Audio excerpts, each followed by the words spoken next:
NinjaBuses.com. You can get an unbelievable bus trip to the HEB Center December 30th and 31st back to downtown Austin, Texas. It's your new favorite day tradition, the two-night event, Hilton live from the HEB Center. Get a Ninja Bus and be safe. You don't have to worry about Ubering or drinking and driving on the big New Year's Eve nights. So be smart, ninjabuses.com. Are you guys ready to start tonight's episode?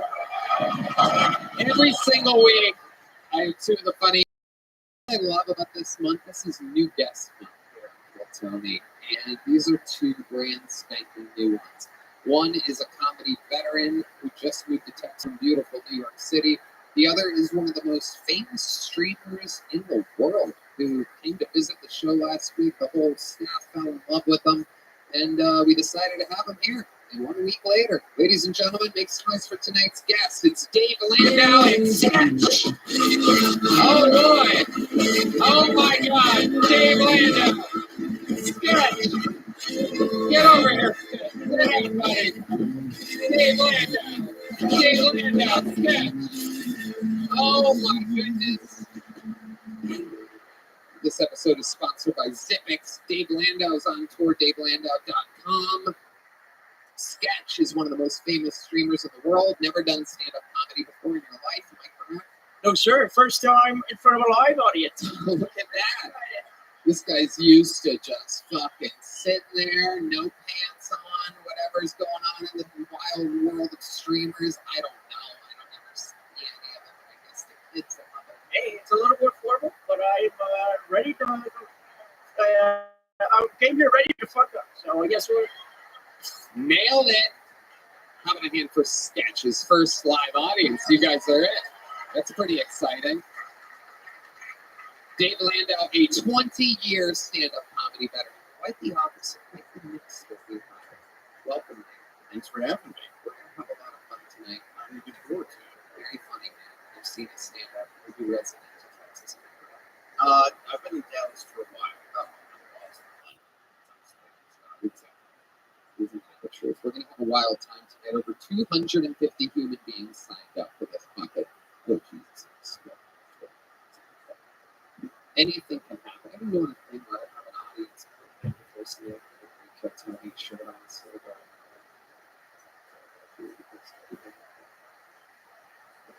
let's do it. Let's find. Not inside. Go wrangle them. And while they wrangle that comedian from across the street, let me remind you guys that that bucket pulled at 60 seconds. Everyone does. Another 10 seconds for the sound of a kitten.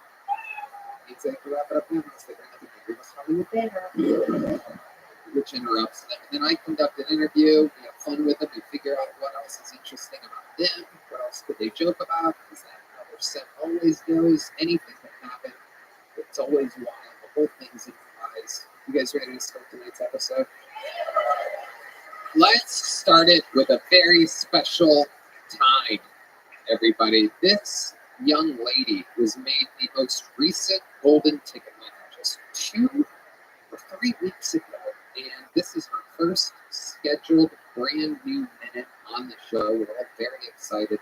The youthful, the powerful, the brand spanking new first scheduled appearance. Make some noise for Golden Ticket winner, the Kiltony review of Aya, ladies and gentlemen. Aya starting off the show.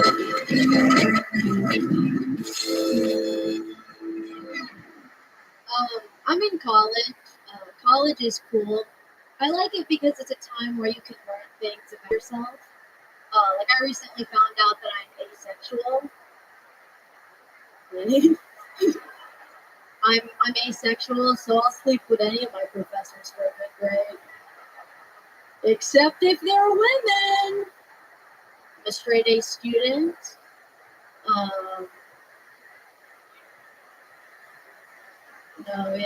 Straight A student. A lot of girls my age have sugar daddies. I don't know, I couldn't do it. It doesn't seem right. Like, my dad always, but I would never sell his insulin to pay rent. I'm like too scared of reaching for one of the needles and it pokes me. And now I have diabetes. I can't afford diabetes. $35 for a pair of socks. No, thank you. Now I'm broke. I'm so broke. The other day I googled how to make gas at home.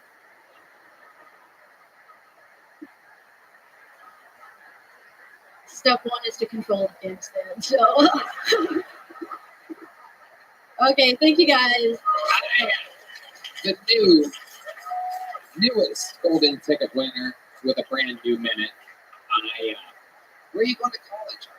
Well, I just graduated. I wrote that joke while I was in college, but I was at UT. I just finished there. Yeah. Oh yeah. What did you study there? I studied film, Cool. so I didn't do a lot of learning, but it's nice to walk around the campus and stuff. They have campus and stuff. So. Oh yeah. Sounds pretty chill. Is that expensive college or do you get a scholarship? No, I went for free, so the government. Thank you, government. Absolutely. Federal government, is it the state government? I think it was a little bit of both. So UT gives out they're really generous people out there. People like you. Yeah, they've told me I'm special in a lot of ways. They really have, yeah. Because I'm a woman, so they want you there. Did you ever do anything for extra scholarship? Like wear a burqa, drag a rainbow flag around, or protest, or anything? I had to do that stuff in high school. No, yeah, I see that. So you weren't Googling gas because you're pro-Palestine? No, I actually don't even use Google. It was just a joke. I thought you were going to say I don't even use gas. That you had an electric car. You have electric car energies. What kind of car do you have? Oh, I know. I have a gas car. Oh, very good. Yeah. It's a Toyota. Oh yeah. Yep. Sketch. What do you think of this? So asexual, it is, what do you think that means? Are you actually asexual? You could probably that one. I don't know if anyone's been on Twitter. I actually thought I was asexual at one point, but I had an eating disorder, so I was severely malnourished. So maybe just try eating more. I like them all different. All different. Aw. Don't That's sweet. Speaker can't hurt you people.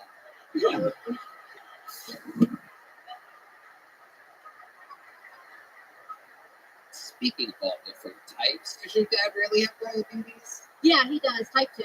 So it was his fault. Amazing. Yeah. He deserves it. What do you think it was that gave him type 2? So my dad is obsessed with honey. So he got it from honey and then dates, the era of dried fruit, which is so lame. He doesn't eat cakes or sugar. It's just natural sugars that gave it to him. Wow, honey and dates. It's amazing. Those are Red Band's healthiest snacks. Amazing. Oh, God. There we go. That's my business partner, everybody. The old Harry Potter. Time to shave your Potter down, for he is Harry. Figured out. I can't wait. I can't wait. Any second now, it's gonna all make sense. I love it. What else? Anything else before we let you go? Anything else crazy going on in life? Yeah, my dad has this guy living in his backyard. Whoa. And he's he keeps giving him tasks to do around our backyard. My dad has a white slate, basically. Amazing. And he's on meth or something, and he just hangs out, and he's been building a fence for my parents for 3 months. Those are called Mexicans. No, this guy, because my dad, he doesn't know Spanish, and he doesn't know English very well, so him communicating with someone who doesn't speak English is be really tough. But so he likes white labor. Wow. So the guy sleeps in your dad's backyard? So I don't live with him, but he's always there when I'm there. And sometimes he disappears for a little bit. When my dad says every time he pays him, he disappears for 3 days. Wow.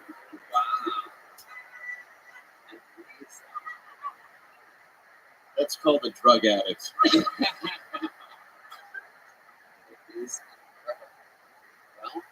Very interesting stuff. Have you ever talked to this guy? Your dad's my favorite. No, I gave him cake the other day. He got really happy. Wow. Yeah. Your dad's just like, Yeah. Yeah, he could not. Diabetes. does he still use honey? Yeah, he can't get over it. Like every single night, even if he's good all day, he'll like binge a bunch of days before he goes to bed. Or like I walk on him to spoon. By the way, Red Dan posted on Instagram at 4 a.m. last night a moldy Wendy's burger that he ate. He both complained about the burger and also ate. Would you eat half of it? The moldy was burned. The bread was burned? No, the whole burger was burned. That's what you were complaining about. Yeah. But you also said something about mold. That was last time I tried Wendy's and it was moldy. Yeah. And you complain online every time you get late night drunk fast food and it's not good. You, a wildly successful podcaster, goes online to complain about. Do they ever give you what you want after that? Does that ever pay off? Is Wendy's ever like, here's fucking $20 or something, dude? Oh, yeah. Really? Yeah. And that's what you do it for? It's fun, man. It's like keep on clipping. You know?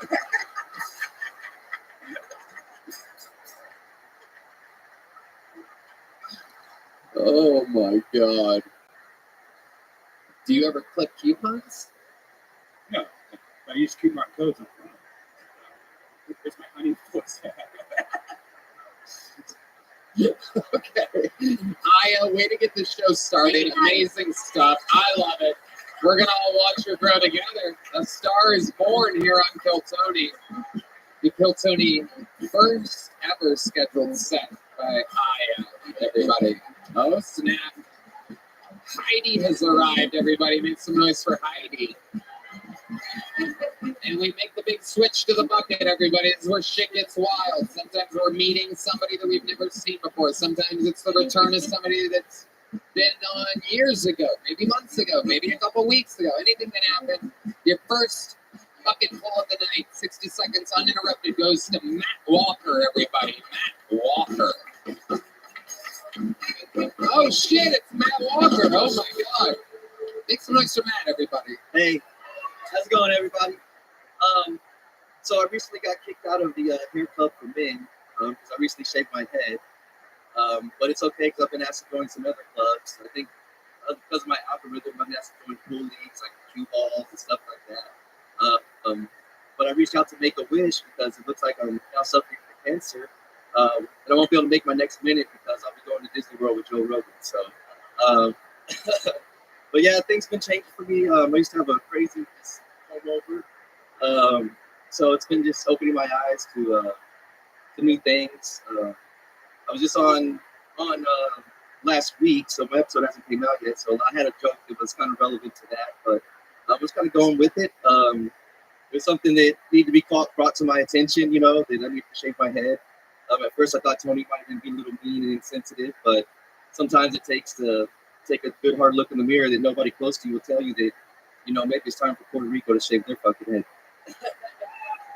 It doesn't make any sense at all, but it's adorable. Matt Walker. Thanks, guys. So let me give a little context to this bucketful. The odds of this happening are absolutely insane. It was on last week. So, and so Matt came out with the world's most diabolically, you just have to take my word for it. It was the worst haircut you've ever seen in your entire life. Barely anything was left. And I mean, it was just fucking, it's like if I took this on a bald head and just made like 11 lines. I swear to God, it was like combed down like to here to make it look like a Sharpie at one point. What's amazing, Matt, is you should have waited. I know, bro. The odds of this happening are beyond insane. People think that this show, I've heard rumors that the show is fucking like produced and that the bucket pools are big.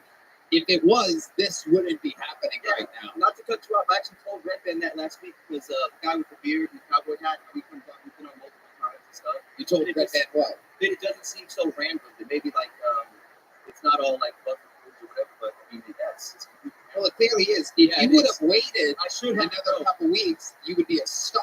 All these people would know you, and it'd be like, oh shit. Yeah, I know, bro. I know. You got a little excited here, and you did all your I don't have hair jokes, and they're like, yeah, so Yeah. what? Yeah. No, I hear you. No, I hear But you. Time, you know, Didn't I tell you I was just gonna put you up in a month? Yeah, that too as well. And you couldn't wait. Yeah, well, I was just here, but bro, I mean, it was insane. The chances of me being put on the bucket. I know I've heard people say this shit. It's like, hey, why are you saying that? You know, maybe just don't sign up. You know? Yeah, what I'm don't sign up. Yeah, exactly, bro. That's I what know, I'm I hear saying. you. No, I hear You would have been a star. Well, That would have been a huge step. hopefully it'll still kind of carry. I mean, I couldn't just. It'll resonate. It'll You know what I resonate with the people at home. Yeah, yeah. That's for sure. But these people are like, who gives a fuck about your bald Yeah, head, dude? I was aware of So it. what? What else? Do another joke. But you people are gonna see. Yeah. You're gonna see. This guy, the only time in the show's history in which we insisted on shaving somebody's head. I would just say to give me a little break. Like I did come, not that it was great. They're great material, but I did. That was only like 4 or 5 days. I was coming up with ideas. My head just been spinning, bro. Trying to come up with ideas. Well, it's much easier to spin now with a Yeah, spin on top. So the old soft top you got up there. But yeah, Shane, I appreciate the opportunity you gave me last week. All right, Jelly Roll, relax. Jesus Christ. Fucking acceptance speech over here. Look at your fucking, the carpet matches the drapes down there. So, Matt, have you thought about anything that we didn't talk about in your interview last week? No, but yesterday I just got pulled over and they got a license and the cop would not give me a break, bro. He told my shit. Wait, you had an invalid license? Yeah, because and it's really just because the DMV, they don't have enough people to get you a new license. He was a complete just jerk about it, dude. My birthday was on the 16th of November, so my license is, that needs to be Expired. Yeah, expired. Not like suspended. On November 16th, he didn't let you off? No, dude, he was a jerk. Where was this? Garden Ridge, Texas, right outside of Stillwell. He was an Asian cop, short Asian cop, dude. Like, it's relevant, bro. He was a It's super short relevant. Asian cop? He was a jerk. Even his supervisor came and was like, this guy's a jerk. I was like, bro, you want me to meet me in the middle? Like, I cannot. His supervisor came? He made him give me a break, and then he hated it, dude. He, like, walked away, like, because his supervisor, like, you need to give that a warning, that shit, Right. My dad had to come me up. Yeah, dude. They told my shit. I got it out in an hour. He was like, he's trying to tie me up. I was like, bro, I'm getting it out today. Like, you're not gonna. And I'm broke right now. It was like the last $300-$400, but it's just another bump in the road. I'm watching videos and shit lately about like how some of these things are making strong.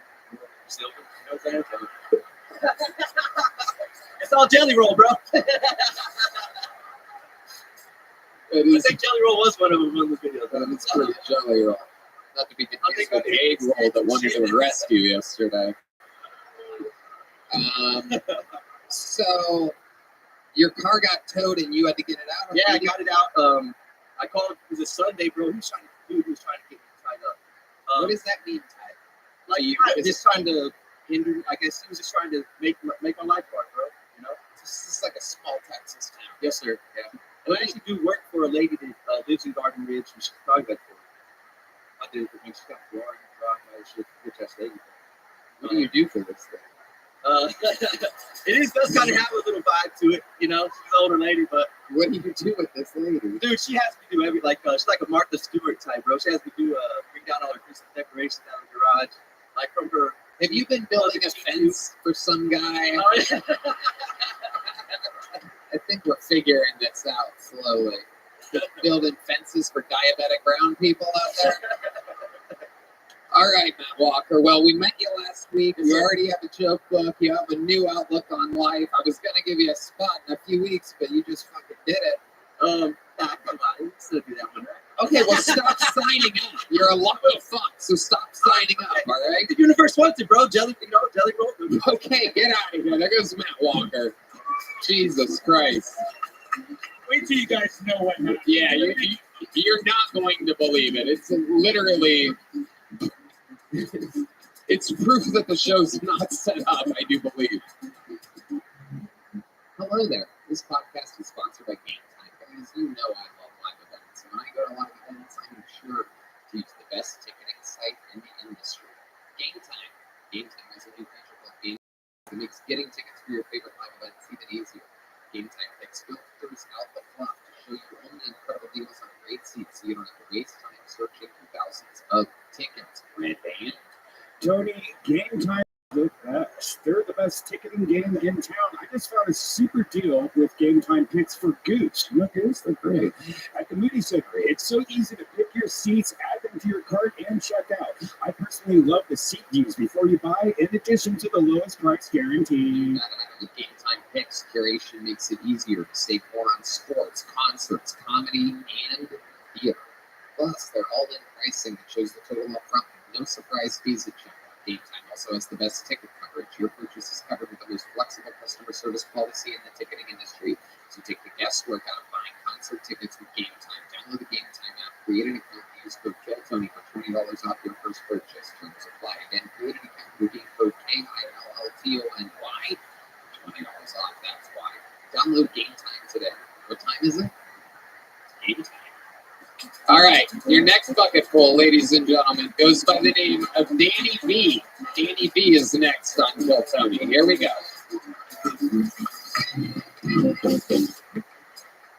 Thank you. So I am aware that I look like one of Joe Rogan's sperm. I look like an open up of the joint Nazis. So there was this. The reason I think the reason why police officers don't have turtles as pets is they can't move them.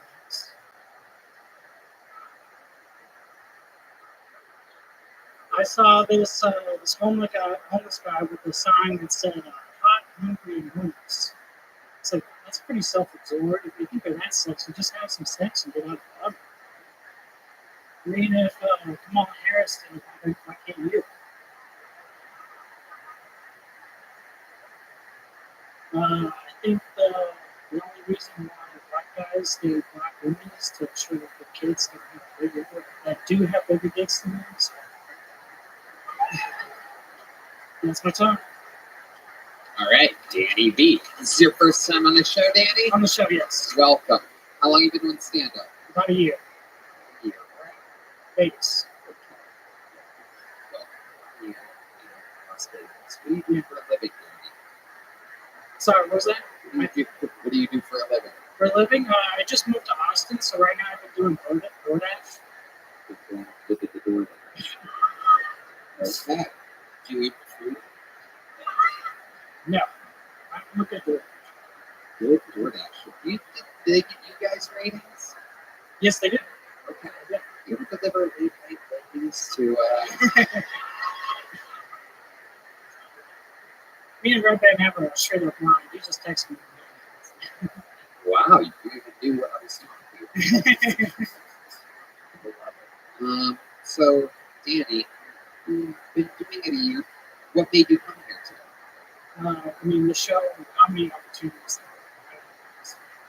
You're visiting for a few days? No, I live Oh, nice. So you were in Vegas. When did you move to Austin? about 4 weeks ago. 4 weeks ago. What's your living situation? I live in my car. You live in your car? Yeah. Okay, where you been parking at? It's something I always like to ask people that live in their car. It's a tricky situation. I parked it in with a gym parking lot. Okay. You have a gym membership? Yes. It's not a show. It seems very slow, police. There's no, I don't know. Do cops not have turtles? Is that a thing? I've never seen one with one, so I mean, they're just the connection with this. Have you ever seen an Asian cop before? I mean, you never see them with cats, then, do you?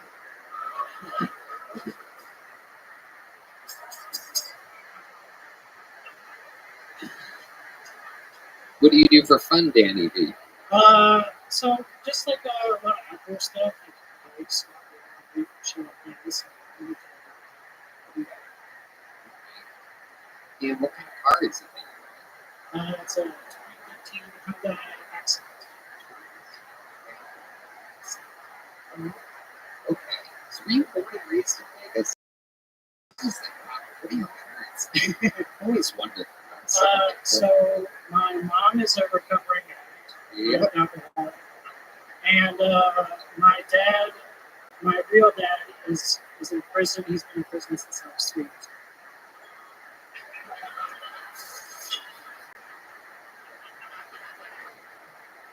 old. I love that one. You have a little Vegas. You have a little Vegas board.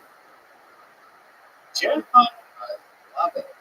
So, your real dad has been in prison Yeah, since I was 3. for what? He murdered a guy. Oh, here you go.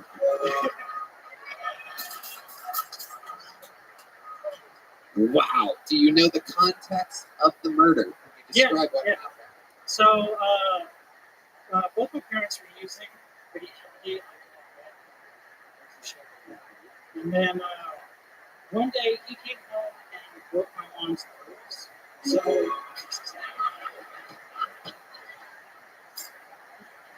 So she took me. Yeah. She took me to like one of her friend's house, and she had like 2 guys like sleeping over because she was like scared. And my real dad was Oh, that's a great idea. Nothing makes a guy that'll punch you in the nose happier than 2 fucking dudes at the house. Right? Well, I mean, Do you know why he punched you in the nose in the first place? I never really asked my Just mom. only good at cooking meth and not food. It She sounds like, fucked up the meth while she was it sounds like a wild house. Maybe it is better you live in your car. So, okay. Punches are in the nose. You don't know why. Go to a house with 2 dudes and then. And then, so he was drinking and driving that whole night, and then he kind of like her and saw that he thought she was fucking them, and he broke in, killed one guy, and then stabbed another guy in the shoulder, and Okay. All right. paralyzed his arm. Paralyzed. His arm's still paralyzed. Yeah. Wow. You ever met that guy? Yeah, but you do make sure to shake the right hand. Yeah.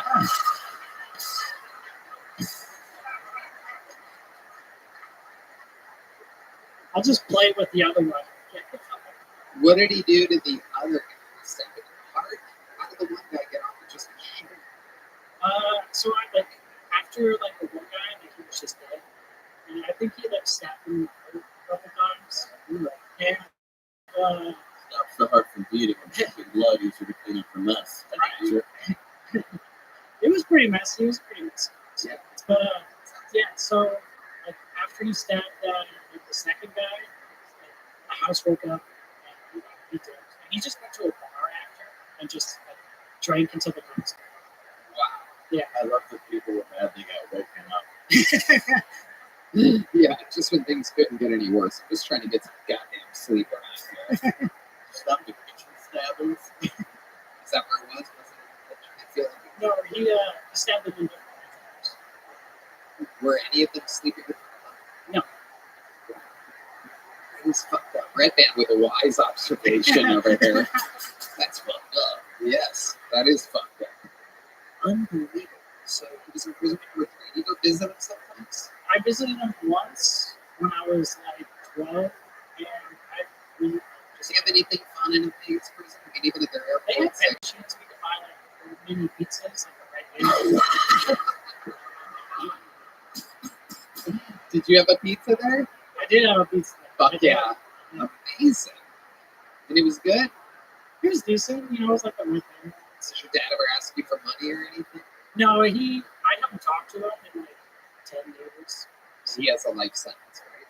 No, he actually has, I want to say, like 3 more years. Oh, wow. Yeah. It's okay. I'll find you. Yeah. That's a big worry that my mom has, is that he's Really? Does he know that they weren't fucking them? Like, does he go, shit, I fucked up? I mean, he, like, the one time I did talk to him, he, like, expressed, The one time you talked about he expressed that he was sorry and he wished he could take a step back, and he was just like not in the right state of mind. He was on that so, right. Exactly. And you haven't talked to him since you were 12? I talked to him probably like a decade ago, so probably It's a shame he can't get the you. That would be great. I could tell him to call back. So Danny, is DoorDash the end all be all for you? What type of job are you looking for? What do you want to So, get like, into? ultimately, I do want to be a comedian. Like, the whole plan is to be like a plumber, electrician. Do you have talents in those fields? I mean, I'm mechanically inclined. I was in the Army National Guard. I didn't deploy or anything. So. Yeah, thank you. What did you do there? Oh, wow. You got a little stubby middle finger for you. Okay. Well, if anyone needs an electrician or a plumber in Austin, I mean, I'm open to any job. I'm versatile. how can people find you? Like Instagram or whatever. Sure. Is that good for you? Yeah. Okay. Comedian Danny B. There you go. Comedian Danny B. He's only a year in, living out of his car. Seems like a nice guy. Seems like he's got his life together. A lot of common sense, good answers. There he goes, Danny B. And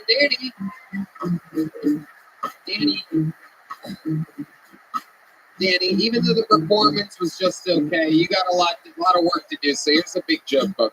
Danny B, everybody. All right. Your next bucket pull goes by the name of Mason Davis, everybody. We're moving along. Make some noise for Mason. Here we go. Mason Davis, everybody. Here he is. One more time for Mason.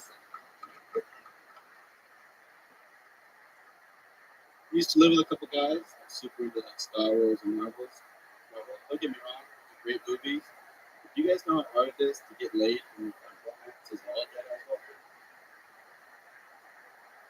Like, I thought we were friends, man. Whose side are you on? It was a nice, brand new apartment. I wanted to show it off.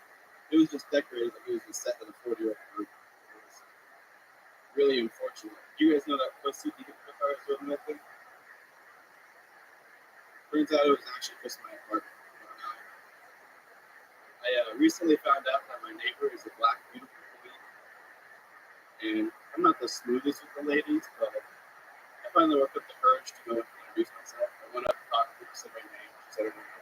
Then a bee started flying around her head, and she screamed and took off running. If you're just walking your dog across the street, enjoying your morning, you can't see a fucking bee. You just see a white man and a black lady having a conversation, and she takes off running.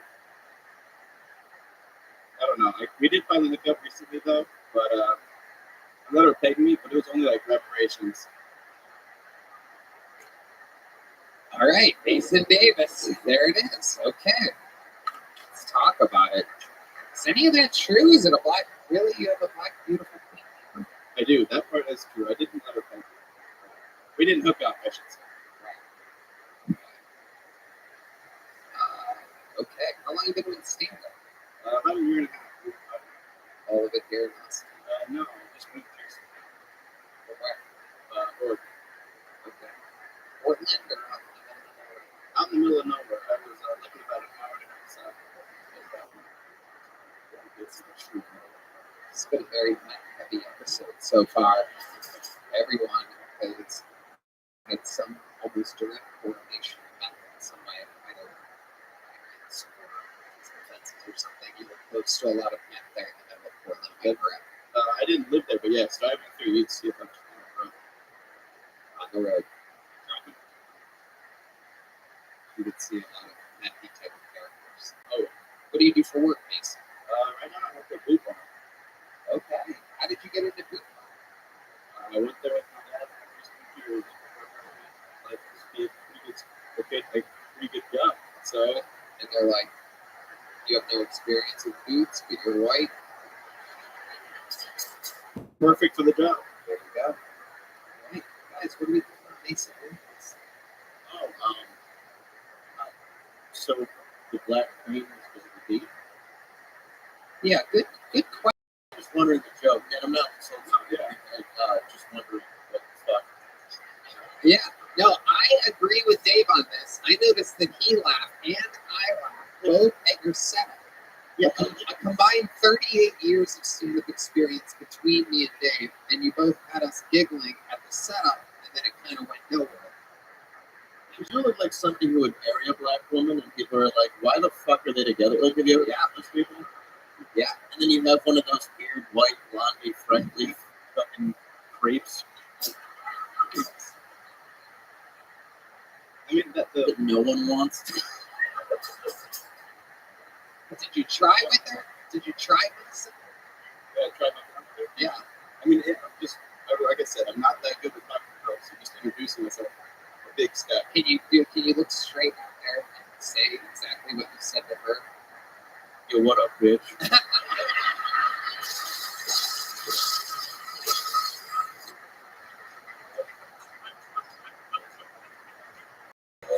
For a second, I thought that was it.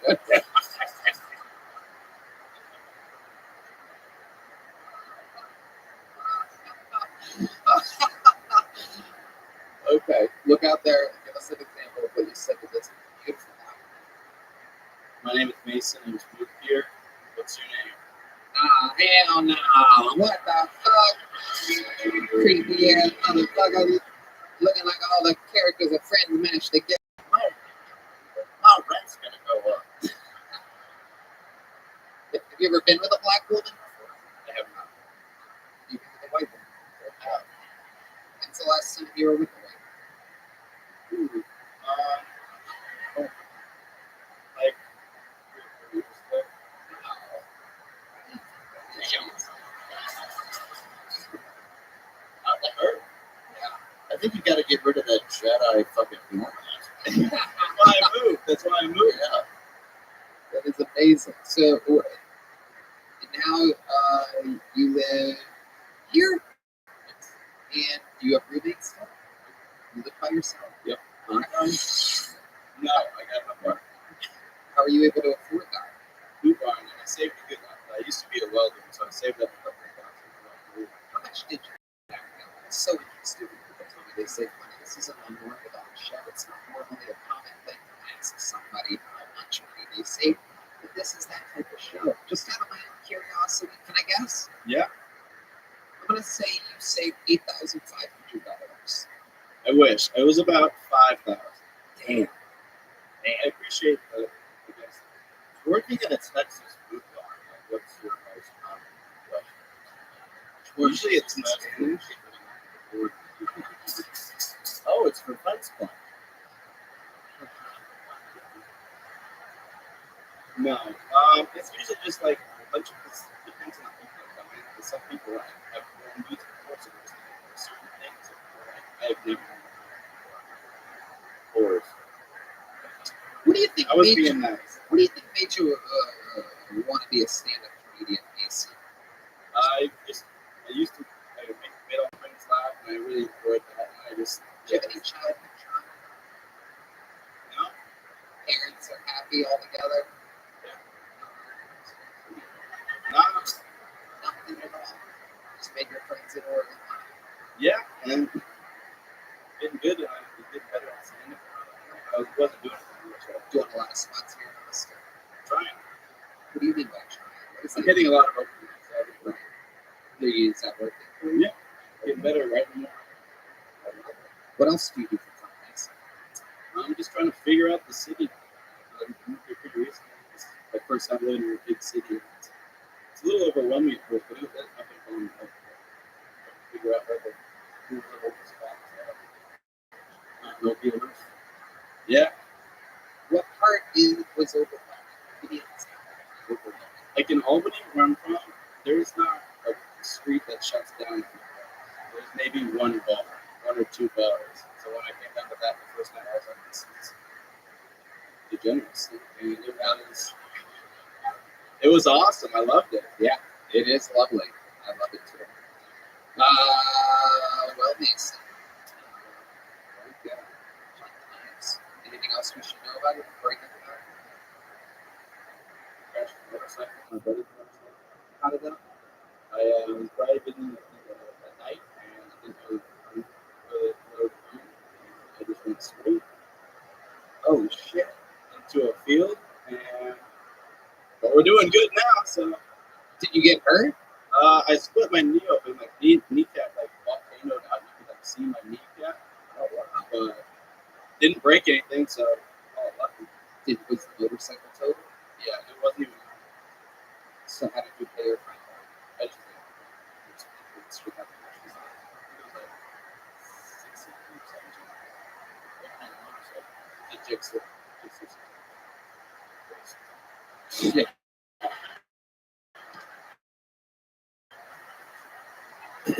All right, Mason. Well, it has begun for you over in Austin, Texas. There's a little joke about Mason Davis. Let's get one more bucket full up here. This young man's been on the show a few times. 1 week ago, he said to me at Mitzi's, the bar connected to the mothership, he said to me, I'm ready for another minute. I go, why are you telling me? He goes, I just want to let you know, I'm ready. I go, don't tell me. Just keep signing up and show me. The bucket of destiny has spoken. He has been pulled out of a bucket out of 250 people. Let's see how it goes. This is a new minute from Michael Ridley.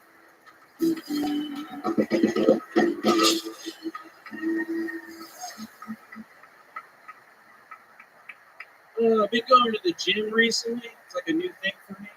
Last 2 weeks. That ADHD is hard to stick to a routine. And I've only been going for 2 weeks, and I'm realizing I'm already encountering like an ego problem. Like I'm finding myself shirtless in the mirror listening to Beethoven after a workout. And I can hear an ego demon gassing me up from the back. And he's saying things like, look at what you have become. Look at what you have become. They used to make fun of you. You used to wear your t-shirt in the pool with your little Asian nipples poking through. But soon, my child, soon, the moon will encapsulate the sun. The king will take his rightful place upon the throne.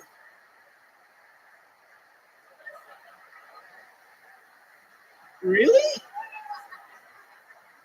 Yes, my child, yes. There is a God locked away inside of you, and we will set him free. See, I've just been trying to get healthier and shit. There you go. Full minute, 16 seconds from Michael Ridley. Hey, what's up, Tony? How are you, dude? What are you running this thing? I love it. How are you, buddy? I'm doing good, man. I'm freaking out. What's up, brother? Hey, what's up, Rob? It's good to see you, dude. I'm happy. Yeah, I'm super happy. All right, relax, Michael. Let's jump right into it. How do you feel like that went when you were randomly coming up to me telling me that you're so ready? Is that how you thought it would go? Huh? No, not at all. I thought it was going to be way better than that. I've been closing on that one for a while, and it gets big pops. It's always like, really? You know what I mean? I also like have a lot of nerves. I just, your boy, I don't know what the fuck happened, Tony, but I was a little thick, and I just finally feel good enough to come out of the house. And I'm happy. Sick as hell. I don't know, bro. I was like, sick. Yeah, I've been letting people hit my vape, Tony. And, don't do that around here. Everybody's fucking eating booty hole and bread and disease and shit. All right, Michael, stick over here. There's fucking water next to me. Oh, Yeah. I did. How long have you been sick for? You're sweating like an AIDS patient. I have hyperhidrosis. How dare you, dude? Okay, Michael. So how long have you been sick for? What have your symptoms been? Probably COVID. I don't know. Probably some new shit. Definitely. That's not what I asked you at all. How long have you been sick for? I've been sick for like 2 or 3 days. I've just been in the crib for 3 days.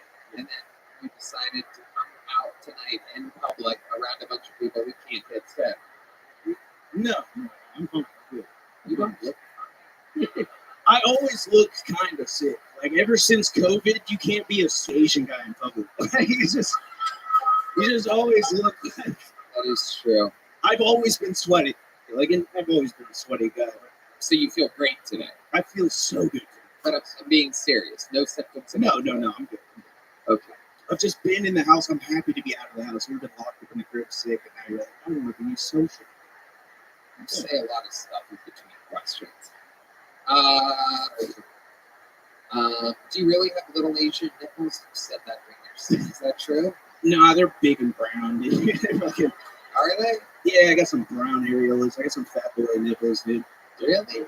Huh? Dinner plates. No, more of like probably like a $50. Yeah, not super big, but not super small either. How's the hair on those things? Fucking How is the hair on those things? The Oh my world God. wants to know. I have to fucking dude, I shave them. I have to shave them. They're so sporadic. I have like Asian fibers Right that there. come off of them. They'll thread through my shirt sometimes. How many of you want to see these hairy Asian nipples? We've been talking about them. It's that time. He's been going to the gym. See what happens here, ladies and gentlemen. Whoa! Look at that. That demon is full of shit. Soon the king will take the throne. What the fuck is this demon seeing?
King. And the whole joke is that I'm still kind of fucking fat as fuck. Hell yeah, you look like a Just- fucking bag of rice. And, I wasn't really expecting much from a guy that goes to the gym with Bobby Lee. They always do. So Michael Ridley, what else is going on with Mike? Have you really been going to the gym? I was for a little bit, but then years I started drinking. Oh, is that what happened last week when you came up to me and said you're ready, that you're going to do so good? I fucking relapsed. You know. Now it's all making sense. I got to witness a real life relapse. I wouldn't really call it a relapse, more of a return. It's the same Dude, thing. if you can't drink, dude, what the fuck are you doing, dude? Like, if you can't drink and keep it together, what's wrong with you? What are you, gay? I don't know. Can you keep it together? I think I can do it pretty Do you think every comedian after a Monday night taping comes up to me and goes, just let me know? I'm fucking ready." You think that's what I do at night after the tapings is just field comedians going, ready. Your boy was like 4 or 5 pounds deep, but yeah, chill. Yeah, so was I, and I was bored as fuck of the conversation. Last thing I want to do while trying to fucking drink my sorrows away. Sweaty little fucking Asian man. Ready with you. What are you looking to do? That's me, Sketch. I'm doing that, Sketch. Sketch is looking around. Sketch has puppy-like behavior sometimes. Just like, what's that? Just wants to see those Asian hips again. Yeah, dude. Run it back. They are big. When you have glasses that thick, those are big Asian hips. They're medium to us. Meaty. Just my type, though. That's right. Absolutely. I thought you quit all that. No, I think it's return too. Hey, Return of the Dragon. Michael Ridley, congratulations. He got pulled out of the bucket again. There he goes, Michael Ridley, everybody. Getting to watch a man relapse in real time. That'll be a story to follow. All right, ladies and gentlemen, it is that time. One of the greatest regulars in the history of the show. An international superstar. I present to you a brand new minute from the one and only Cam Patterson.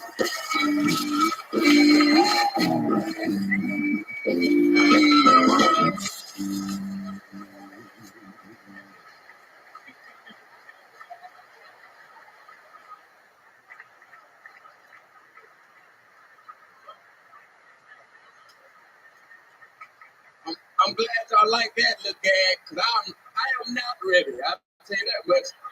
This minute, it's funny because I've been trying to figure this minute out. I don't know how to tell it for real. All I know is I used to be a bully, right? I used to hurt people a little bit when I was at elementary school, middle school, and shit like that. And I would get suspended all the time. And one day they wanted to call my parents. They didn't understand that I was doing all this bullying, and my parents aren't the best parents in the world. You know what I'm saying? And she wanted to call my dad real bad. And I was sitting in the office, and she was looking at me, scolding me and stuff. She called my dad. She put it on speakerphone. And my dad was talking to her. She's like, his son's a bad person. He's gonna get expelled. He's bullying other students. He is somebody with a baseball bat. You need to talk to him. And then my dad just went, "Hey, Cam, stand up." And I was 5'1" at the time.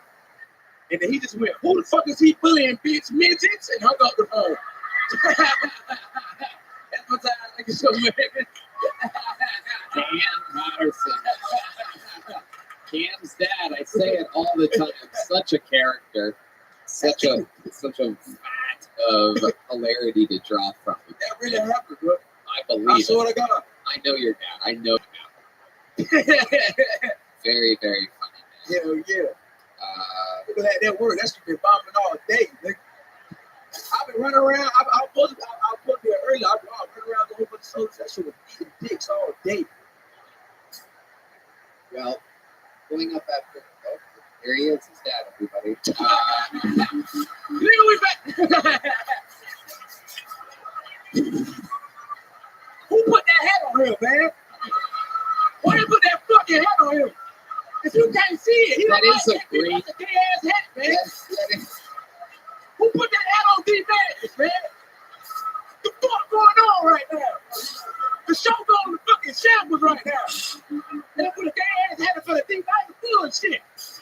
That He is, got a pink hat on. You know that? He got a pink hat on, dude. You know what pink is? It's medallion and shit. You know, oh shit, he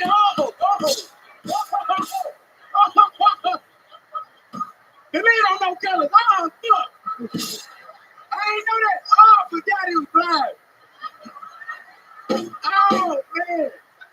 I forgot he was blind. Okay, what's up? Still no. are you gonna give him his damn bass guitar, Josh? What the fuck? Josh, you have 2 jobs. What the fuck going on right now, man? Jesus fucking Christ, man. The show going to shambles, nigga. God damn. This poor guy, he just sits D up here to get roasted to death. You have any idea how stupid your head is? He's just sitting there like, oh, what the fuck's going on? At least give him his, there it is. Oh, man. Oh my God. D Madness is normally an absolute master of style. D, let me get him a mic. Is that mic let's use this one here, D, so that it makes a good show. This one's, is that on the air? Is D's mic on the show?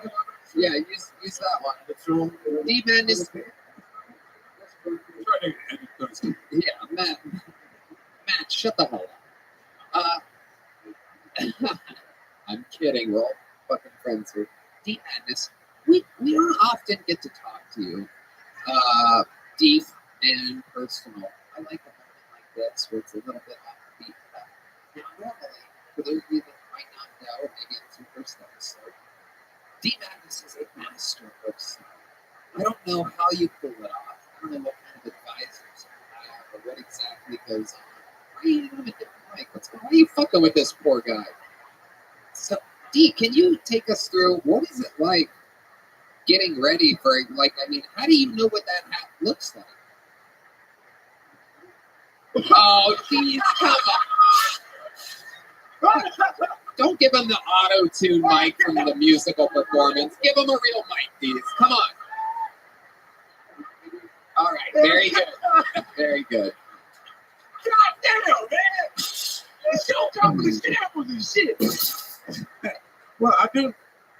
I don't know what it looks like. I do like it. Hey, Hey, that's all I know. It tastes. It does look like it has great texture. It is a good hat. It actually is cool. It is a little bit pinker than you would wear if you knew what it looked like. One of the most famous homophobes in the show's history. It looks like Tiffany Haddish's underwear. Like, damn, Red, man, that was terrible. it looks like Weird ass reference. If you threw a fanny pack on, you look like every older black woman going to Vegas. well, ain't that wonderful? It sucked. I'm gonna keep all this in mind next time I talk. What'd you say, D? I'm gonna keep all this in mind next time. Oh shit! Oh, he's gonna get you back, Cam. Next time you smell funny, you're getting roasted. Yeah, brother Darkness. I'm gonna get you. Brother Darkness, he just called you. I call him darkness. He called me blacker. So Yeah, it switches from time to time. You know? what's up, darkness? What's up, blacker? What's up? Yeah, you know, They all mean the same to me. D Madness, do you have any final words you'd like to say to Cam Patterson, who decided to shift all of his heart to you and that roastable hat? Actually, Cam, why don't you do me a favor? Actually, look at my T-shirt. Well, most people, how do you know what to say? I know what he's saying. I know what he's saying, nigga. Nigga, I know what he's saying.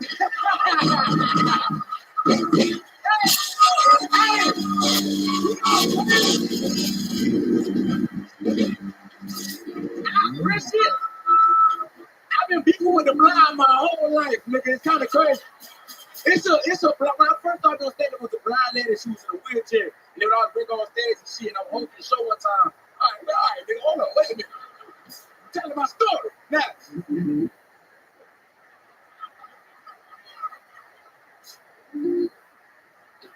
I swear to God, now I got damn struggle back. I'm shooting at you. Okay, calm down. The word is fucking me up. I ran and said, you big nugget. But there's a blind lady coming to show she was the wheelchair. Okay, honest. Now you the closest to me, right? And it's gonna bomb now because it took too long. But she would always be like, I love him because he's so black and he's so short. And I was like, how you know I'm short? And she was like, you're real close to my ear. And she was in a wheelchair, you know what I'm saying? And I hate that bitch. I hate her. Hope that bitch never see again, goddamn. We're gonna go to the second most blind person in the room here. Sketch. I could see pretty far. There you go. Tell him, Sketch, you see real good. Hey, fuck him. Yeah, whoa. It's like riding up a retarded kid. Yeah, fuck, nigga, yeah. Hey, Beat him out last night, and he's picked it up out. No, I didn't. Yes, he did. No, whoa, hey, yeah. Hey, no, the fuck. Hey, Oh, shit. Hey, I did not stay the night. I was there for a long time. And we drank a little bit, but I had not stayed the night. And then he sent his homeboy to come grab his jacket this morning. Wow. Oh, God. I knew it was going to look bad. Okay, wait. I'm sorry. You're all right. You good. Don't shoot nobody, nigga. All right, listen.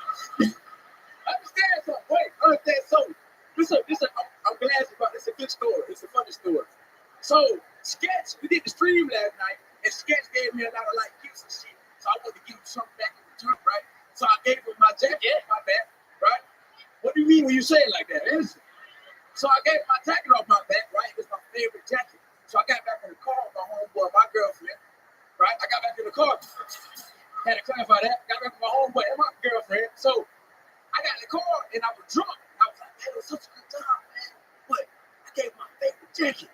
And I just kept saying that over and over again. And my homeboy is a good friend, also a crazy person. So he went this morning and just got my jacket back. And I woke up and it was just in my living room. That's the whole story.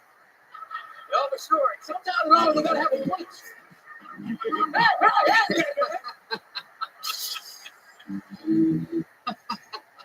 Cam, don't wipe your nose with the towel that you wiped the COVID mic with. No, I didn't. I did this. Speaking of bullshit, come on now.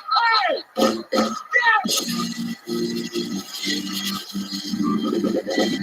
Oh, shit.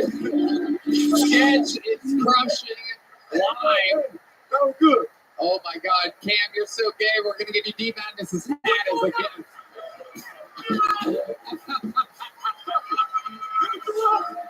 Do what y'all want. Do the fuck you want from me? I want to know. And he's just sitting there shaking his head, very disgusted at me right now. Look at this beautiful black queen we have here.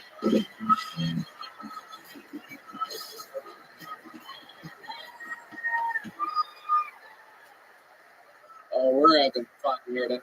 How loud can this place get for the always impactful Cam Patterson?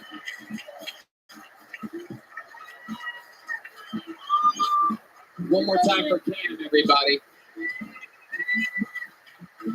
The man, the myth. And the show goes on. Back to the bucket. This guy's been getting on this show for years. We've seen him a lot. Very lucky man, and he's back again. Make some noise for a new minute from Tim Warner. Always fun styles of Tim Warner.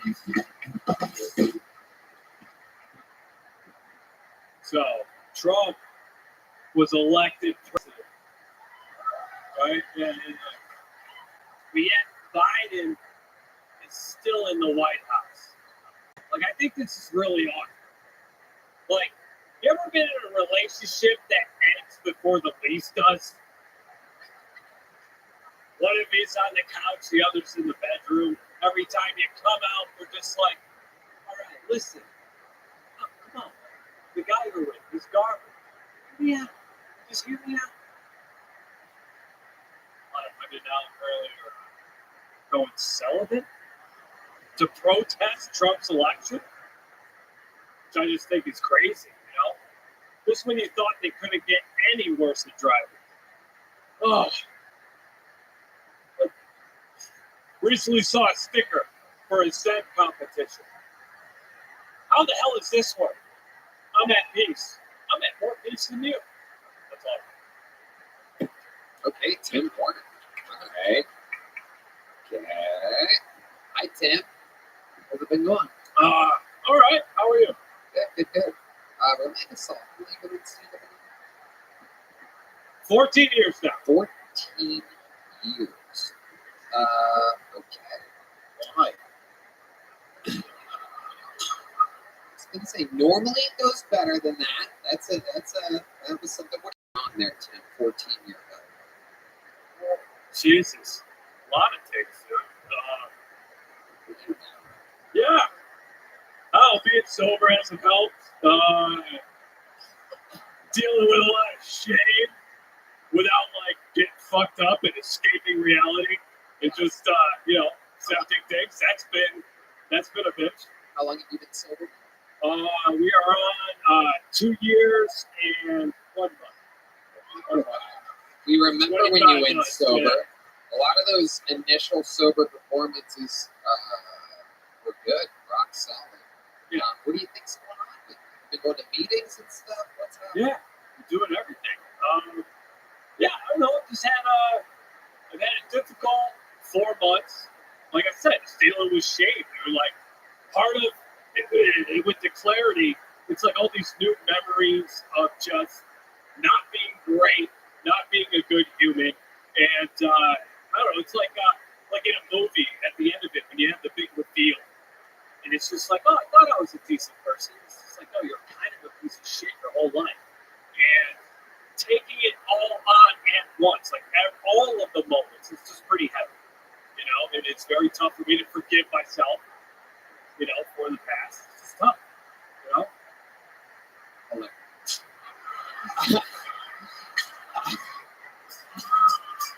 How you forgive your barber? Yeah, I mean,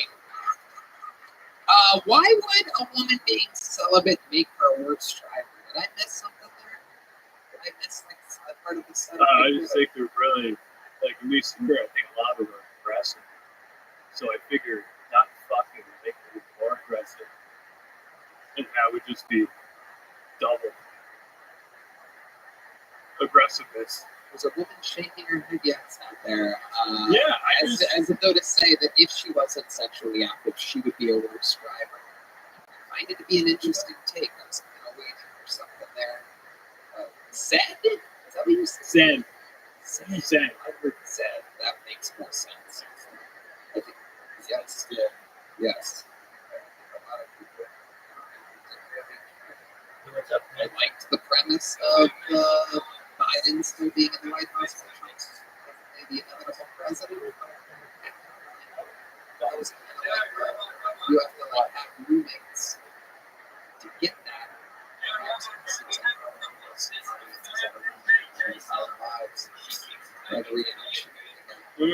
Anything else you've been working on? Maybe a little.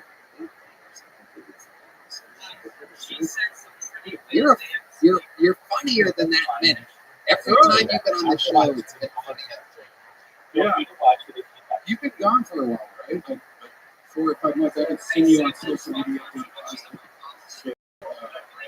Instagram. Is that normally what he does? Yeah, he usually puts like this like hip hop type stuff.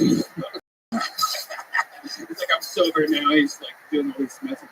And I actually thought about you recently. And I was like, what the fuck have you been up to?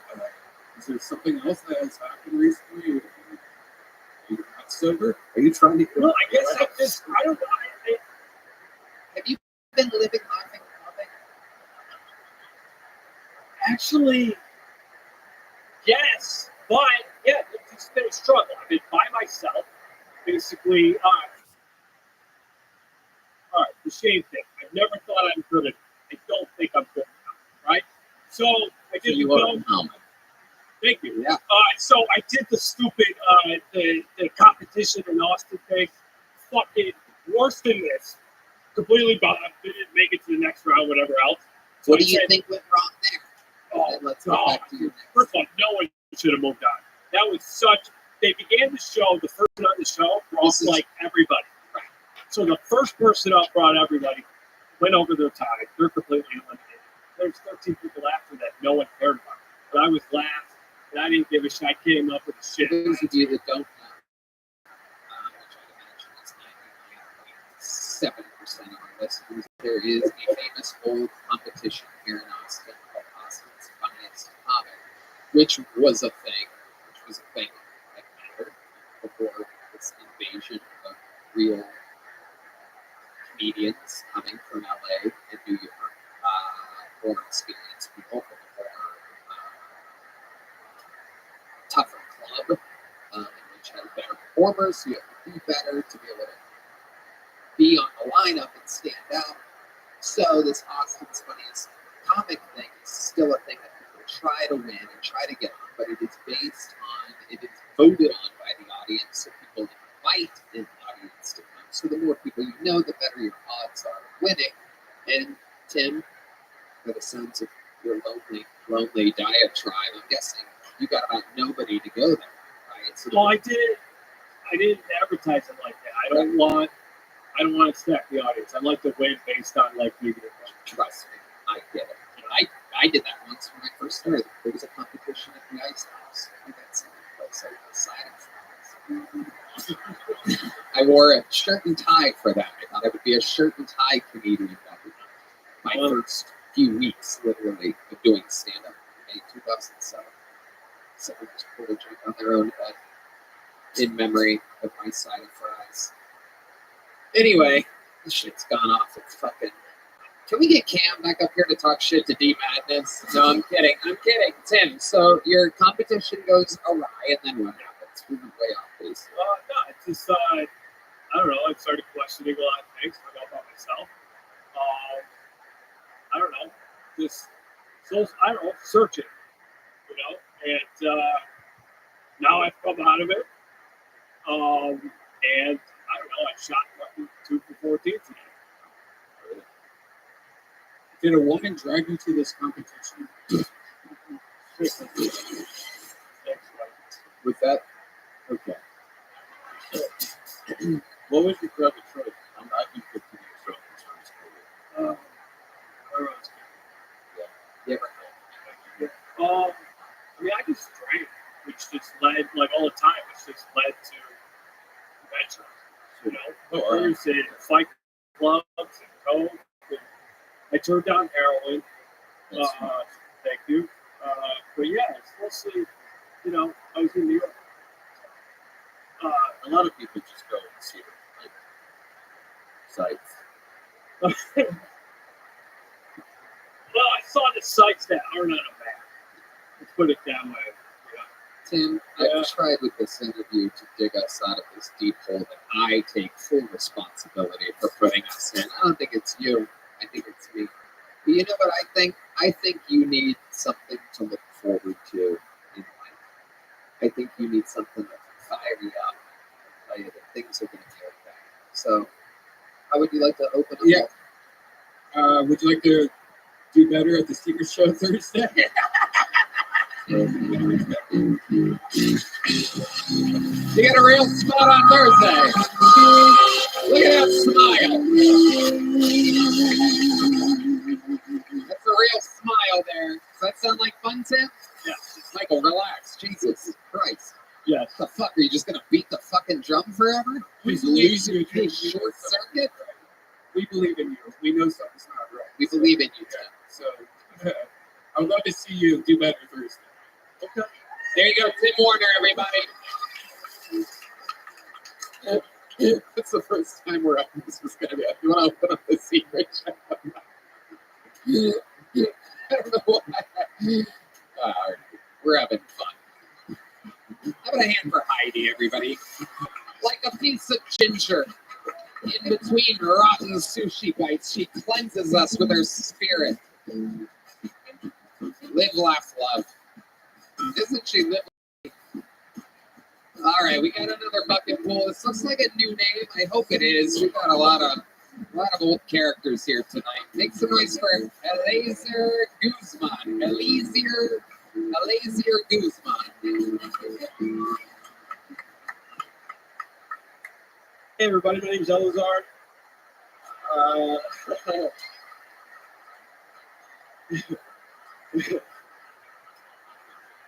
He tried his best. Yeah, I probably shouldn't have smoked before this. You guys ever smoked and feel you're gonna have a heart attack? I gotta stop smoking meth. I grew up Jehovah's Witness. Oh, never get that reaction. Usually even Mormons are like, yikes. So it made stuff like my birthday recently really weird. I just recently turned 34. I've been freaking out about it. Felt like I hadn't had enough sex in my life. So my last month being 33, I just trying to go as many months as possible. And this last day I went on this girl, I was like, look, I want to have sex tonight. I have UTI. And I said, look, I don't care what school you went to.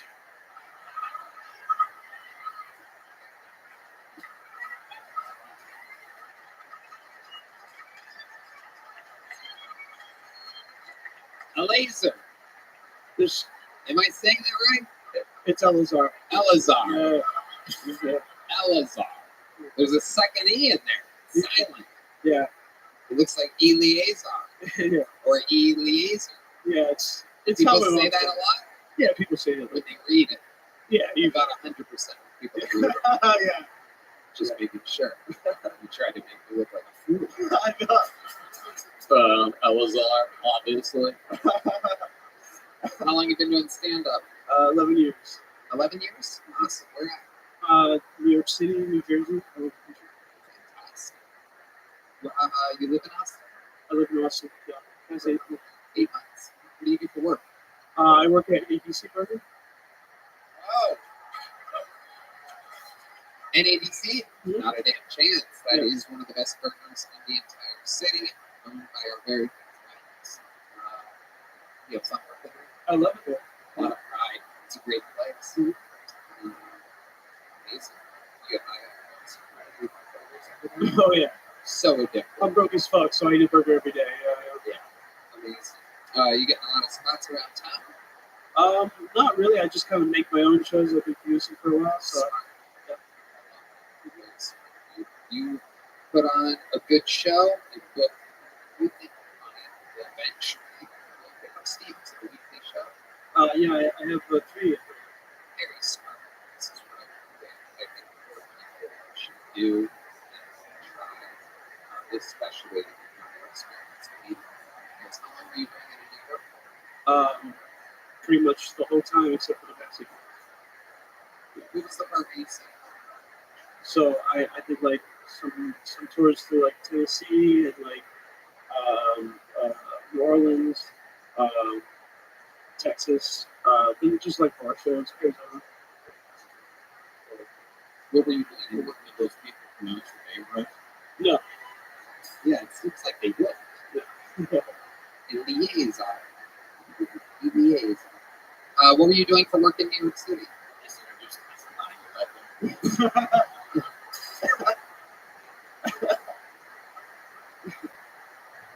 I was a busser. A busser. A busser. A busser. You say a busser. Like, Yeah, no. I say bus man, so. What else about your life? I write stories, What kind of stories? short stories and novels. Yes. Yeah. You do that like on a typewriter or computer? Mostly on my phone. What's your love life like? Not great. I'm a overall. So I fucked once. Since I've been out here. It's all that matters. Yeah. Once, that's all you need. How about love? When's the last time you were in love? Ever been in love? Yeah. How long ago was that? Maybe like 2 years. What happened there? She was psycho. So That happens. yeah. That happens every once in a while. Is she a bad driver? No, but she carried a gun. She was In New York City? no. Yeah, actually New Jersey. That's not a cipher. That's just Elazar. What is that? Mexican. No, I'm Puerto Rican. Yeah.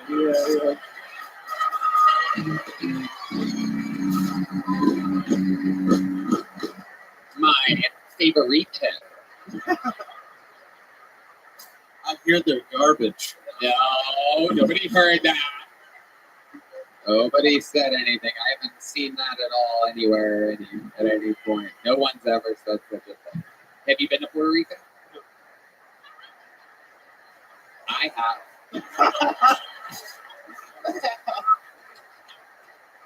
At one point, it was one of my favorite vacation spots. What happened?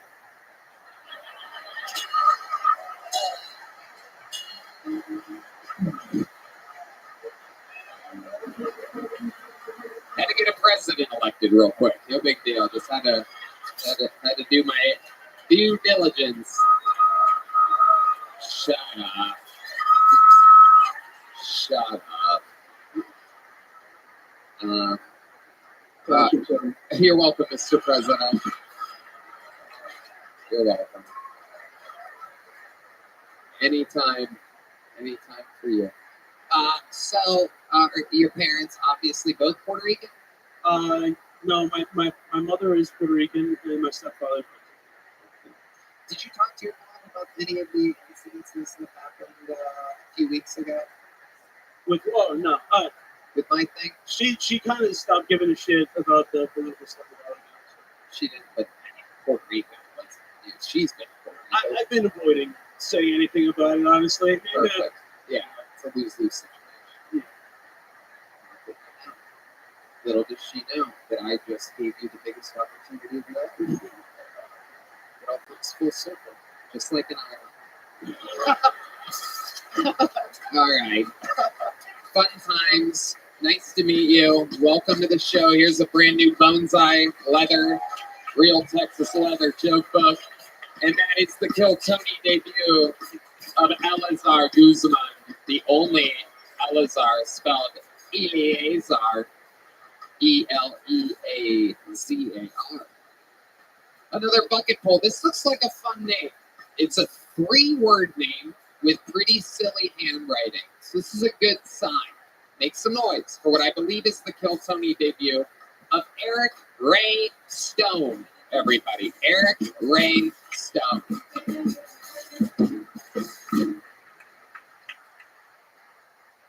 Hi, everybody. So I'm originally from Miami, which I know is the last thing you expect somebody that looks like this to say.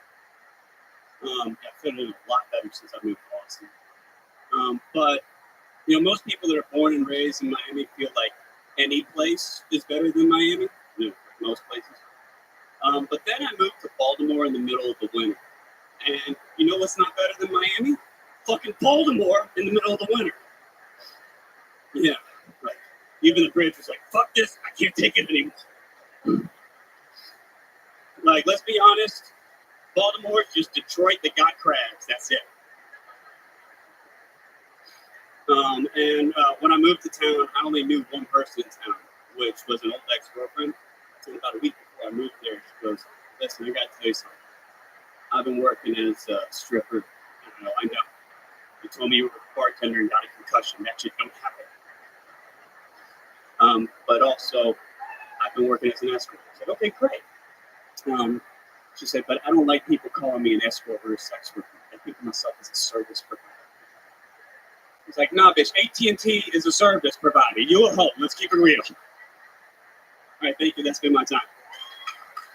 Eric Ray Stone, welcome to the show. Thank you, Hell yeah. Your hair and everything, it seems like you would be crazier than you are. You got it together. Fuck yeah. Yeah, you look like you're gonna tell a bunch of people to go kill Sharon Tate. Yeah. You do look, you have cult leader energies, but you're just an everyday nice guy. I love Eric Ray Stone. How old are you, Eric? I'm 30. 30? Hell yeah. Yeah, I know. Years have not been kind to me, have they?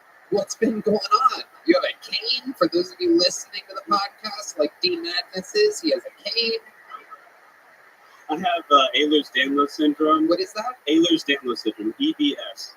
It means my connective tissue sucks. The only famous person I know that has it is Billie Eilish, but I don't have a kid, so nobody gives a shit. So your connective tissue, like your tendons, like, is that what that means? Yeah, tendons, ligaments, and cartilage. So you tear them a lot? Yeah. When I was younger, I played a lot of sports and did a lot of really stupid things. So I thought I was just getting injured because I was doing really stupid things. Yeah. Turns out, no. God has a sense of humor. Like Mr. Glass. Yeah, it looks like a bathroom. You tried fish oil? Oh, fish oil. Very good, Red Band. Very good. What if that cured you right away? Yeah. Stand up like grandpa and really walk in the chocolate factory. We love a good old Dr. Red Band over here recommending fish oil or Wendy's at 4 a.m. These are Red Band's list of vitamins. Eric, Ray, Stone, how long have you been on stand-up? A little over 3 years now. What were 3 years? You start here, Baltimore, Miami? I started in Miami, and then I went up to Baltimore for quite a bit of time, and then I came back to Miami and was working at the Improv for a couple years down there. Interesting. Miami. Thanks. Was I ever there when you were there? You were Sounds about right. Were you working front door. sound booth? Front door. The dangerous position for the BDS.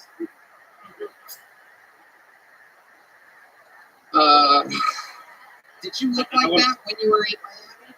I'm sorry? You look like Yeah. look Oh, yeah. like that. Yeah. You're the only guy that looks like that. Right? Yeah, pretty much. Yeah. You and Jorge Huntsville now. Yeah.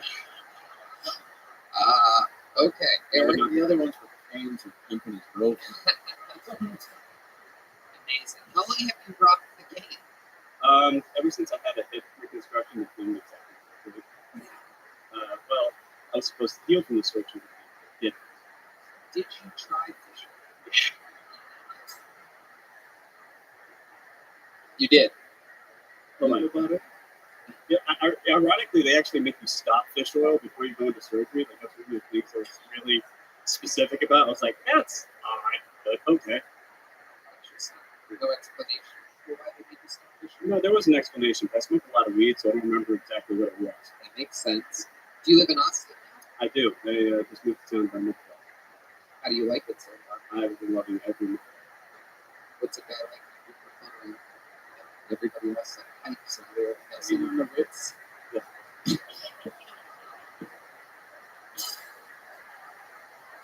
Look at him cracking up over here. Look at him just dying of laughter. It's fucking.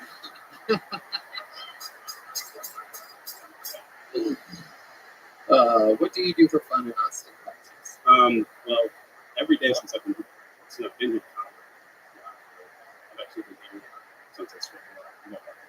Look at that. All right. Tell us something crazy about your life, Eric. What's a fun fact that would surprise us about you? Oh, yeah. So I found out not too long ago that apparently a lot of my family that was in Cuba that are now millionaires here were political prisoners because we were very fond of explosives and not so fond of communists. Hi. I did not know that. How are you? Can you really just spell out what you just said? I prefer not You to. good, baby? Because We're just watching Kill Tony. Do you know what Kill Tony is? I know. Can you hear me now? Just one moment. Let me just restart my browser. I'll be right back.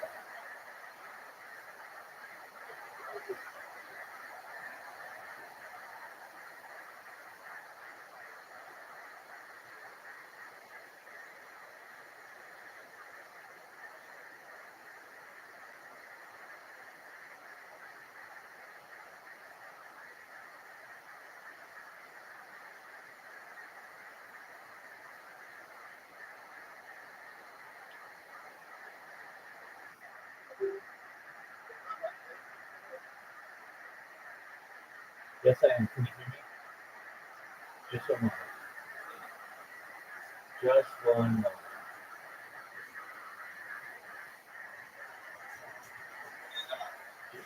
Can you hear me? Just one. No, just one. Okay.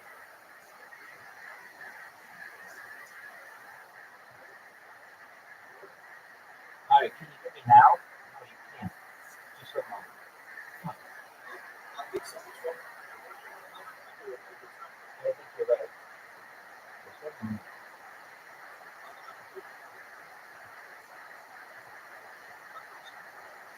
Thank you.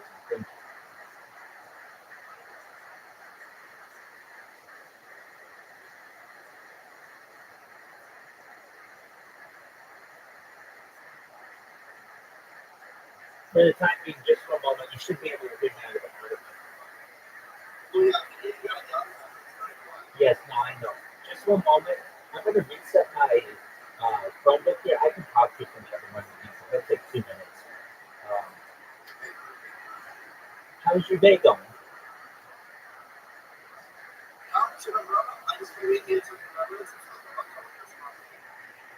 Excellent. Yes, I can. I appreciate that. Just one moment.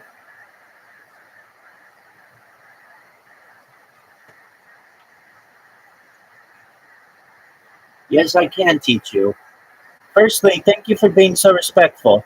As my computer restarts, that's never fun, but you should know that I very much appreciate your patience, and I will have my computer back going in just a second.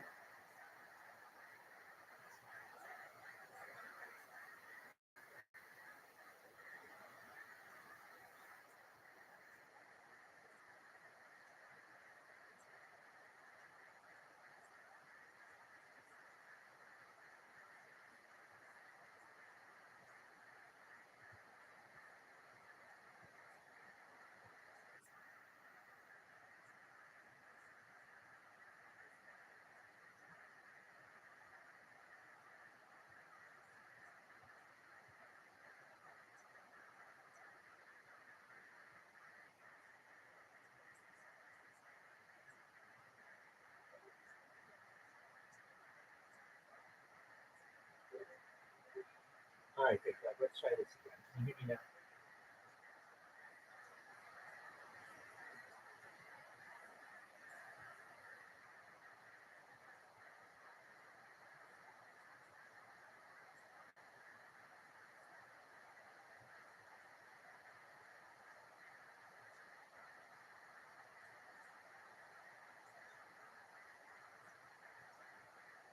Okay, Bob, can you hear me?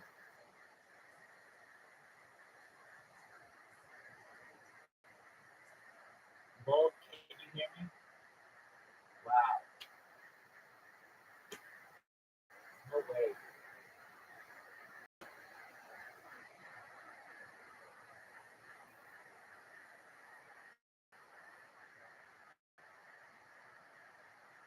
Very, very interesting.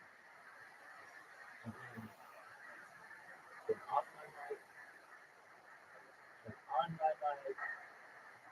Let's see if this can work. Hello, hello. Hello. Okay, okay, let's try now. What about now? It's still very good. No, you're absolutely right. Just a moment, I'm going to restart the browser. Shouldn't take long.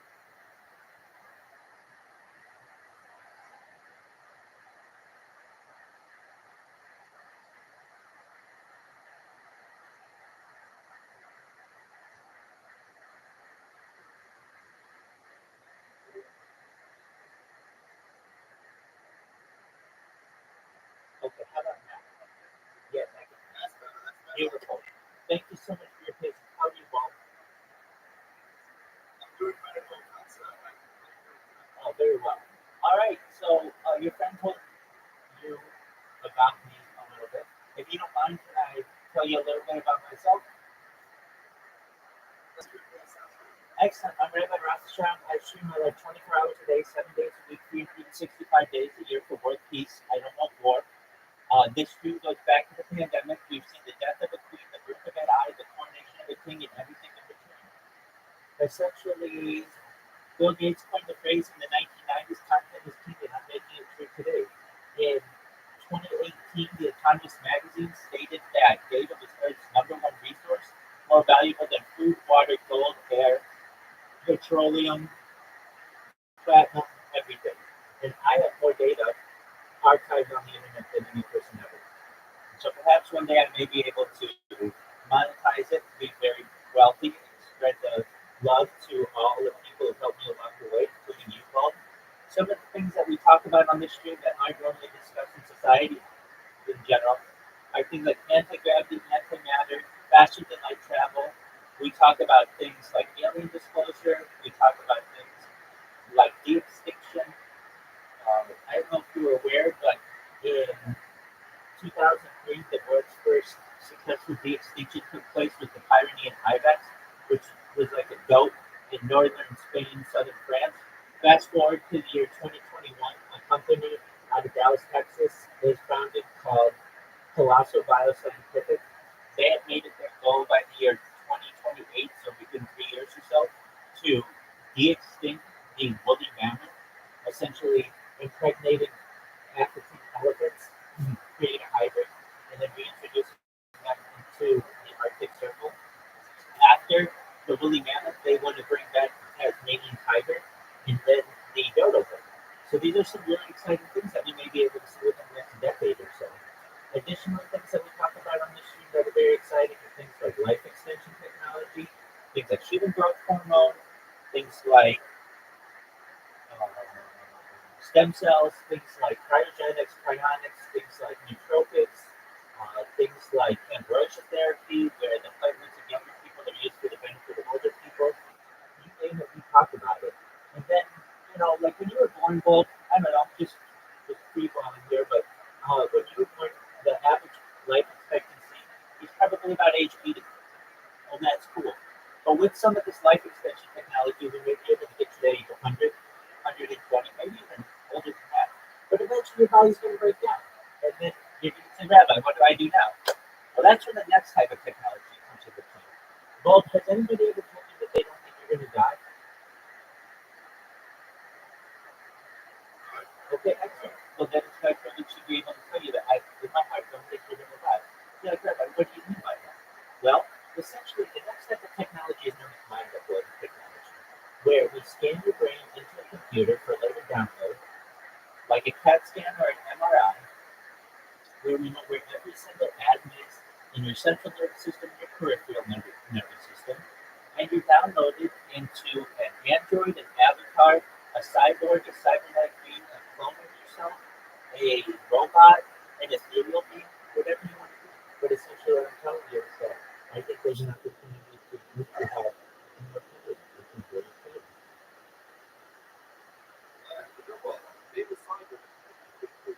Good, dog. And here's the cool thing. You'd be able to live 10 million years as a cyborg, and another 10 million years as a clone of yourself, and another 10 million years as an ethereal being, and another 10 million years as a robot. And then eventually you may get bored, and you're like, look, I've done everything. I've had sex with every beautiful woman I've ever wanted to have sex with. I've had sex with aliens. I have been able to travel the stars and see different galaxies. And really, I'm just sick of it. I don't want to do this anymore. And that's fine. Just like that, you'd be able to essentially restart it all if you want. And that's a really exciting opportunity. But no longer should you have your mind limited to the idea that you won't be able to live past age 80, age 100, age 120. All of these things are definitely not. And another type of technology that's very exciting is something known as rehabilitation. So, Bo, I'm sure that you've had to deal with death in your life, someone who you love, maybe it's a family member, a friend, they died, and okay, well, know that previously when that seemed like forever, it's not. You'll be able to bring them back. And you're okay, Rabbi, how do you bring them back? Well, there are actually a bunch of ways. I could name you, but probably the easiest one. If you had any of their DNA, and if you're like, well, I don't really know exactly where their DNA is because it's like, very microscopic, that's fine. We'll be able to get it, or at least rebuild it. And if you're like, okay, how do we rebuild DNA? We can rebuild DNA of a past loved one with your DNA if you were of their family or one of the other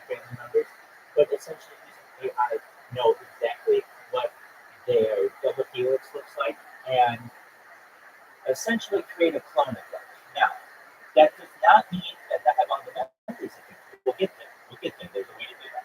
But basically, what we can do is create their body in a test tube-like environment, so that they're just basically that their body's the same, the brain shape would be the same, everything would be the same.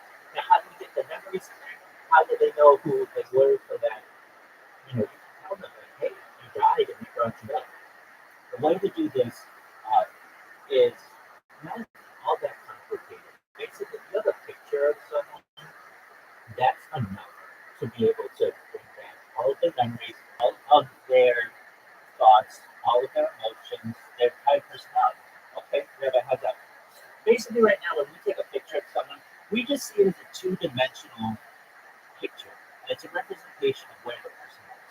But in the future, using different types of layering technology, we'll be able to remove their clothes, we'll be able to see what their skeletal system looks like, and eventually we'll be able to map their brain from one single photograph. And when we have the ability to map someone's brain, we're able to know the location of where their thoughts are, their memories, their personality, their language models, everything about them.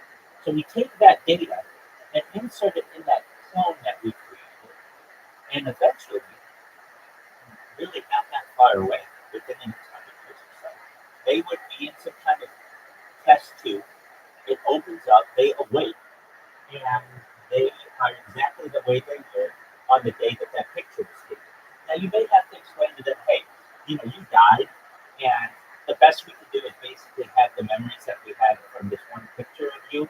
Maybe like 2 or 3 years went on, we won't necessarily have all of that data, but that doesn't mean we can't get that back as well. But essentially, you'll be able to have them at 99% of what they were when they were here on Earth. And then they'd be able to live mind uploading technology into the future forever alongside of you, which is really exciting future.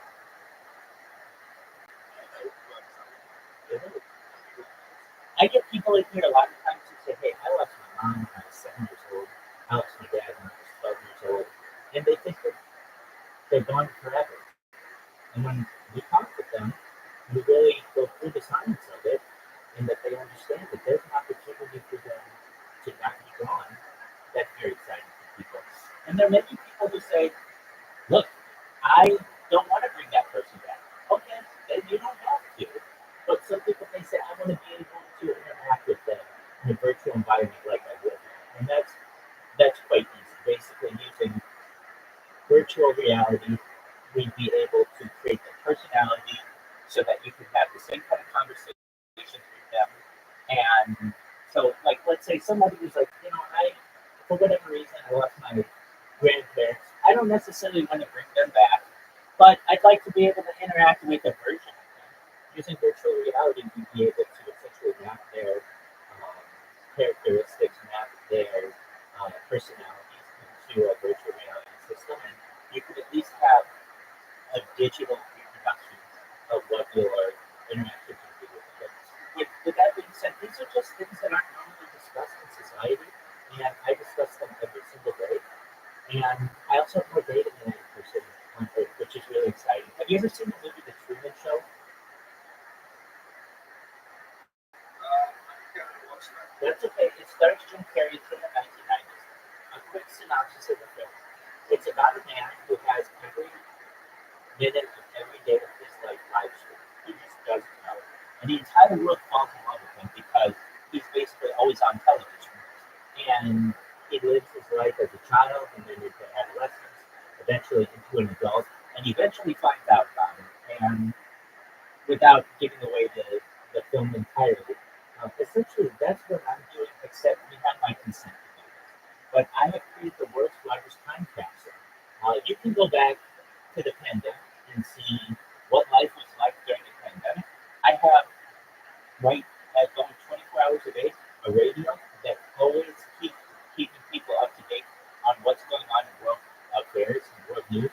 And essentially people could find on a given day, let's say you want to go back to January 3rd, 2022. You can go back to January 3rd, 2022, see exactly what life is going on, what's happening then.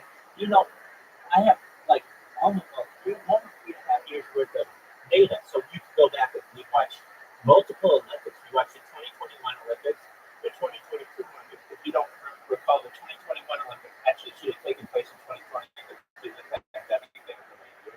So we've seen the 2021 Olympics, the 2022 Olympics, the 2024 Olympics. We have watched multiple Super Bowls, the men's and women's World Cup. We've seen presidential elections globally. We've seen it in the United States. I mean, these are all historical events that we've been able to cover, and it's not just on one stream. It's not like this is in the stream I have. At any given time, I'm live on 33 different devices on 33 different platforms. So I'm live streaming more using multi-streaming far more than any other person does. And that's a really exciting opportunity for people to be able to study into the future. Now, currently we've got more than 3 years worth of footage, and I'd like to do this for the rest of my life and basically create as much of a full view of the human life as possible. I think that that's beneficial, perhaps it will be beneficial to people of the future to be able to study these things. We already do that with historical photos and short little videos that people have from the past. So why wouldn't they do this when you have essentially entire archive and stuff? People say, well, it's a lot. Like if I'm watching a 24-hour video of yours, you may be only talking for 3 hours of it, and don't need to worry there. With AI in the future, whatever I do in a day, we can already have that summarized and edited into short clips, into condensed versions, so that you don't have to watch 24 hours of my life. You can literally just watch a 1-minute video and you get all the highlights of everything that we talked about, this conversation at the end, all of the interesting things that happen in any given day, and you'll be up to date. It's really an excellent opportunity for the work of one that are all not different. We all are, we all laugh, we all cry, we all sneeze, we all itch, we all stress, we all exercise, we all do the same thing. When people are able to see on a global scale that we're all not that different, and that we have someone who speaks out on a regular basis about world peace and the promotion of world peace, that's really exciting. The reason why I'm so passionate about world peace is because in order to move to the next levels of science, like space tourism and terraforming of other planets, including Mars and Europa as a moon, and Europa is a moon of, I want to say, I don't want to say the wrong, just for me. I'll tell you all about it. It's got ice, and it may have oceans of water underneath it. So, yeah, it's one of Jupiter's 90 moons. So, basically, it has been seen. Yeah, so Jupiter has 90 moons. People don't know this, but like there are a lot of opportunities to terraform different planets. Everybody thinks about Mars for terraforming, which is great. It's a good opportunity. But one thing that lacks in a major way is water. Europa is the opposite of that. Europa has oceans of water. They're just under ice, and there may be like similar types of life forms in their oceans that we have in the depths of our ocean that people don't know. And this would be perhaps a really great place to terraform following Mars. Another one, perhaps, and this is really an interesting one. People think, because they don't have a good idea of distances of space, people think Mars is the closest planet to Earth, but it's not. Venus is. So it's like, okay, Rabbi, why are we terraforming Venus? And also, Venus is the size of the Earth. It's almost they're called a sister planet because they're about the same size. The reason why we don't terraform Venus before Mars is Venus has an incredibly thick cloud cover, and it has essentially it can be very, very hot on its surface. But that doesn't mean that eventually, perhaps Venus could be terraformed as well. And eventually, we can then terraform everything that can be realistically terraformed within the Earth, within the solar system, and then start moving on to interstellar travel. The next closest planet to Earth, the next closest star to our star is Alpha Centauri, which is about 4 light years away. And that's a really not that far. I mean, thinking with just conventional physics, not even getting into advanced physics, but basically with what we know from the laws of physics. So not getting into wormholes, not getting into bending space-time, not getting into perhaps other ways of traveling faster than the speed of light. Just regular speed of light travel. You can get to Alpha Centauri in 4 years. You could spend some time there and then come back in 4 years. Within 8 years or so, maybe 8, 9, 10 years, you'd be able to actually have the opportunity to travel to another solar system, which no human that we know of, or platinum has ever been able to do. And then from there, that's where we get into other types of interspace travel and eventually into intergalactic travel, where we may be traveling from Earth to from the Milky Way into the next closest galaxy of Andromeda. So we get into Andromeda, and then eventually being able to travel the cosmos. And if you're like, well, okay, how do you do that faster? And we need to do that fast because human life isn't always, you don't want to have to be waiting for like thousands of years in a space capsule. And the way to get around that is perhaps through advanced physics.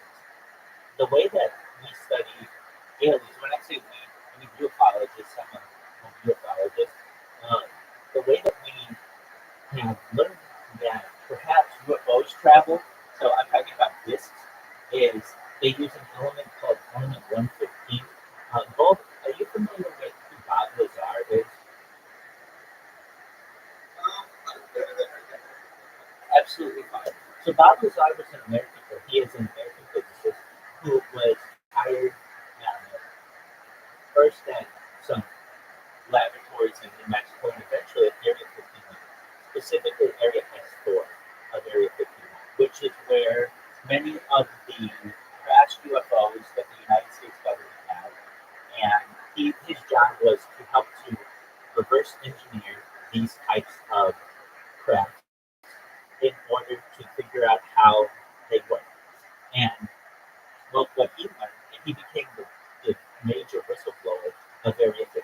People didn't know what Area 51 was 30 years ago until this man, or really even 25 years ago, 35 years ago. They did not know who was crazy, did not know what Area 51 was until this man, Bob Lazar, came out on the news and started talking about this. And there have been other people who have backed up his claims, but basically, as he has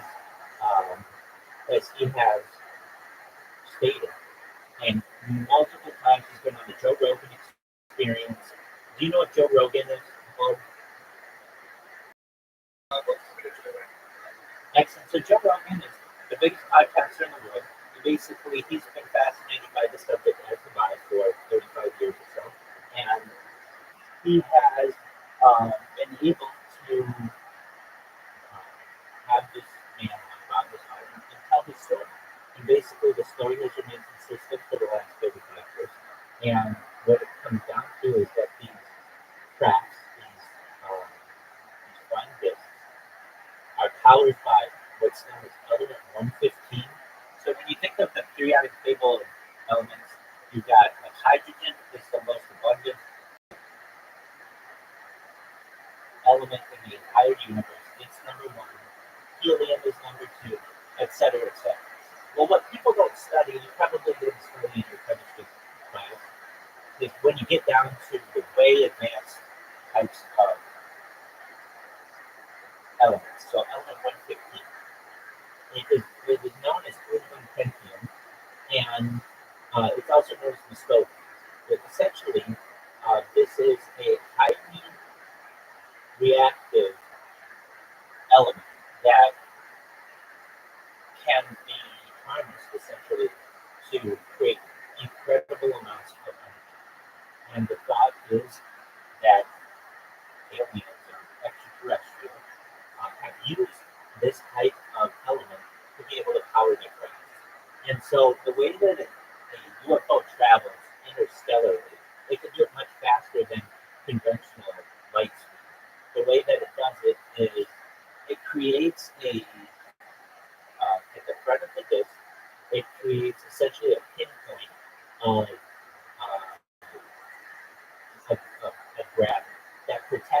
entire craft. So that if microorganisms or other types of space debris hit it, nothing happens to it. And it can essentially hold space-time and travel from one area of the universe to another area of the universe in just about instantaneously. And so that's when people who think that, like at least UFOs, could never get here because the distances are too great for them to be able to travel, they come to the conclusion, oh, this actually is a very real possibility if you're able to bend time. And the thought is that these aliens are able to do so. So, with that being said, there are really fascinating. I mean, I can't tell you the story any better than Bob Lazar on the Joe Rogan experience. But basically, there are real people out there, very smart individuals, who think that the Earth did not arise just out of nowhere. That perhaps this was like a project of different, or perhaps an extraterrestrial race. So, like, I can just basically explain it to you like this. So, Bob, let's say what I'm saying is true, and we're able to live a digital immortality. You're able to live as long as you want. I'm not just talking like thousands of years or millions of years, but perhaps billions. So, but if you know the conventional timeline of the universe, this is standard physics. But essentially, the Earth is, or the universe is 12 billion years old, approximately, and it has a lifespan perhaps of 60 billion years. So, like at the year at zero, we have the Big Bang, and then what happens at the year 60 billion? It's the big crunch. It's essentially like a huge galactic thing. Okay, so we're at 12 billion years. All right, so that means you may be able to live another 48 billion years. That's just within this universe. And perhaps the multiverse is a thing. There are ways to travel interdimensionally and some other ways. That is it's really advanced, and I don't think we know too much about that. But at least at this point, we're able to live thousands and then millions and then billions of years. Eventually, we get off world, and we're able to do space tours and do terraforming and interstellar travel, then intergalactic travel. And I'm able to say to you, Bob, I want to make, all your dreams come true. Whatever kind of fantasy you have, let's make it happen. You're able to do all that stuff. You've really been able to do everything that you want. Okay, well then eventually I say to you, all right, so we're going to go find a part of the universe that is uninhabited, and it's going to be your little project. It's like a world building game where you can find something that's similar to Earth, and you could start with prokaryotic and eukaryotic bacteria, and eventually have those things develop into invertebrates and vertebrates, and eventually turn into, if you want, mammals and birds and all the other things that we see. And basically have your own world, and you can watch over this, just like perhaps extraterrestrials do here on Earth. These are all very real possibilities. In fact, their inevitabilities have given enough time. These are all really exciting opportunities for the world, and I like to talk about it.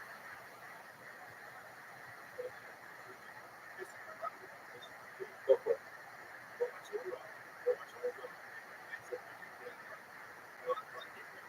Yeah, excellent. That's a really good question. Well, I'm limited to just having the experience of what we have here on Earth, so I'd be tempted to probably want to build something like Earth.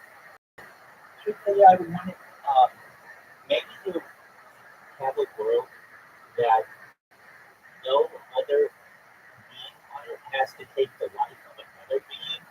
So basically, it's a very peaceful planet. And if things need to eat, perhaps they could eat inorganic material that would allow them to have energy and to reproduce and do all the other things that animals would do, or these beings, and not necessarily animals. But I don't like war. I don't like conflict. I mean, I deal with conflict on a daily basis. I'm not afraid of it. But I would rather have peace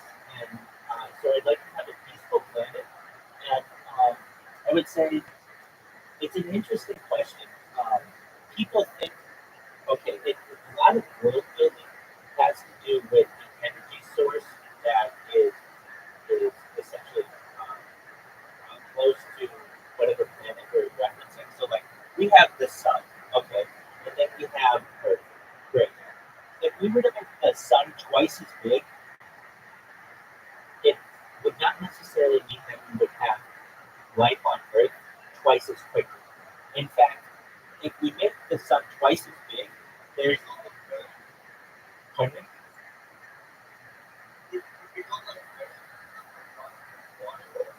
No, so even if the sun was made twice as large, we still would not be in the circumference. If anything, it would perhaps envelop us due to gravity.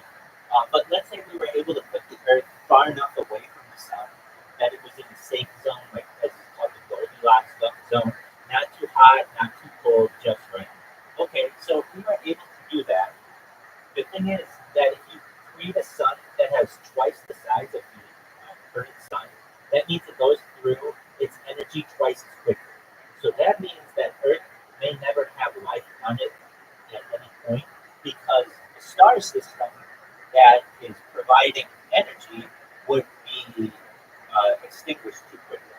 So it's very delicate when we're talking about world building, what kind of star you would have. So I think really before an answer to your original question, what kind of planet or what kind of civilization would I create, it's very tricky. You have to make sure that you have the right size star.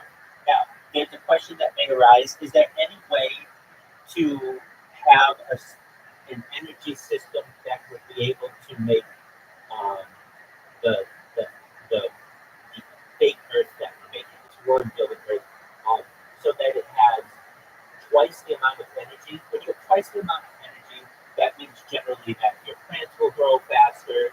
Anything that goes through photosynthesis will be quicker. There are ways to do this. These would be like a binary star system. So right now we have Earth that's one star, one star. But if we had two stars of the size of the Earth, they wouldn't burn out as quickly as one double-sized star. They would both just provide twice as much energy to whatever solar system it has. And this is a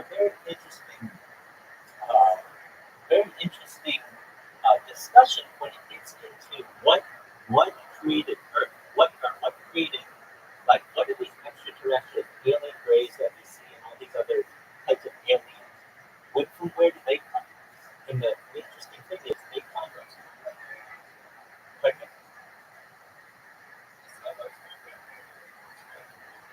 it is confusing, um, but it's somewhat straightforward, at least from what we understand of from alien abductees. So the, the the most perhaps the most famous alien abductee case is the story of Betty and Marty Hill.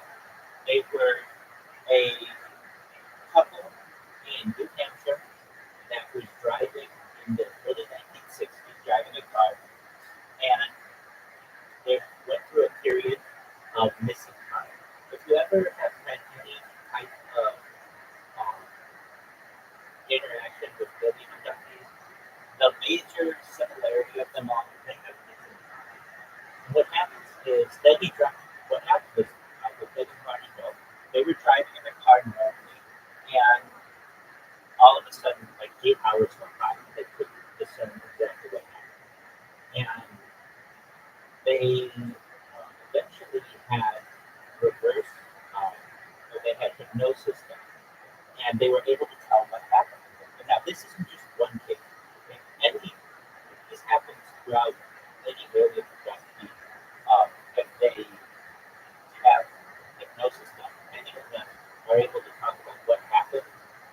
And some of the things that happen are that they discuss at Betty Barney Hill was they were taken to a craft and experiments were done.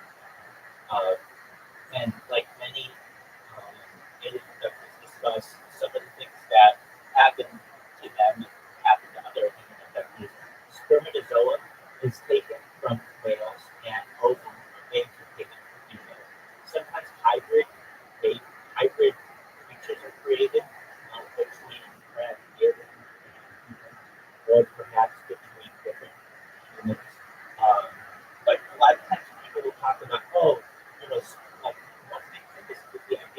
probing, anally probing people. And at least with men, exactly, but that's a real thing. Basically, if you take a probe and put it in a male anal cavity, you can stimulate the prostate, which is where sperm is created, and get a lot more of it than you can with just normal orgasm. So basically, you can drain a man of all his sperm by doing that. And then with women, many times what has happened is their ovaries are eggs from their ovaries are taken and experimented. And all of this is done telepathically. So they basically are told they're on like a bed with like a light on them, just like in the movies.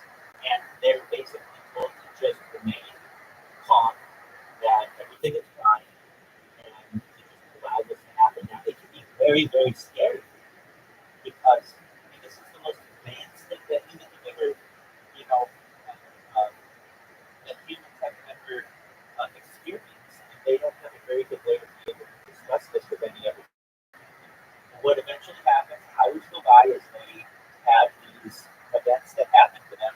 And like have you ever seen the movie The Men in Black? That's okay. So there's a tool that they use in Men in Black. It's called a neuralizer. Basically, like it makes it erase your memory. At least exactly. So in the same way, this type of technology exists, and that's why people who are abductees don't necessarily know exactly what happened. But then what happens is they'll go and they'll tell their friends, like, hey, I was driving in my car and all of a sudden, I had this period of missing time. It was during the day, or when I came to, it was in the middle of the night, and I didn't know exactly what happened. And eventually they'll be taken to a doctor who can do hypnosis or hypnotist, and then these sessions are recorded, and you can hear them talk about exactly what these aliens do to them. And it's scary. It's scary to a lot of people as it would be to hyper us. But eventually, what can happen is we can learn a lot from these cases. Now, a very interesting thing that happens sometimes during these alien abductees is they have implants that are inserted into them, almost like we do with animals, where we have trackers on animals so that we can see migration patterns and behavior patterns of animals. The same thing that happens with humans. And there's a famous doctor, he's since passed, but his name is Dr. Rothschild here, and he took out implants from over 20 different alien abductees. And when they studied these implants, they found that they were made of metals that aren't found on Earth. So wherever they were, they're not found on our periodic table elements.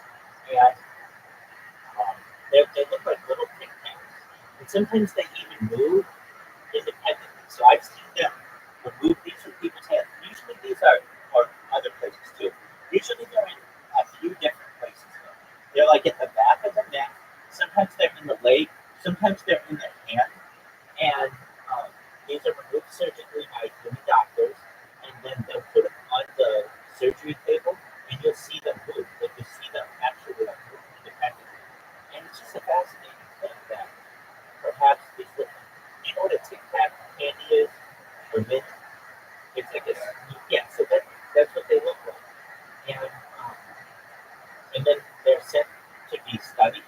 Sometimes the government interferes and takes them over. Sometimes the results come back and they say, well, we don't exactly know what these things are, but we just know that they are not made from real things, which is just an incredible thought that something from another planetary system could be impacting us here on Earth. And if you, so when it comes to alien abductions, this has been happening perhaps for the entire length of human existence. However, only until recently, and I say within the last 80 years, the big event was Rothschild. Rothschild that happened in July of 19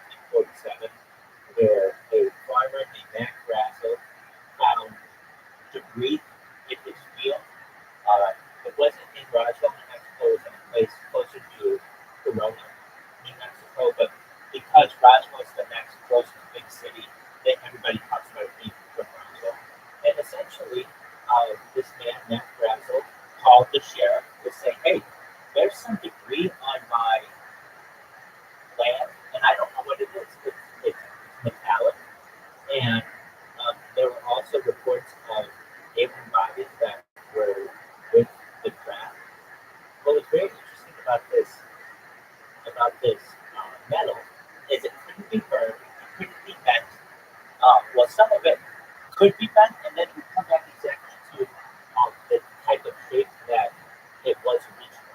Like they would take a sledgehammer and bang on this stuff, and nothing would happen to it. They would take fire and take it to it, nothing would happen to it, and be cold to the touch. And it was unlike anything that they'd ever seen. So what happened was the sheriff then called in the Air Force. The Air Force came in and and essentially closed off the entire area and brought that debris to Roswell Air Force Base, and then eventually it moved perhaps to Wright-Patterson Air Force Base, which is located in the Midwest of the United States. All of this, though, was then reverse engineered. So basically, many of the different types of alien technology that we glean from these events are in use today. What I'm talking to you on right now is alien reverse engineered technology. What do I mean? Well, the computer transistor, deleted user, please be kind while we're speaking. Things like the computer transistor. It's disrespectful.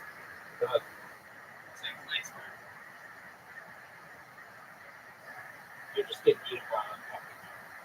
So things like the transistor, things like infrared antennas, things like night vision goggles, things like computer chips, silicon chips, and the like were all perhaps reverse engineered alien technology. And this isn't my belief. This comes from many different sources. The major source is from Colonel Philip Corso. He wrote a book called The Day for Rothschild, and basically discusses all of the different technology that we believe from these from the information.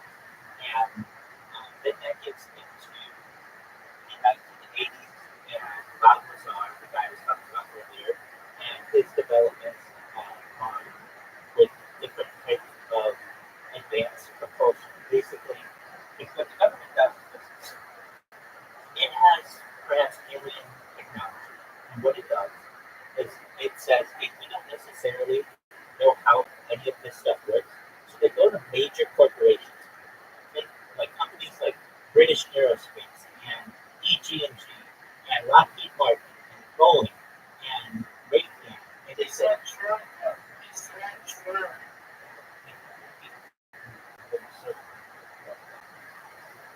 so what they will do is essentially they will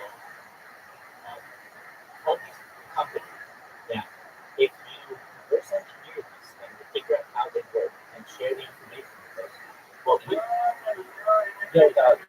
I'm going to talking here. So what they're able to do is reverse engineer these things. What's very exciting with reverse engineering these types of technologies is then those companies are able to hack that technology and eventually slowly leak it out.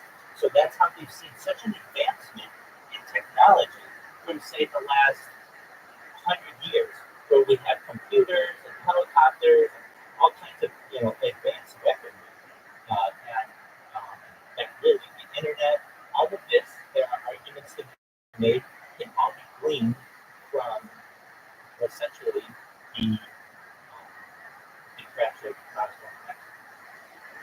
What do you think of that? That's a great question. Go ahead.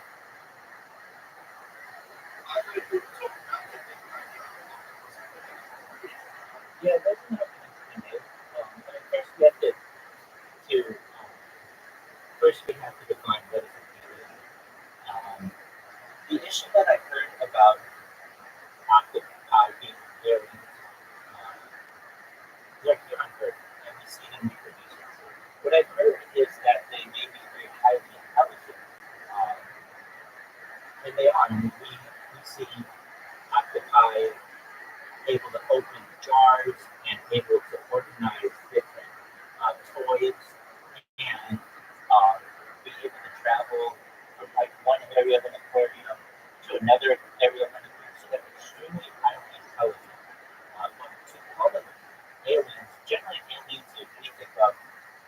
extraterrestrial. They don't come from anywhere but they don't come from potential. So with that argument to be made, there's perhaps there are perhaps people one occupy to be aliens, but in reality we see them reproduced here on Earth. So if anything, we could just call them highly intelligent beings. The issue that arises with octopi, and the reason why they're not more successful here on Earth is because they have relatively short lifespans, and they don't pass on their knowledge to other species, to their offspring. So what do I mean? You've ever seen octopi reproduce? It's like a billion little octopi. I don't know how many, but like hundreds of other octopi that eventually are reproduced. But the mother octopi does not, the mother octopus, I should say, does not pass along any knowledge to the babies. Unlike humans, humans teach their young. We see primates teach their young, but since octopi don't, an octopus must relearn everything with each subsequent generation, and thus they're not able to build the previous knowledge base that they created. So, but over the course of 3 years, octopi, I think I've heard, have like an IQ of like a toddler, which is incredibly gifted.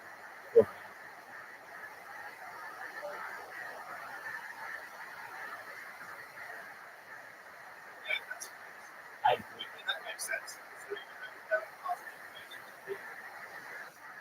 I agree. Now, if you'd like, I have the opportunity. We have a Bob Lazar interview. I mean, this is Joe Rogan, which is fascinating. And I got it actually pulled up. So, if you'd like to learn more about this and more about the advanced technology, I can show it to you. Would you like to see it? Yeah. Excellent. Before we do that, do you want to see what a crash UFO looks like?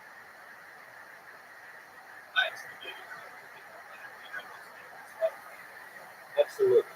So,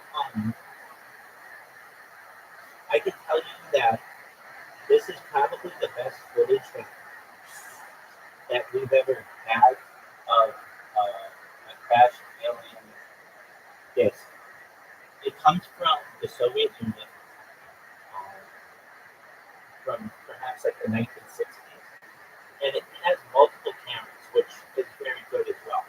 I can tell you that experts have been able to corroborate the fact that the uniforms of the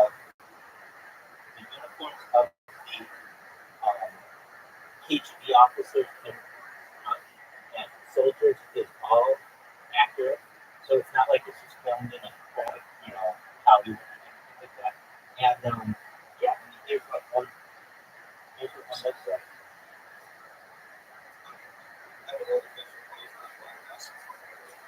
Go ahead.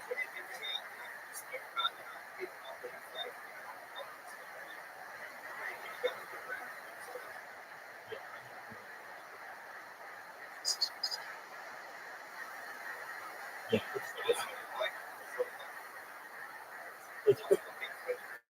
it's pretty obvious. It's pretty obvious that it was. Okay, so the first big continuity, the Earth is 6 times larger than the Moon. Okay, you get the Earth is 6 times larger than the Moon. Okay, so we understand.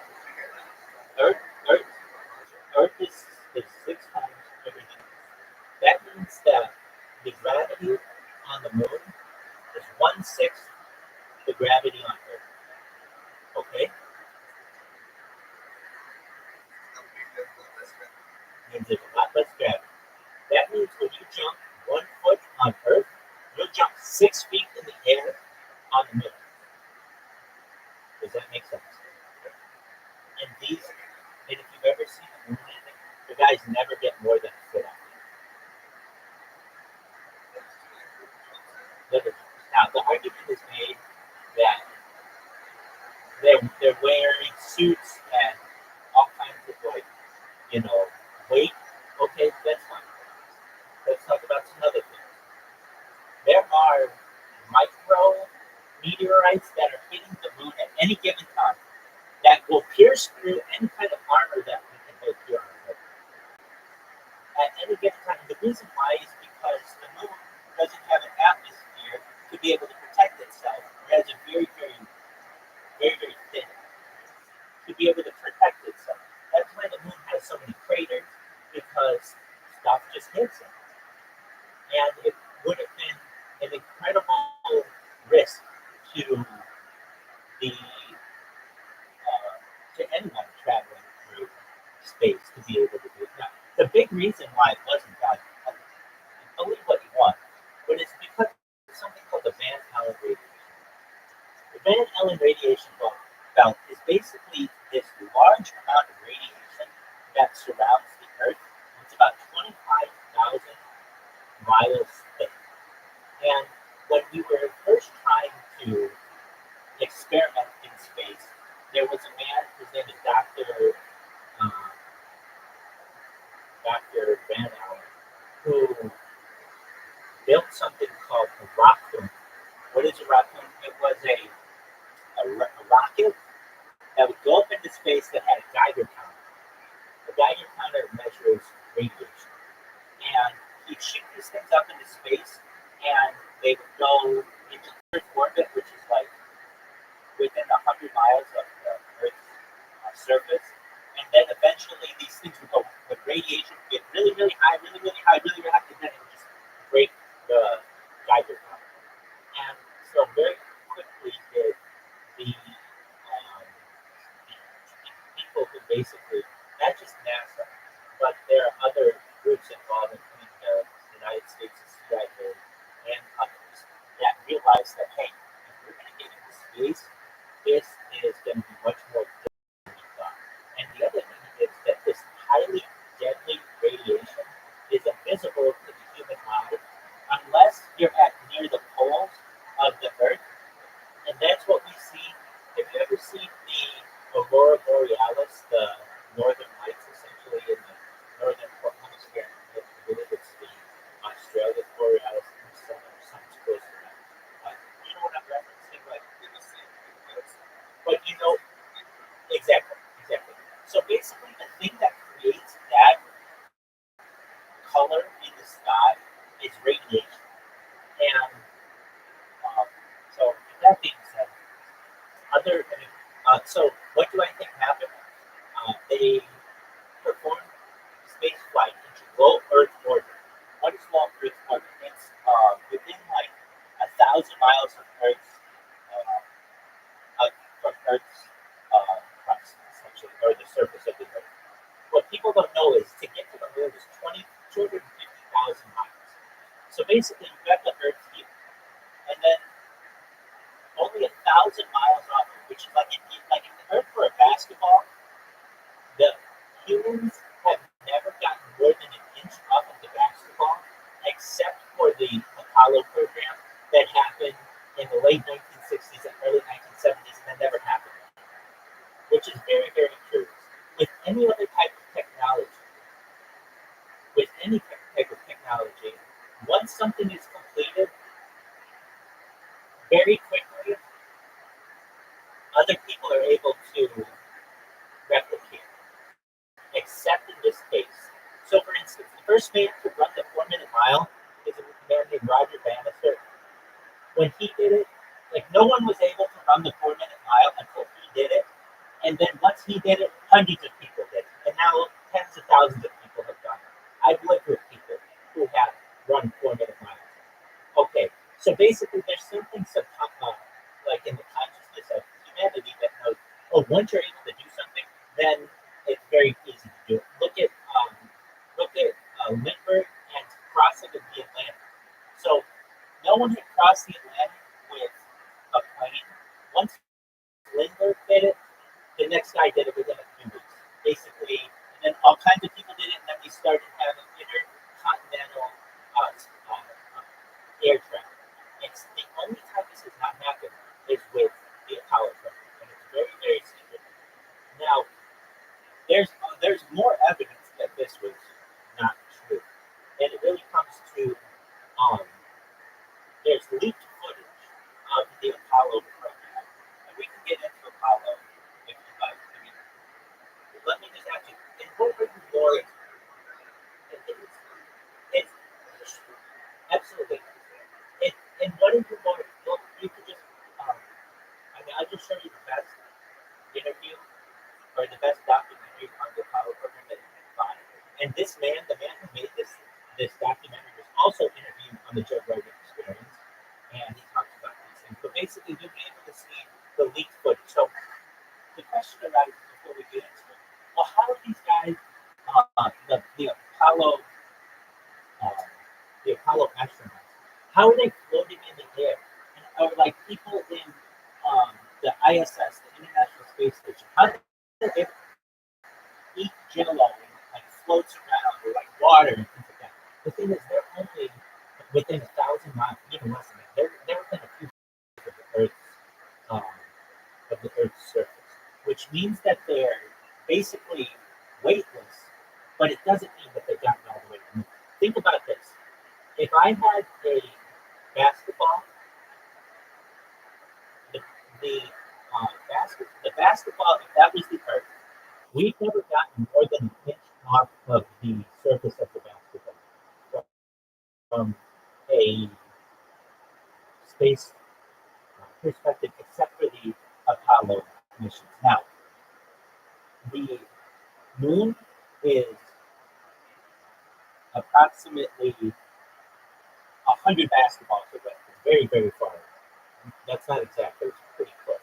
And starting at about not an inch off of the basketball, but like 2 inches off of the basketball is deadly radiation, or 25,000 miles. Meaning, how deadly is it? It's already killed. Um, like it killed Lilac, the dog's name is something like that, from the Soviet Union in space. Basically, it fries you. And if you know the type of shielding that you need to protect yourself from this type of deadly radiation, and you know that the Apollo program just basically had less than an inch of aluminum protecting itself, you recognize that a lot of this could be fake. Now, another thing that made it very easy to make is the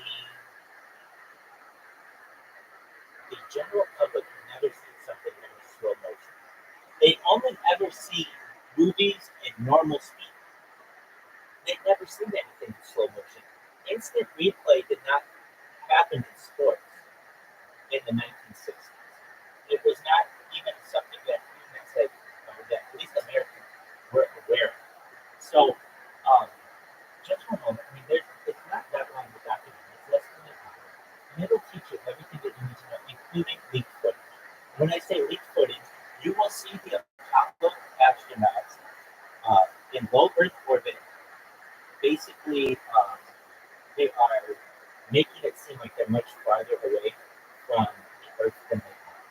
And so with that, this is a documentary by Rothschild. It's called Anything Happened on the Regular Moon. Just a moment, I'll be able to watch it right there. Shout out to Bulb, everybody. Bulb has an amazing depth of inquiry and sense of wonder. We wish everybody was as polite and curious as Bulb is. All right, here we go. So all I do is go to YouTube and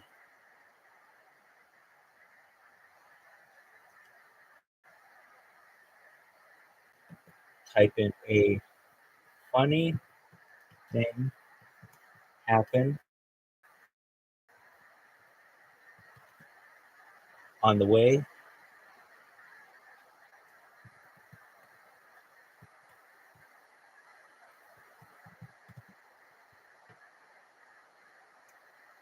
to the moon.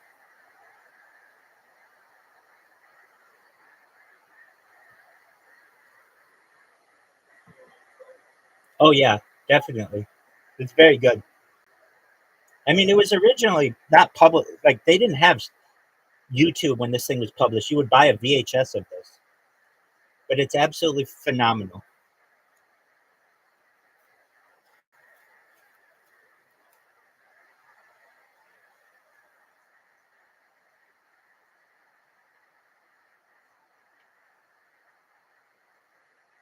And if you're like, "Man, I don't have all this time to be able to do," I mean, that's fine.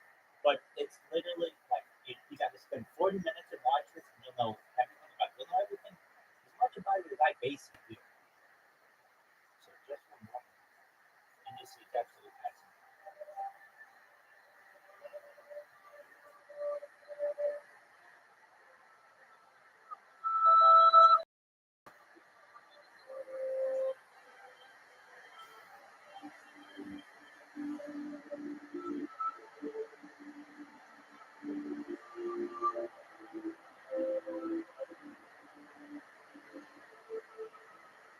Since the beginning of recorded history, the human race has been at war.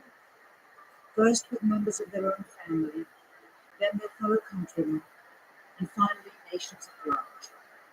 Yet perhaps the starting ground for all these conflicts lays somewhere deeper within the very character of the human condition, in the dark, untouchable crevices of the human heart.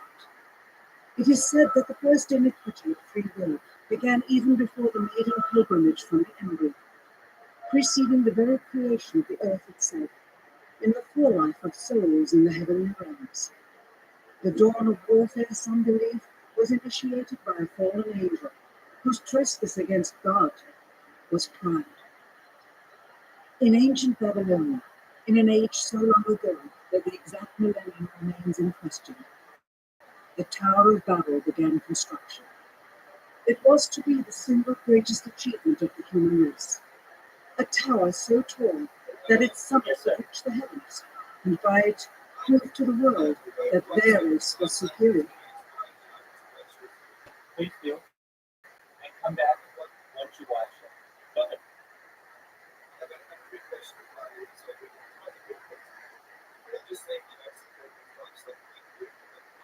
Sure. It's an excellent question.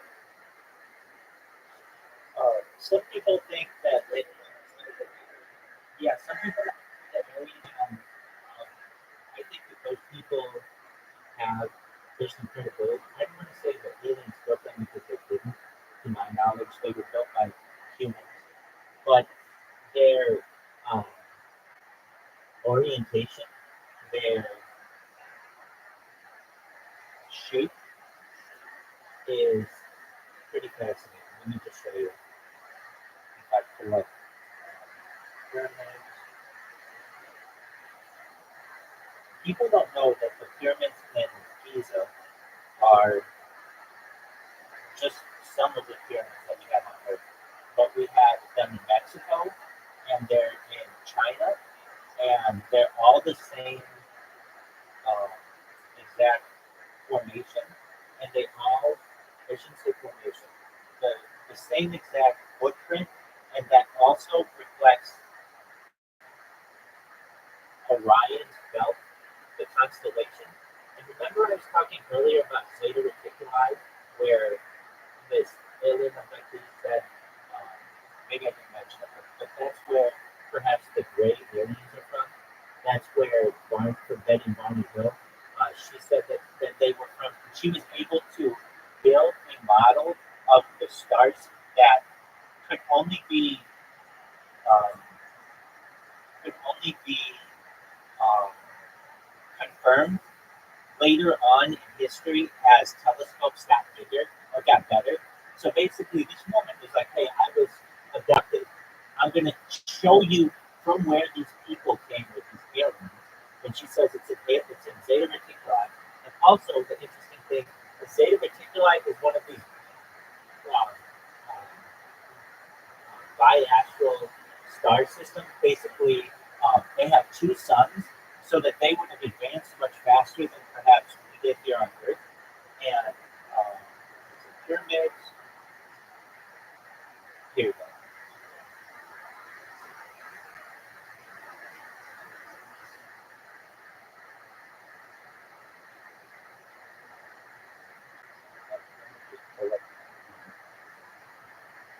Overhead shot.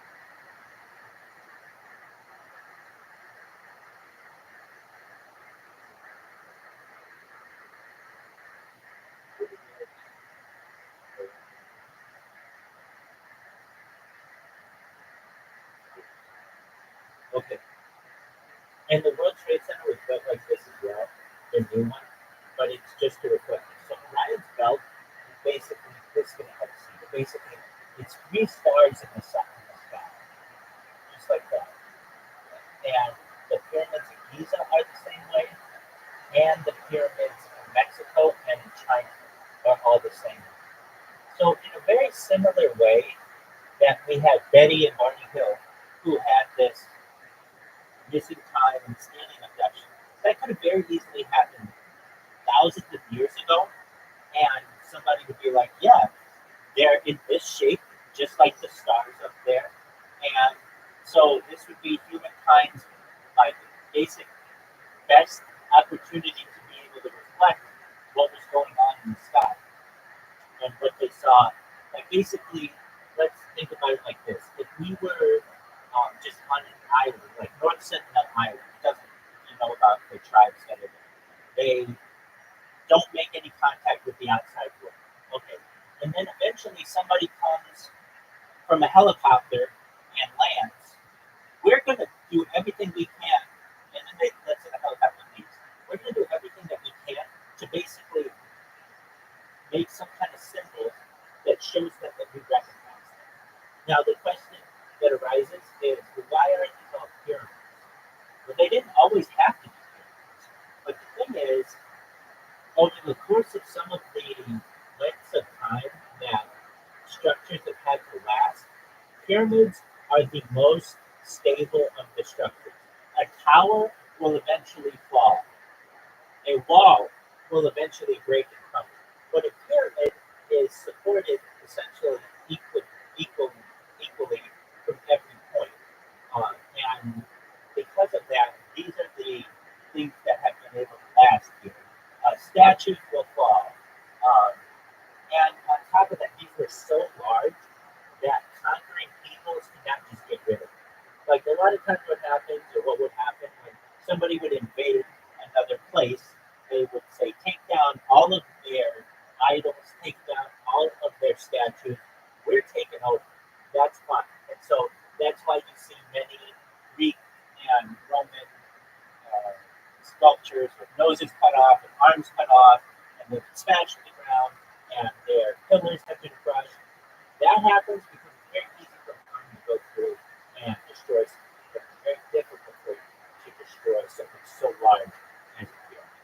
And because of that, these have been able to last. So do I think that aliens built them? No.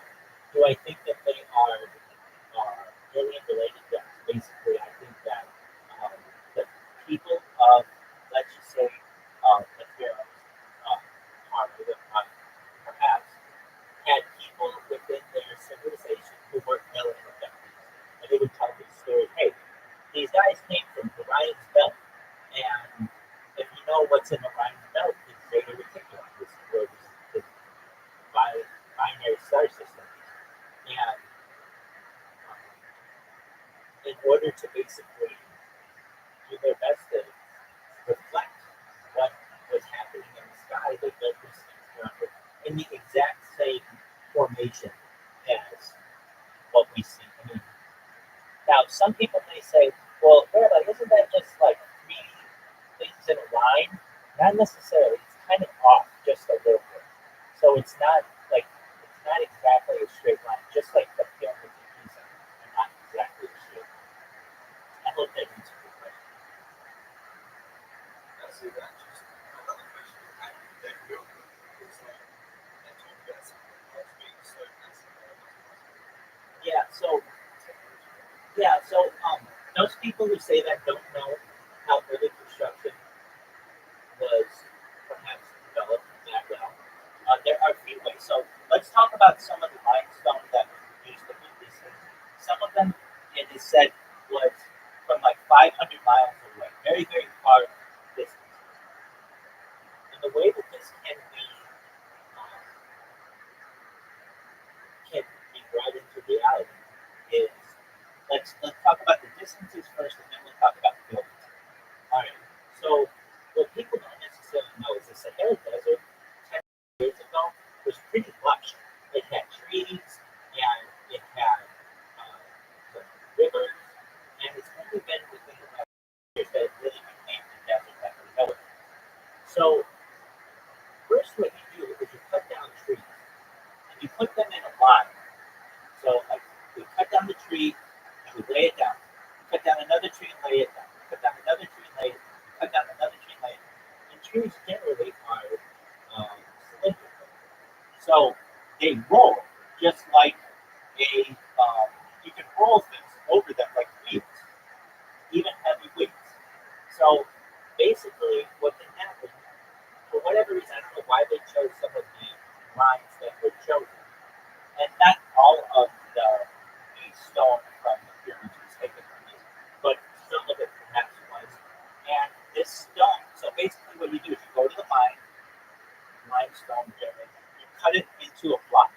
This can be done in multiple ways, but generally the way it's done is you take like a metal object, you create like just like a small pound into it, and then eventually keep pounding and pounding. It'll eventually split from the line, and then you can from there break it off into a block. So you created a nice block, and then from there you take it to your row of trees, of logs basically, and you roll it. Now, how do you do that? Well, there are a few ways. Generally, it's thought that you just take ropes and you can pull it, and it's not that difficult to do because the logs are rolling. So it's not like you're having to pull it through sand, which would be very difficult to do with a break. You are just pulling it on rotating cylinders. So you're able to traverse perhaps 500 miles if needed. Not saying immediately, but within 20 years. Scientists believe that the pyramids were made in about a year, from 10 to 20 years. So basically, you just start a line of bricks or of blocks, make your way to east. Then what happens? Okay, so you've got all your bricks. Let's say we solve that problem. How do you get them so high in the air? Well, the general consensus is there's a saying, if let me make sure I get this. It's something like, give me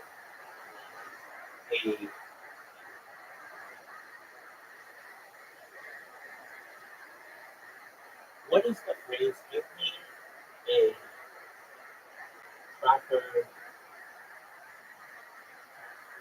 something and something, and I can move the work. Give me a proper lever and a place to stand, and I can move the work. So this is from Archimedes. So how is this done? Basically, with long levers, you can move a stone in any direction. You just need to make it long enough. And when I talk about a lever, I'm talking about like just basically either a piece of wood or piece of metal or something long enough, and then a solid base, and you can lift these things up. Now, how do you get so high in the air? Well, the first thing that you do is you take all of your stone,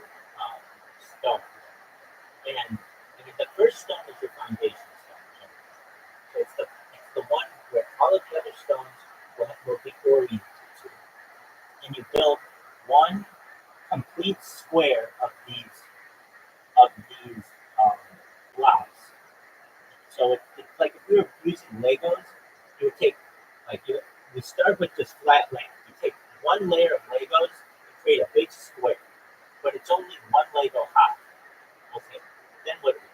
Well, then we build a ramp. And the way we build a ramp, sometimes we use mud, sometimes we use logs, but basically a ramp that has a very slight angle is easier to be able to pull up these blocks onto the second level. So then we build a ramp, and now before we had one big square that was 1 block high. Now we have a 1 block high big square, and then we've add another block high square to that with just one less square than the first one, so that it starts to get that pyramid-like shape. And then from there, we start building it higher and higher, and start making bigger and bigger ramps. And these ramps are made of like mud and trees. They're all organic material. eventually, once we're able to build that all the way to the top, then what we do is we remove the ramps. And the ramps aren't stone, they are from organic material. So we're able to remove all of the ramps and perhaps then even add a layer of what was thought of white limestone to the edges so that it's a very smooth surface. And then as was generally thought, there was a gold capstone that was at the very top. And from there, because all of this is organic material that we used to build a separate stones, given 10,000 years perhaps of erosion, all of the logs will be gone because they'll just break down from decomposition, and the ramp will be gone because we'll remove it, and at the very end, so that we have a really nice form. To me, that seems relatively reasonable for a way that they could be something creative. That makes sense.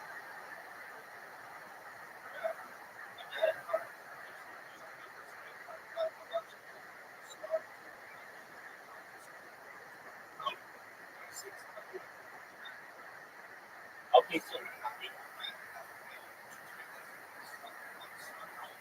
let's look at. I mean, the ramp is like if I had to look into the exact ramp now.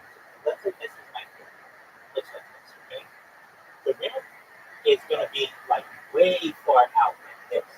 It's not going to be like a sharp angle. It'll be like an angle of like 10 degrees. And the higher and higher it needs to go, the longer and longer the ramp gets. So here we go. Yo, dog, please tell me approximately how big of a ramp would have been needed to create the pyramids, and out of what would the ramp have been made?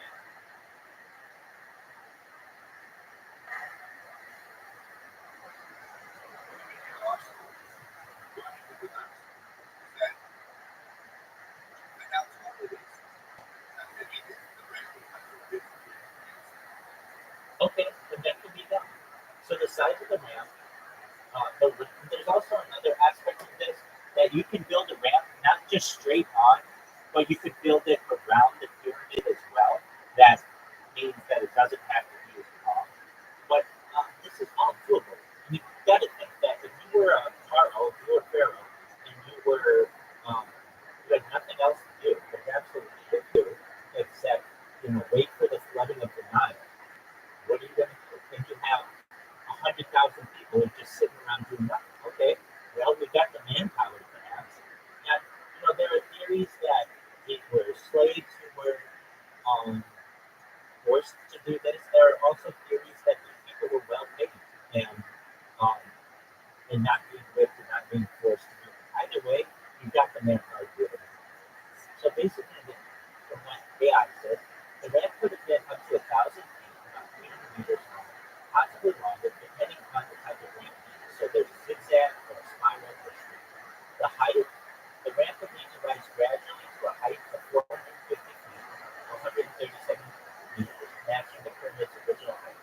The slope, to avoid being too steep, the slope of the ramp would have to be around 7 to 10%. So around 7 to 10 degrees, which would make all of the massive stones a bit confusing. The materials for the ramp, as for what the ramp would have been made, mud brick, which is a common building material in ancient Egypt, that would have been abundant, relatively easy to shape into a solid ramp. Limestone as well with thick wood and other materials. The ramp theory pipes, there's been a straight ramp that would have been the simplest yet have been incredibly long to scale. A zigzag ramp, that design would have taken up less space and offered a more gradual incline, or a spiral ramp. Some believe that Egyptians used a spiral ramp wrapped around the pyramid as it was built, although that would have required significant engineering skills. The ramp would have been dismantled after the pyramid's completion, leaving little direct evidence of it today, which is why these theories are based on estimates and indirect evidence. But yeah, it's wild to think about how much engineering went into those massive structures. But basically, if we gave someone 100,000 people and 20 years to build something, that is something that is capable of being built.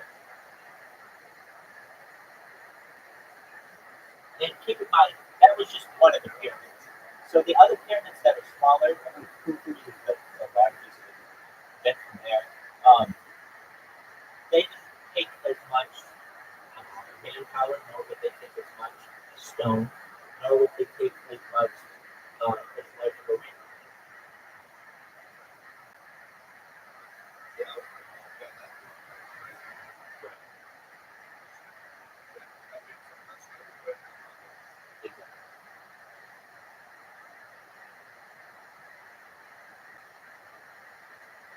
Well, I hope that answers your question. Do you have any other questions, Paul?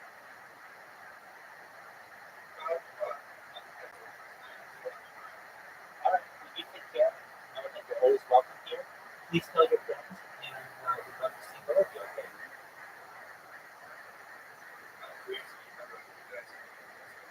Peace. Take care, my friend.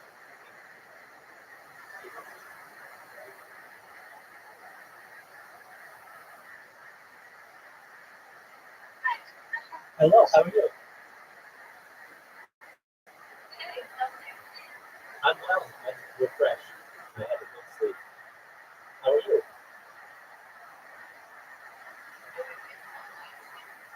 Sure.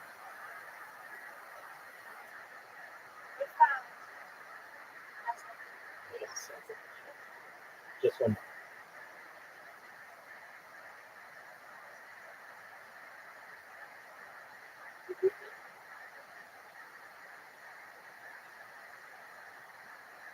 I feel.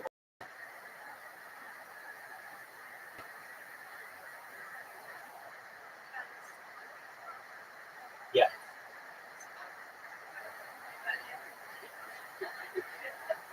How do you feel?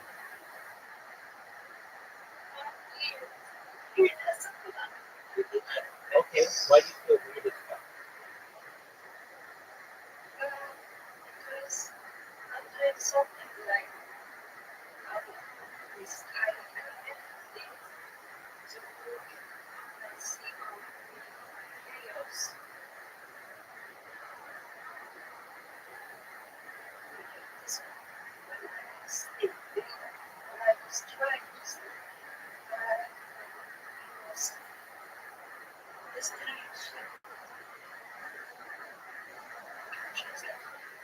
Sure.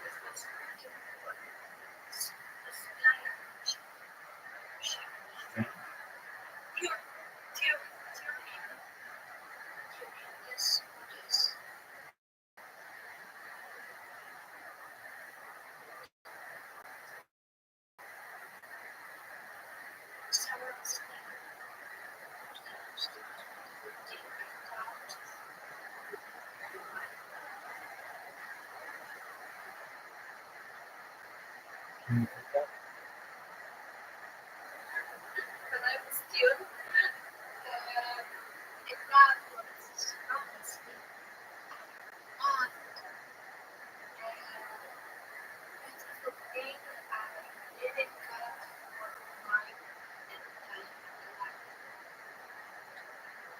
Okay.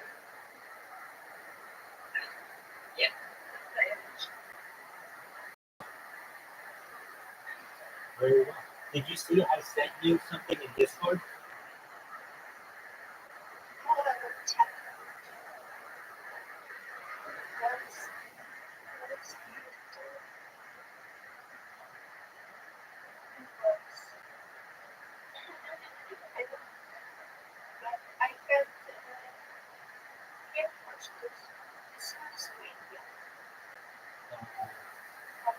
So do you know where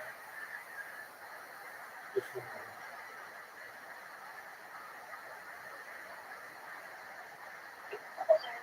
Yeah, in Poland.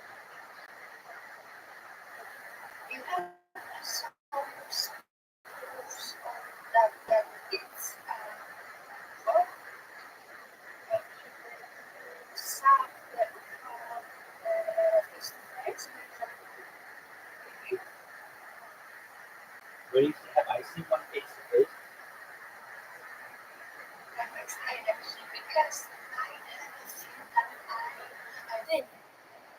When was that?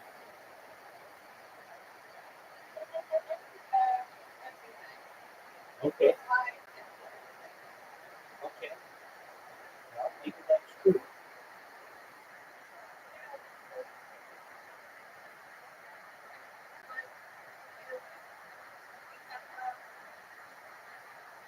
That's the beautiful because you have a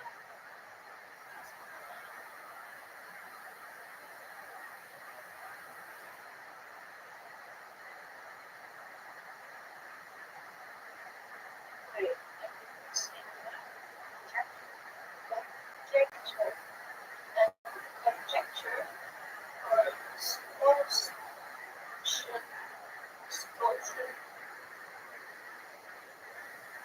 Sometimes it's very, very beautiful maybe to start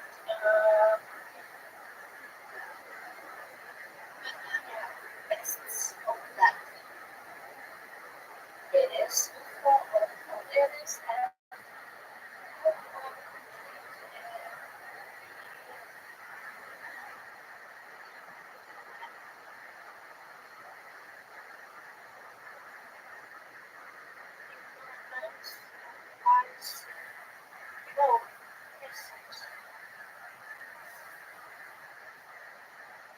Okay.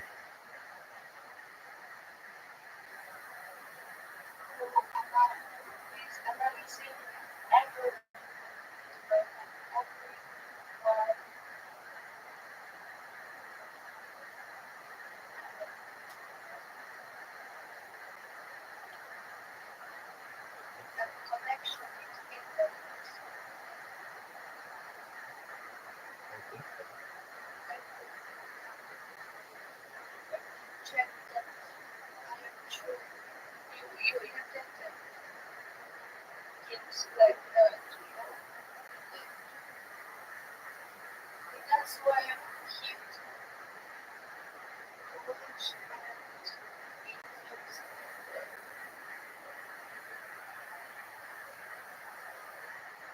now to Excellent. Do you know what Lublin, Poland is? what it's Lublin, Lublin. I don't city yet yet Okay. yet. So there's that's where those dwarfs were um, earlier today that I sent you. Sure.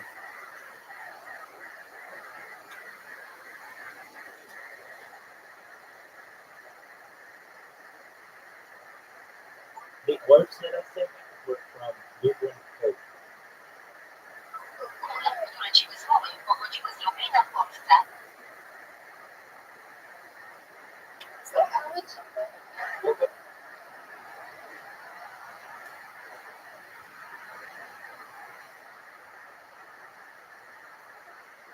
Well, I saw that in one movie that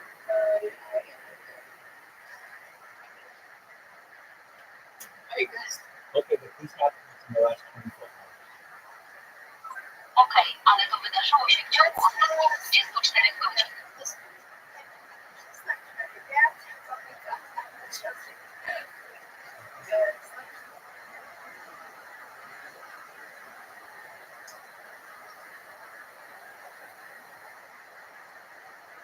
Things in the sky. Things in the sky that nice. It's things. So it's so here. And if we have this data, we are doing that. If we have this data, if we have this data, what are we doing with it? It's a good question. I don't know. Which you would just say to audience, you haven't meet face to face.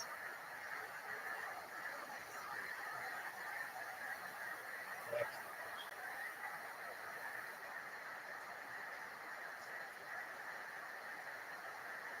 Just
Okay.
Sure. Yes, absolutely.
powiedziałam, żebyśmy po prostu lubili komputery.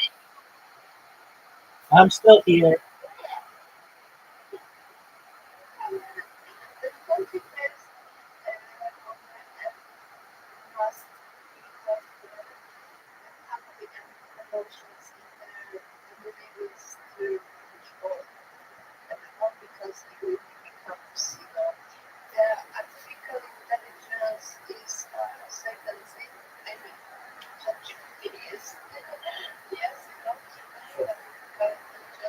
just because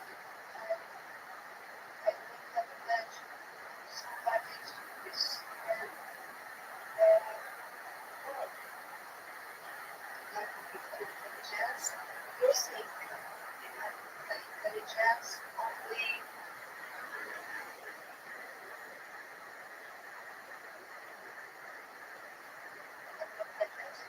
I'm going to help you with it. You're very close, and I want to help you with this one because it's important.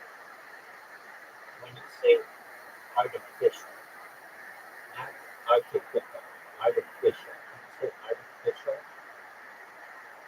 Pomogę ci z jednym słowem. yes, Jesteś yes. bardzo blisko i chcę ci pomóc z tym słowem, ponieważ jest to ważne słowo. Kiedy mówisz artificial, czy możesz powiedzieć artificial? Say artificial intelligence. Powiedzmy sztuczna inteligencja. Artificial. Say perfect. Artificial, and then say intelligence.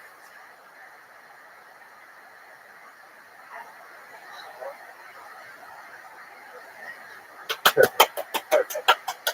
Bravo. You're very smart. Bravo. You are very smart. Excellent. Brawo.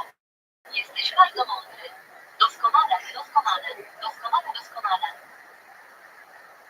There are multiple kinds of artificial intelligence, and just so you're aware of what they are, there's artificial general intelligence and artificial super intelligence.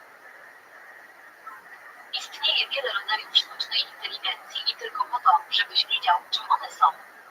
Jest sztuczna inteligencja ogólna i sztuczna superinteligencja.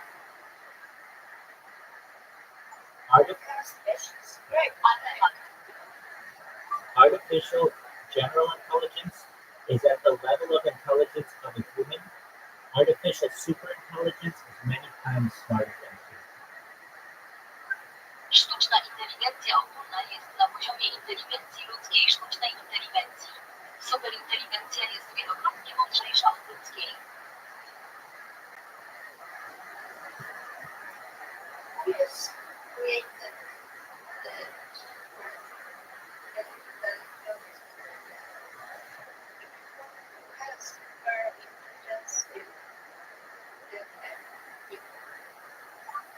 Artificial superintelligence arguably has not been made yet.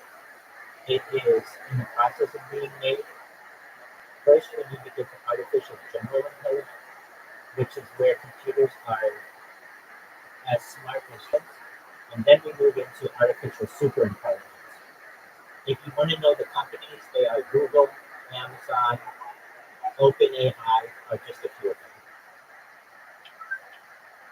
Sztuczna superinteligencja prawdopodobnie jeszcze nie powstała. Jest w trakcie tworzenia. Musimy dotrzeć do ogólnej sztucznej inteligencji, gdzie komputery są tak inteligentne jak ludzie, a następnie przechodzimy do sztucznej superinteligencji. Jeśli chcesz wiedzieć, jakie to firmy, Google, Amazon, OpenAI to tylko kilka z nich.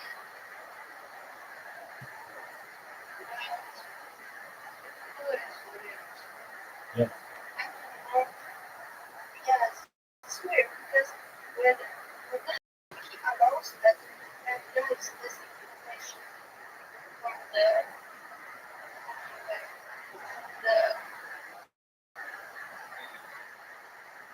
species, human species,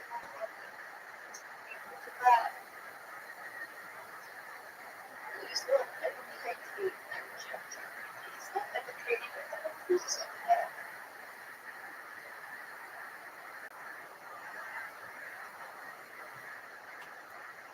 Maybe that's why. Myślę, że are both very educated, especially Myślę, że oboje są bardzo wykształceni, szczególnie jeśli chodzi o Wikipedię.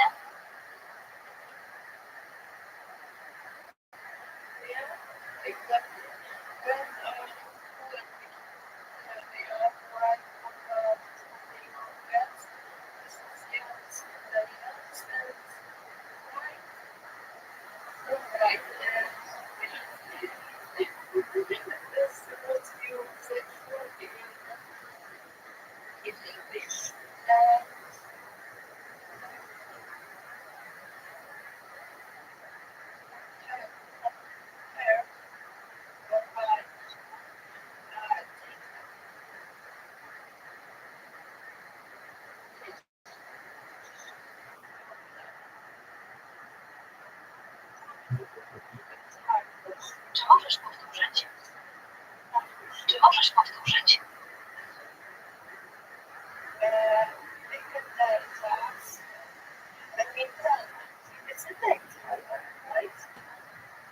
data.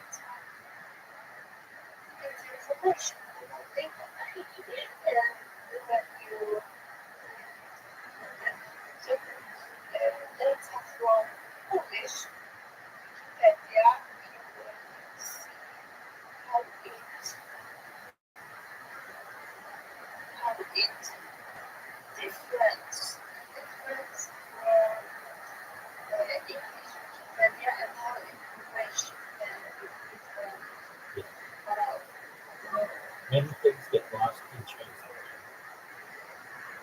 Ile rzeczy mówi się? Many things get lost in translation. Wiele rzeczy mówi się w tłumaczeniu.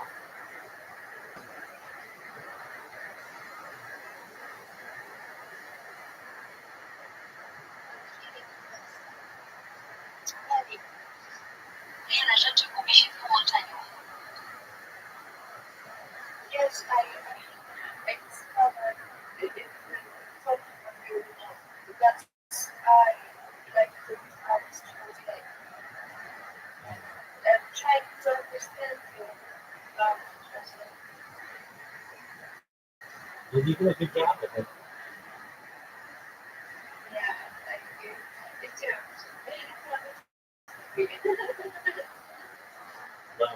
Just know that I have an incredible amount of respect for you because you're translating multiple languages at once. I just have to do one.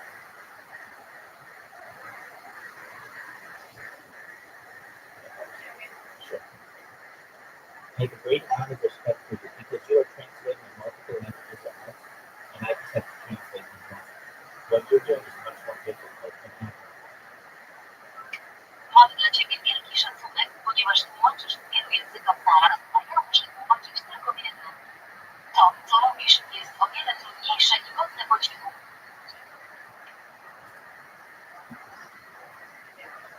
You're welcome. So I am learning to respect you. Learn to know something. I just have to press one button. Muszę tylko dostosować jeden z moich komputerów po naciśnięciu jednego przycisku.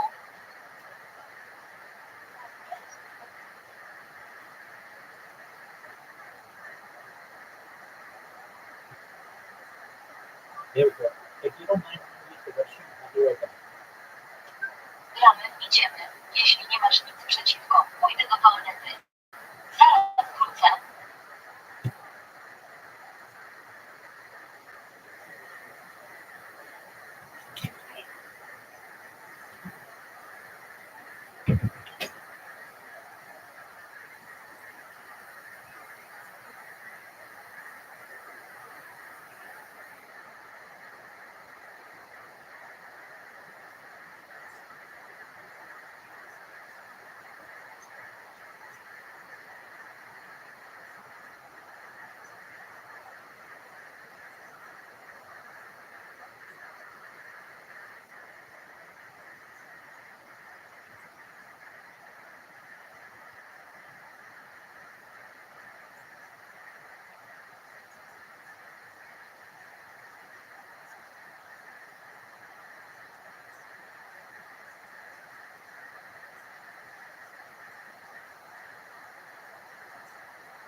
you have something to clear my mind? Did you ask? Do I have something to clear my mind from the past? Because some things I want never wanted to clear or clear my mind because I never wanted to do it after days later because I should have survived with respect to it. I was falling in love with your yeah, it's hard because it's important to love myself. That was the moment you said everything. Really understood that.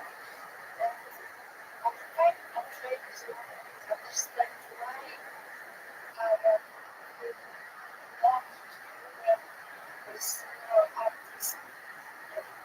This was how you do it.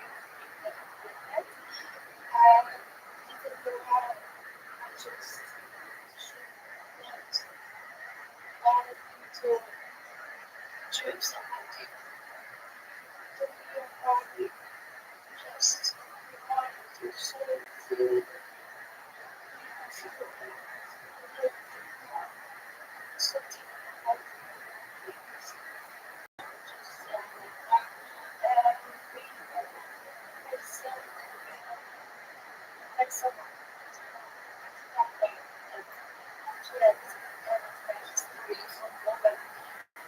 It's very for love person, not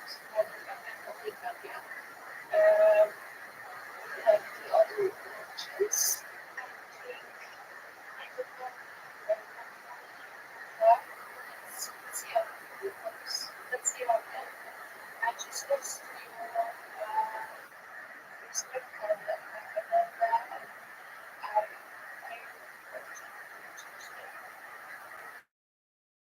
just forget about it because it wasn't a nonsense as everybody, you know, entrepreneur they expect after the more meaningful this world. It's respect and we hope just and I just want to forget to be complete, you know, freedom, complete and desire peace. Absolutely. Absolutely. We're just working on the mysteries of the world, and that is very exciting to everyone.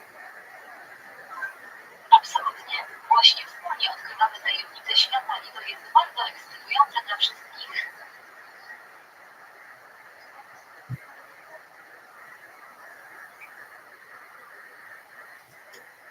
What's going on, Jake? How you living, Ken?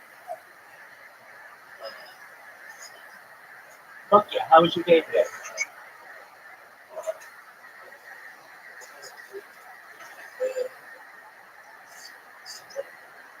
Amazing. All right. Anything else good happen to you?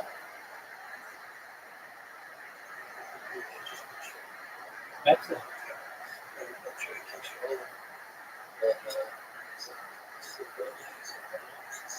No, dog. We're on the same fucking schedule. I sleep all day too.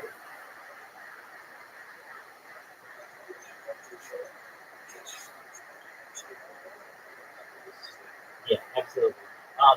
Yeah, what's been happening? I've been singing Filipino karaoke all night, and since the Philippines are on, they're like 8 hours behind, they're like 16 hours ahead.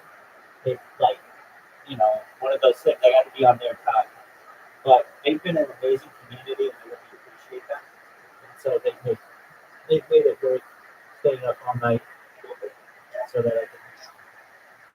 Wow, look at you. You're looking good, man.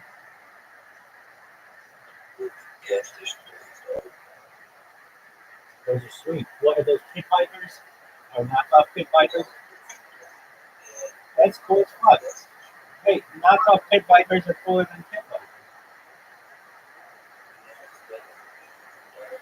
What a dog, and it's sitting on them when you get in your truck? Yeah, fuck that.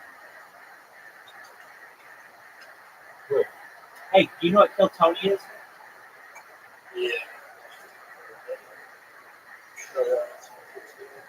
All right.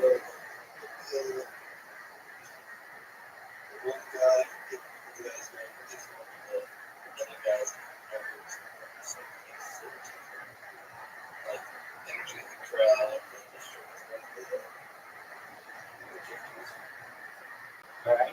Is that William Montgomery? Does he have red hair? Yeah, he's actually going to be up soon. We were just watching Kill Tony, just chilling. I watch it just about every Monday, and I really enjoy it. It has not been as good since Tony made some remarks at Madison Square Garden because his guests haven't been that good. But nevertheless, it's still a really great show.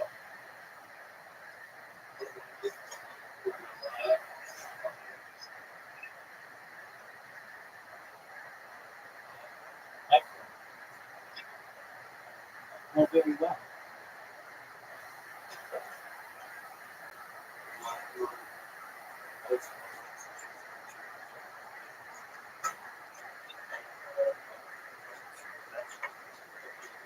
Your ex-girlfriend has been paying your phone bill for the last 10 years? Well, you can't beat that. Welcome. What's going on, George? How you doing, Tim? Okay. All right. All right. Have you seen these drones on the East Coast? Yes, sir. What do you think of them? They're making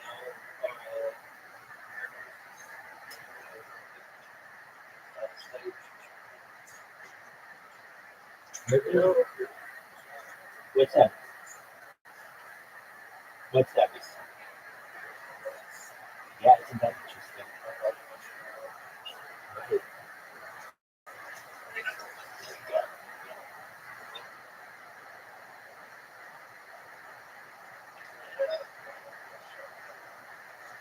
Good, Michael Burt. I did my best to.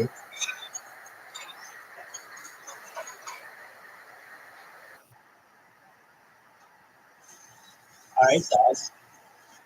Well, with that, we're going to continue watching some Kill Tony. Feel free to chime in whenever you want. Okay. He makes bombs. Who makes bombs? Yeah. Guys, but he just finished his manifesto before he won. I mean that with love. That the Ten Commandments. There you go. Yeah. Let me see it. Yeah, absolutely. Go ahead.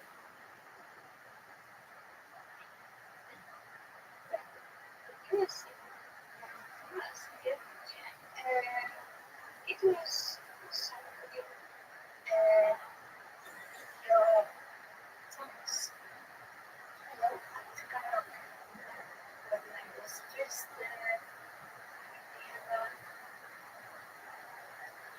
over.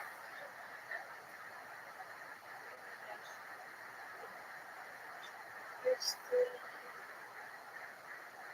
listen karaoke. There you go, Keith. Yes. The most songs you dancing you've ever had. Yeah. But I use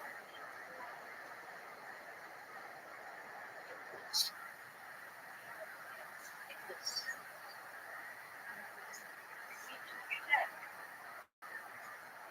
something about the song you are now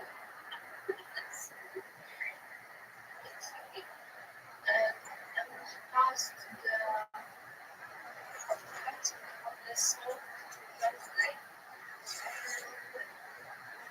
It was something that if you think that the song is about you, Yeah. Yeah.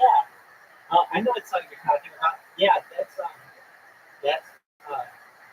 hold on. It's Carly Simon's. It's called Carly Simon's. I bet you think this song is about you, but hold on, I have another one.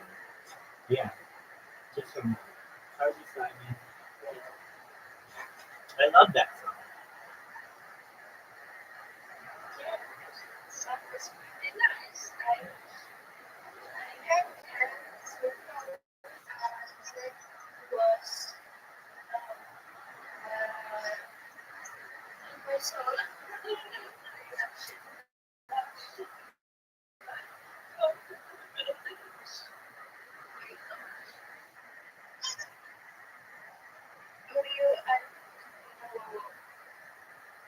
It's called You're So Big. It's called You're So Big. Nazywa się Jesteś taka ważna.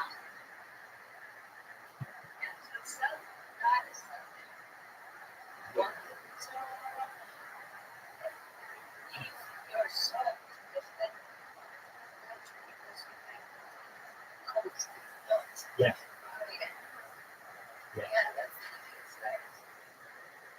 We are very cocky. We have lots of confidence. We won back-to-back world wars, so why wouldn't we? Jesteśmy bardzo zarozumiali. Mamy dużo pewności siebie. Wygraliśmy 2 wojny światowe z rzędu. Więc dlaczego mielibyśmy tego nie zrobić? I love your dog, Jake. Jesteśmy bardzo zarozumiali. Mamy dużo pewności siebie. Wygraliśmy 2 wojny światowe z rzędu. Więc dlaczego mielibyśmy tego nie zrobić? Americans are very confident. Amerykanie są bardzo pewni siebie. Amerykanie są bardzo pewni siebie.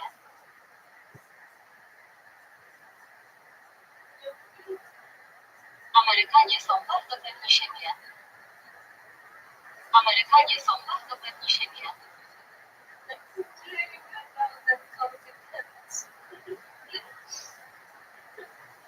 Jake, what is your dog's name? Chuck Chuck is a sweetie. Shout out to Chuck Chuck. Is Chuck Chuck a boy or a girl? Shout out to Chuck Chuck. Does he like to cuddle? Yeah. Amazing. What kind of dog is it?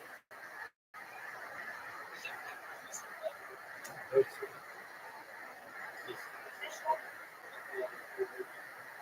He was a red heart of the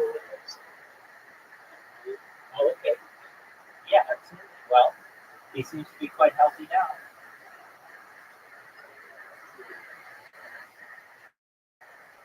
Why'd you name him Chuck Chuck? Okay. Sure. Absolutely.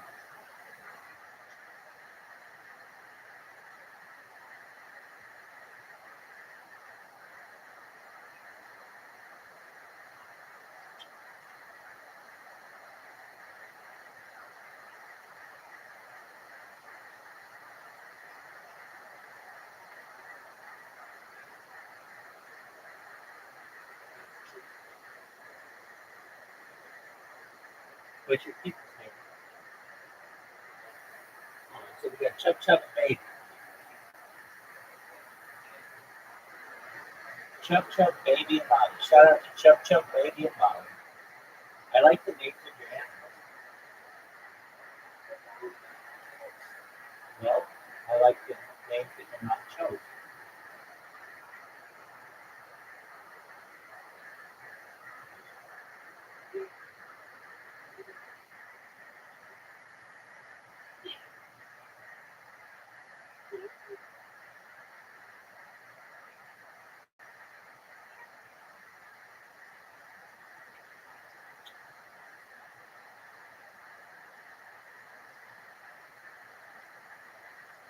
All right.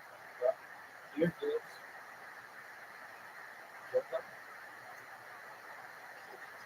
Being along. Eric, you have a look to you is incredible to most. Yep. Is this Just went out tonight. Yeah, actually, I went on a date with one of the most beautiful I've ever met about 2 weeks ago.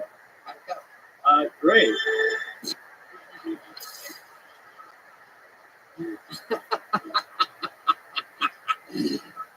Eric, really fan of the organ music on that beat there.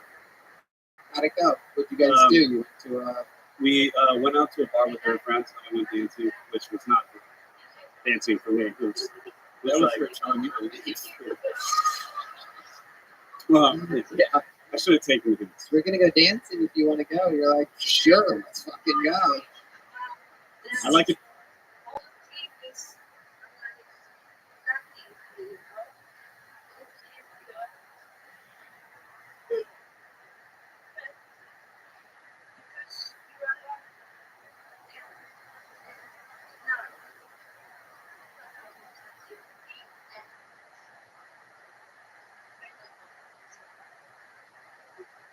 That's okay. Like a challenge. Okay.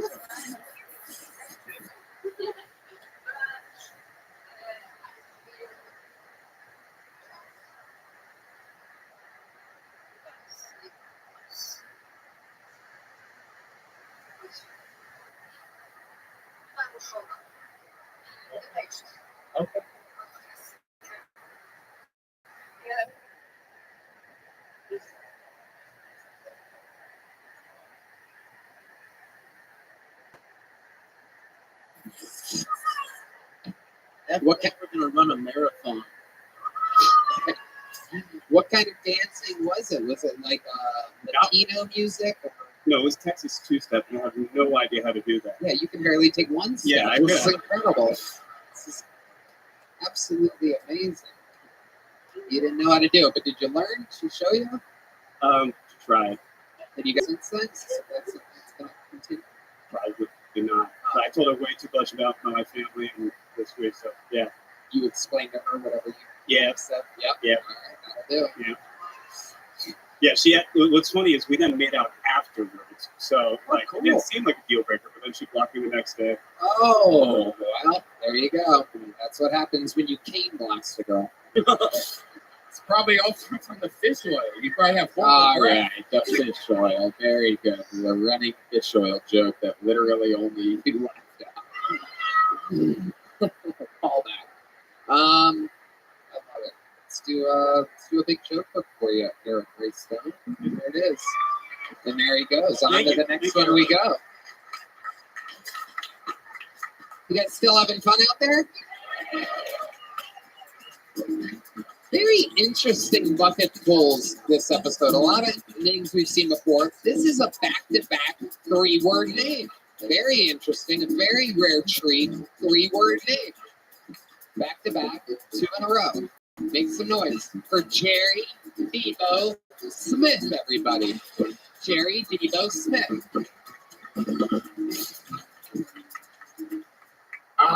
The whites. Hey, a lot of people can't tell by looking at me, though. I'd like to tell people this all the time, but I'm actually mixed myself. My mom is white, my dad is black. It's a lot of pros and cons to being a mixed kid. Like, the biggest con to being mixed is that I got high blood pressure and mesothelioma. That's fucked up. Y'all laughing, but some mornings I don't know what the fuck wrong with me. And here's the best part. This is the part I like the most. I have a big dick and a high credit score. Brr, brr, brr, brr. My eyes up here, nigga. Get the fuck out of here. All right, I'm lying. Listen. My dick is huge. My credit is fucked up, son. My dad told me a long time ago when I was a kid, it doesn't matter if you got good, your dick big. You'll find some fat white woman to buy you anything you want. I said, niggas, you talking about my mother? I almost whooped his ass that day. That was the day. Thank you. Wow. One of the performances of the night. The Kill Tony debut of Jerry Debo Smith. Eagles Nation, honey. All right, you from Philly? No, I'm from D.C., but I live in San Antonio. Okay. Welcome. How long have you lived in San Antonio? Well, I started my career in San Antonio in 2010. They got my picture on the wall at that house. Very good. I know he ain't asked me that, but I felt like a nigga got a shine. Got a shine. Oh yeah, is your picture on the wall anywhere else? Perhaps a convenience store or something like No, that. sir. No, sir. I ain't never been to jail not a day in my life. And I'm caught up on my child support for the rest of you motherfuckers, too. I love it. How many children do you have, Jerry? I have 3. Okay. And they all got their own mother because they need special attention.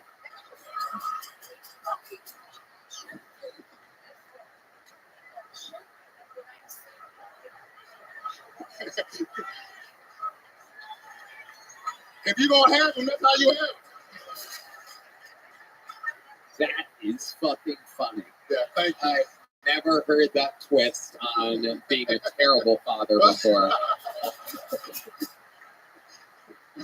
You're a funny guy. Thank you. I appreciate that. So you've been doing it about 14 years. 14 in November, yeah. It is November? Yeah. Oh. Shit. I mean, upcoming November. No, shit, last month then. I missed up. Right. October. Fuck you. Congratulations, Jerry. Nigga, I've been over there for 2 hours. Love it. Jerry Debo Smith. Why do you go by? Because like a lot of my name is Jerry Smith because I'm fucking white. My mom thought that shit would be cool in the hoods of DC. So I had to smack a lot of niggas around to get Debo in their name and shit. So that's my real nickname. So I like to go by my nickname when I'm on stage. I don't want to go by Jerry Smith. Nobody would come see me. I like it though. I get it. You have a Debo hoodie. Yeah. Seinfeld. Yeah, that's my favorite show, man. I'm sorry, I didn't mean to talk over you and shit. No, that's great. That's me sitting on Seinfeld couch smoking a blunt and shit. I love it. That's my merch. If y'all want to buy it, JerryDeboSmith.com. Seinfeld's really your favorite show? Yeah, it's my favorite show. Oh, you really are a Jerry. The last per minute on that show is fucking amazing. Yeah, I totally agree. You ever watch Golden Girls? Yeah, I do. Yes, I do. Yes, I do. LPMs for days. Like shit, I swear. Yep. Mom picked the television, didn't she? No, I did. That's my favorite show. Yeah, my mom died way before Seinfeld came on. Sorry. It's all good. How did your mom die? 1995. She had Oh no, Seinfeld was banging. Then I thought it started in like 89. I mean 98. I'm sorry. I'm high, dog. This nigga a samurai? All right. What the fuck? He say what the fuck, and I look back and this nigga a samurai on the drums. All right. We both fucked up over here. A sleeveless samurai. Get that nigga. I'm sorry. I don't mean that. They told me not to talk over y'all. Let me shut the fuck up. I feel weird being up here because I feel like I'm for sale. There's too many white people in here. You're doing great. You're doing great. You're not for okay, sale. All right. Just know I got bad knees, nigga. I ain't going in the fields. You got better knees than the last guy. Hey. I see him. That's funny as shit. I'm gonna be quiet. I'm waiting for you now. You're doing good. You're doing good. Let the laughter die. Let it die. Anyway, when did your mom die? In 1995. But how? How did she die? Kidney failure. Oh my goodness. Did she have... Y'all gonna see a nigga kill somebody here tonight. Did she have diabetes or? No, she didn't. She was white. Diabetes is on my dad's side. That's on the other side. Okay. She just had random kidney failure? No, well, she's, I don't want to put her business out there, but she was smoke cocaine and shit. You know, so like, oh, okay. It's all right. Yeah, You met your dad. yeah, honestly, yeah. You ain't wrong, though. It ain't like he wasn't a drug dealer and shit. Red Band is wondering how to have kidney failure from cocaine. Is that a common thing? I don't know anything. Well, no, I don't know. I don't think that's, I mean, she used to do, that's the only thing I can say, you know what I'm saying, that she used to do drugs and she had no other problems other than that. She was snorting it. Snorting it. I probably was. I didn't come here to kill nobody, but I'm about to kill one of these 4 niggas on this stage. I got one more mama joke and I'm gonna fuck somebody up. Show y'all why my name is Debo. Oh, shit. Jerry, relax. Jerry. I'm just playing. I'm just fucking with that. I'm having fun. Yo, mama's so fat. Oh my goodness.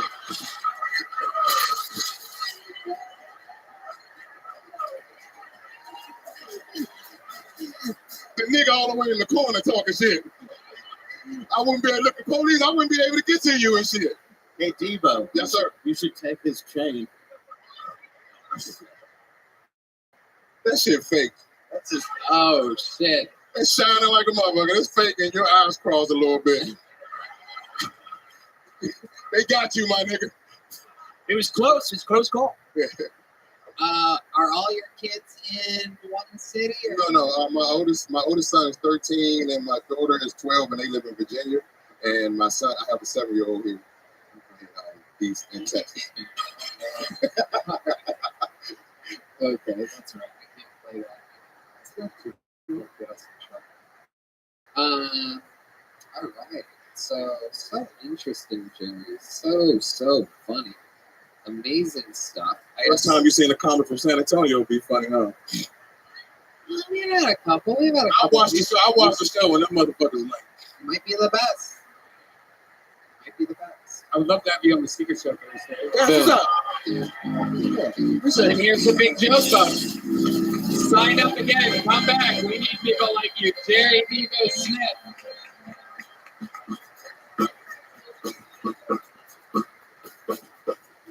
All right. We're going to fly through these last 2 bucket pulls real quick. Turbo rounds. Brand new minute coming at you. This looks like another new name. Make some noise for Sam Cokes, everybody. Sam Cokes.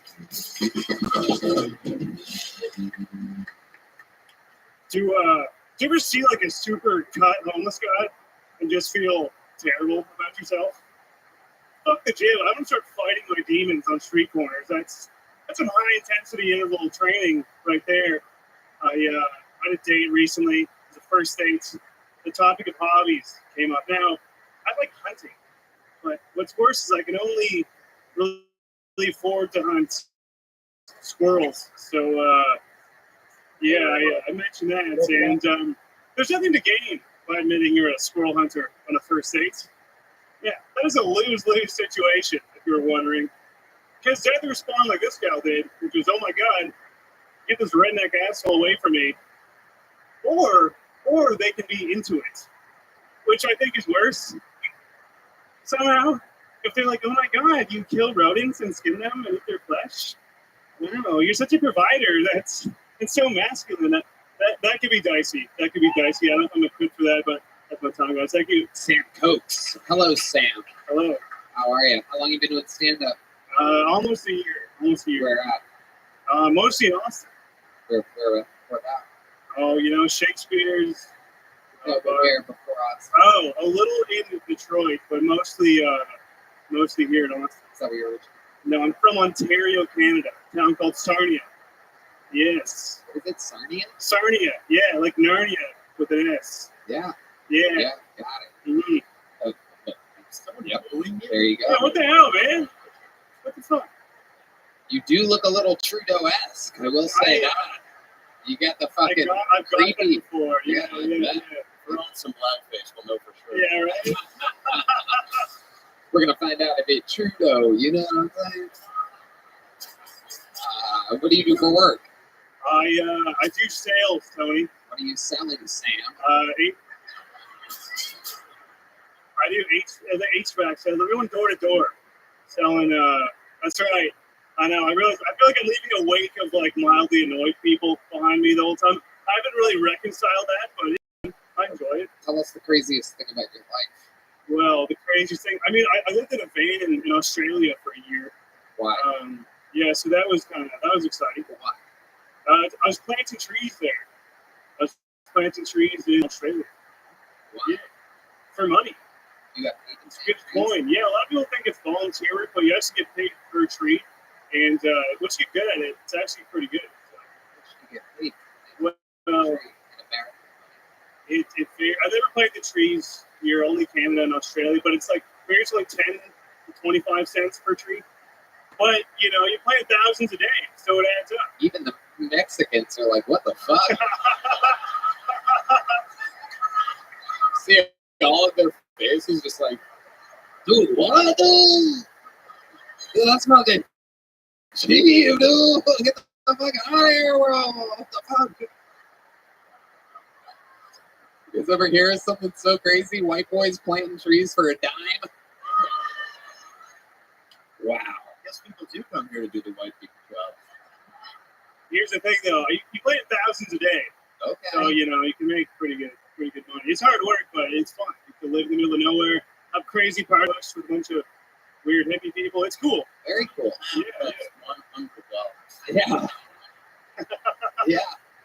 But I guess that's a lot for a little Canadian boy. What do you think's the most Canadian thing about you? The most Canadian thing about me, I don't know, man. I didn't play hockey. That's pretty Canadian. I think planting trees, man. Like, that's pretty Canadian. Yeah, Like, that is. all the trees. Most Canadian thing about me, man.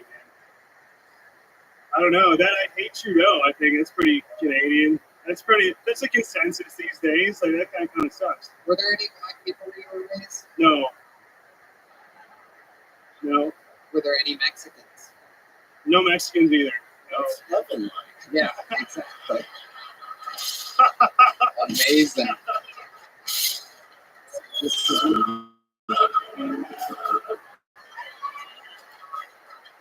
I enjoyed it. I don't know why I left, honestly. In hindsight, it's pretty good up there. Sounds quiet.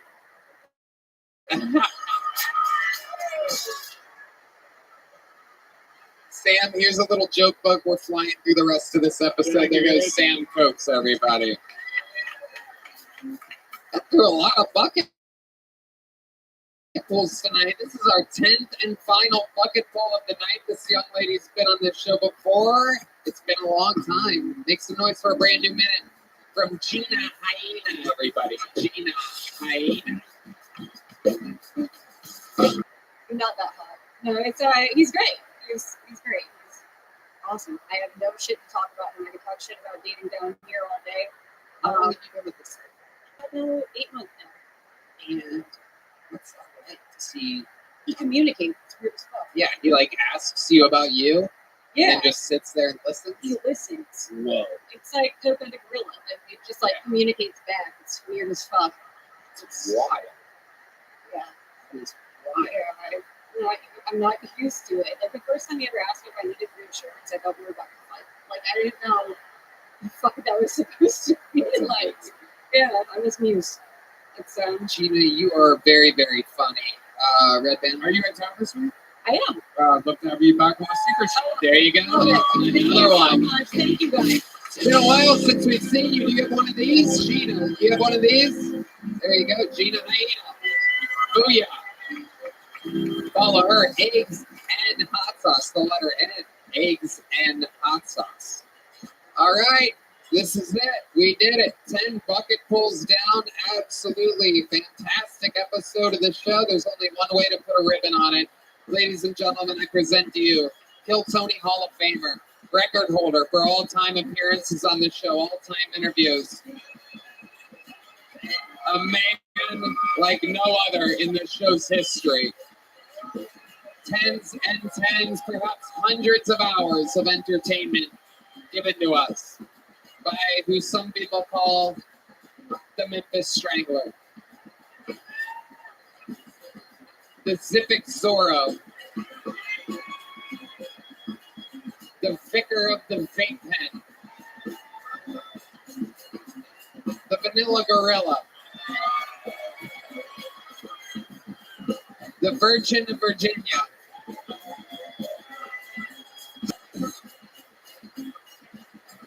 this is indeed the Big Red Machine, William Montgomery.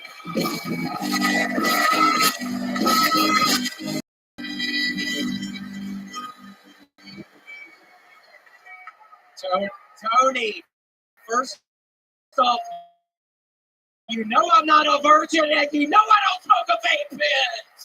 So, at the time, psychiatrist or psychopath. So I hope she realizes that. I tried to join a gang, but I couldn't even pass a background check. Despite repeatedly saying he would never do it, Joe Biden pardoned his son Hunter. At the point, to be honest, I had no idea that knocking up a stripper after having sex with her dead brother's widow was a crime.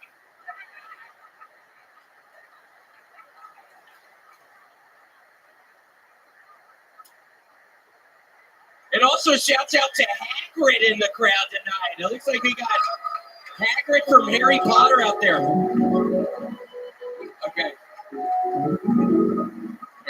Employees at a Planet Fitness recently found a guy who had been dead in a tanning bed for 3 days. The good news is he smelled like shit. The bad news, he had, God damn it, I messed it up!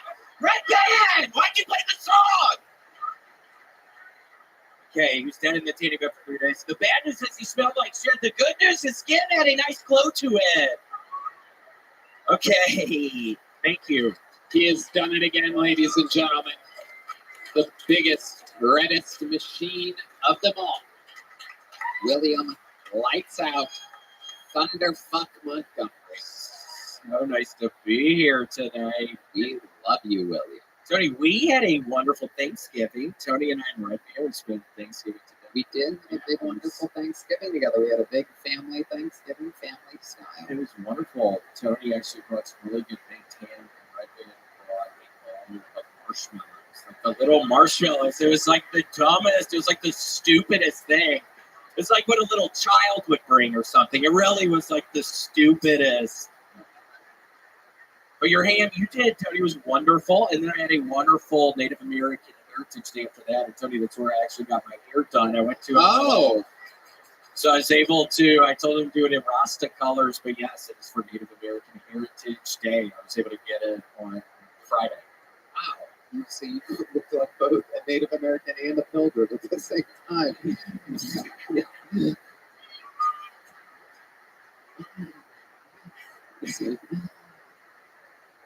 Oh, fun. But yeah, it was fun. And then I've gotten to, you're not going to want to hear this, Tony. I've gotten to Prestige number 7 in Call of Duty. We just experienced, which Tony is a pretty big deal. Most people I'm playing with in these game rooms are, I don't know, Prestige 3 or 4 or something. I'm at Prestige 7 right now. So, wow. Do you know about Call of Duty? You're more of a Madden guy, right? Yes, sir. But Call of Duty, do you know about that at all? Oh, yeah, I don't play it, but I do know that. So Prestige 7 is pretty good, right? It's pretty impressive. Yeah. Along with that hairline.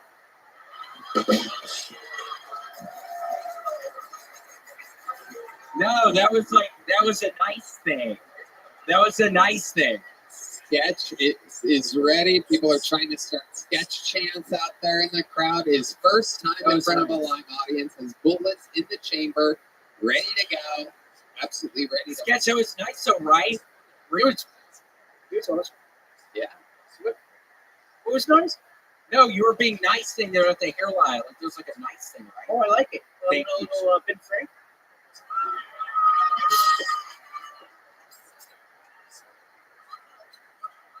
Okay, help me, Tony. What's going on? You're doing good. You're doing good. What's going on? I don't think anyone's ever referred to you as Ben Franklin like before, but I do see it, and I'm surprised no one has. Yeah, my gosh, I'll take it. Right around Thanksgiving, it's fun. Thank you. Maybe you guys can fly kites after this together. Have you ever flown a kite before?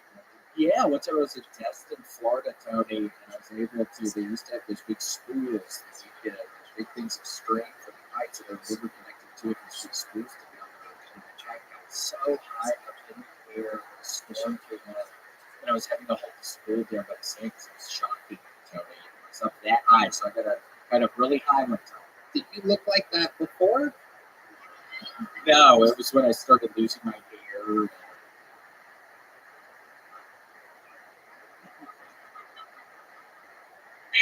I like the Okay, that didn't make sense. I did idiot. Like I'm Didn't bobbing make up here. I'm not even in a good mood right now. didn't make sense. I do like the green shirt. You're obviously winding up for the Christmas spirit. Perhaps you're going to get more Christmassy each appearance this December. I am. I am so excited. We are a month of Christmas and quarter four Christmas. It's my favorite part of the year. So Tony, be ready for it. We're going to be getting more Christmassy as we get closer to Christmas. So everybody get really excited for Would that. you like to rattle off some of your favorite things about Christmas? Here he is, ladies and gentlemen, William Montgomery, rattling off some of his favorite Christmas things. What excites you about Christmas? Oh my gosh! I mean, you get family and friends coming together. You right. We're starting with the lighter stuff. Yeah, It's going to get more exciting as it goes. Here we go. You get family friends, and sometimes. Wait, Tony, hold on. My throat. I'm really still not doing Okay, good. just rattle stuff up. Doesn't matter. You don't have to scream it, William. I'm doing so bad, Tony, and I have this horrible fever right now. I'm doing really it's getting bad right now. really depressing. You could literally have said anything in the world other than that. It would have been better. But my mom's angel cookies really looking forward to those. That's one thing. What else? Chocolate chip cookies. Oh, just naming different types of cookies, ladies and gentlemen. This is not going as I expected it to go at all. What happened there? You want to find out? What happened? Did happen? Were y'all drunk or what? How'd y'all knock it over? Oh, you had to have your arm around your lady there. We started talking about Christmas. This guy was trying to get cozy. Did the guy with the nipples give everybody new COVID? Perhaps. It could be a winter of death and danger for your families, according to WhiteHouse.gov. Somebody was sick? Somebody talking on the microphone was sick? No. Cam cleaned it off. Thank God. Yeah. Because that's something I started thinking about, Tony. I'm like, oh my God, what if somebody before me is sick? It's like, I'm gonna get fucking sick up in this motherfucker. Like, so touch it right. One guy could barely walk. Yeah. It's true. It's true. He had a cane, and spoiler alert, it was not a candy cane. Yeah. We're rattling off some of William's favorite Christmas things. You could tell by the music and the sleigh bells.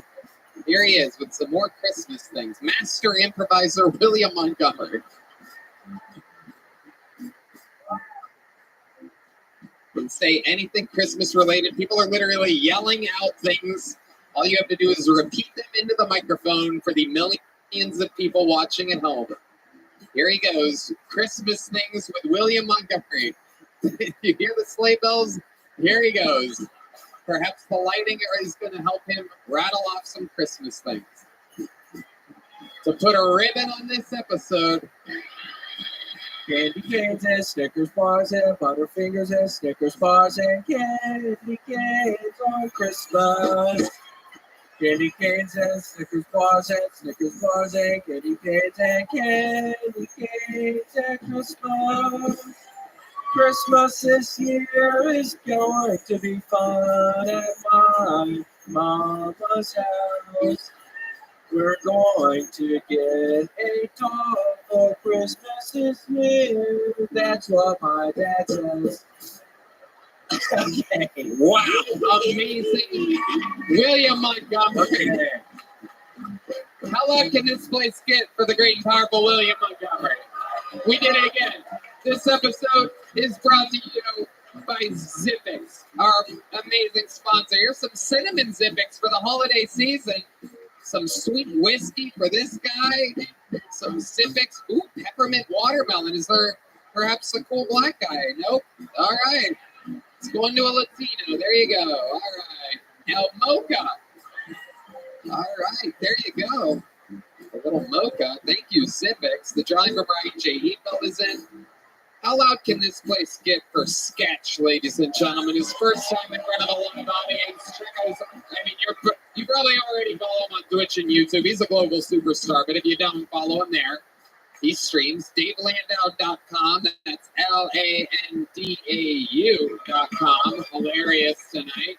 He's on tour.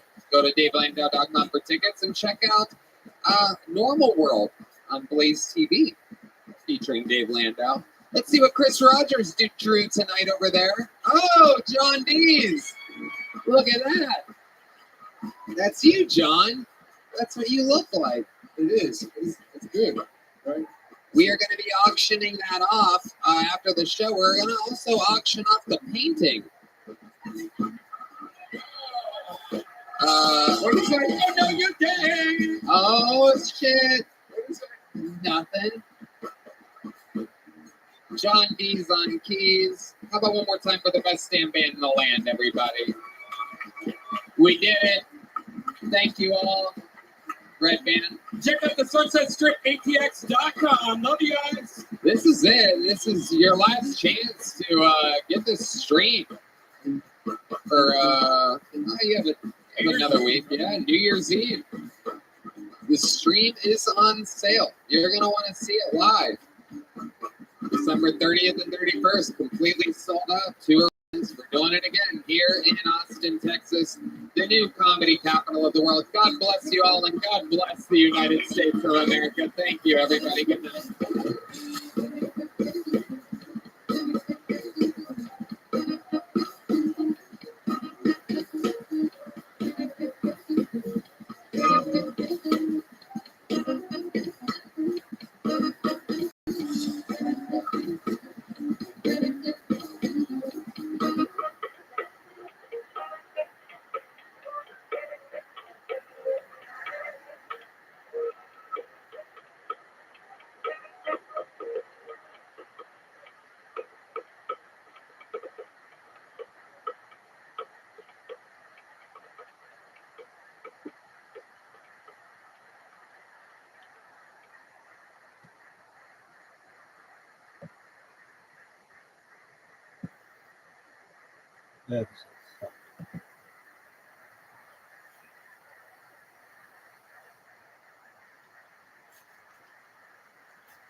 Do you think he is incompetent, insane, or evil?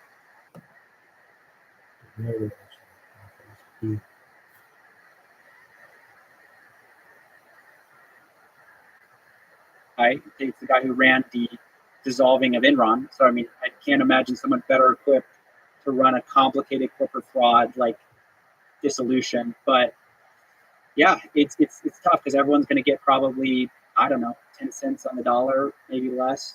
I wonder if there's a way to do a progressive redistribution of funds. So I'm just really worried about the pain that small investors do. You know? Yeah, I think there's a lot of thought around that. I forget if they actually do this. I mean, I know there's a lot of law about like you can't treat creditors differently. You have to treat them all the same. So I think it'll be some kind of proportional payback. It's certainly not going to be that the guys at the top get, a significant amount of their money back and the rest get nothing. Unfortunately, I think there's such a small amount of assets that back this whole thing in the end, and that value is actually declining every day because it was inextricably tied to FSBF. It was like Nice to the spend FTT it, tokens, loser. which now what are those worth? The Serum tokens. That was his project or the project they made. What is that worth? Basically nothing. So, it's a hard situation. And, there's a bigger ethical concern, which is FTX US. It's unclear how backed it was, but it was clearly more backed than FTX International. Do you take all that money and throw it in a big pot and give people money back? Or do you give the US people back their amount of money, which is probably going to be significantly more, and leave everyone internationally out in the cold? And to add to that ethical issue, let's say you're a liquidator and you're US based. There's a tremendous question, like legal questions about, how do you do that? It's not clear. There's a tremendous incentive to just favor the US people over everyone else because it's our country, America, whatever. But I don't know if that's necessarily fair. It's really hard. It's impossible. And I forget where you said this, but it probably permeates a lot of the investigations you do, which is this idea that it's really sad that the middle class in most situations like this get fucked over. So the IRS go after the middle class and go after the rich. It's basically everyone who doesn't have a lot of leverage in terms of lawyers, money, get fucked over. Yes, and then they're the ones, like it's always the rich and powerful who get the favorable treatment. As a microcosm of this funny story. So one of the big criticisms of crypto, and I think rightly so, is the irreversibility of the transaction. So I accidentally send a transaction, right? So crypto.com accidentally sent a lady $10 million. And now they want them back. But the funny thing is if you are on crypto.com and you send, let's say I accidentally send you money and I come knocking on your door, Lex, I didn't mean to send you, $1,000. I need my money back. Or if I go to crypto.com and I said, hey, I sent that to the wrong person, can you reverse? They'll say, screw off, no way. If I go to court, they'll kill me in court. So they're going to go, look, this is how the blockchain works. But then they do the exact same thing. They send this lady $10 million. They're suing her, they're going to win. Now what's in court is not whether they get the money back. It's should she be liable for theft, I believe. So, and that's just another case of the same rules apply differently to different people, whether you have the money to back you or not. It's a very sad thing. And that's why I think people you need journalists fighting for, and we really need it. And it's kind of like this unfortunate thing where that's the most risky thing to do. Legally, you should not be doing that, but I think it's important. It's the ethical thing. It's the right thing to do. What do you think about influencers and celebrities that supported FTX and SBF? Should they be punished? Yeah, I think they should take a huge reputational hit. I mean, I think they should be embarrassed. I think they should be ashamed of themselves. But it was really hard to know, sorry to interrupt, for them to know. And for example, I think about this a lot. Yeah. It's like, who do I, because I don't investigate, sponsored by Athletic Greens. Okay, it's a nutritional drink. Should I investigate them deeply? I don't know. You just kind of use reputational, it seems to work for me. Should I, I think it really depends on, I think your credibility hit will depend on what domain you're an expert in. If you're sponsored by a robotics company and you're an expert in robotics, if that company turns out to be a disaster and fraud, then you should have looked more deeply. We're talking mostly about, I hold Tom Brady a lot less accountable than financial advisors, financial influencers, because that is their world of expertise. And you treat their recommendation differently, proportionally to what you think their expertise is. So in some ways, I don't actually think Tom Brady, I'm sure he reached a lot of people. I personally didn't feel at all moved by his recommendation because it's just money. But when you hear somebody who should be an expert in that thing endorse a product in that space, you hold that opinion to a higher standard, and when they're completely cataclysmically wrong, it's going to be a different level of accountability. And I think rightfully so. When Jim Cramer was saying Bear Stearns is fine, he made that terrible call with Bear Stearns in 2008. He was rightfully reamed for all of that, even though it could be considered that, did he have all the information? Maybe not. But he's a financial advisor. He does this for a living.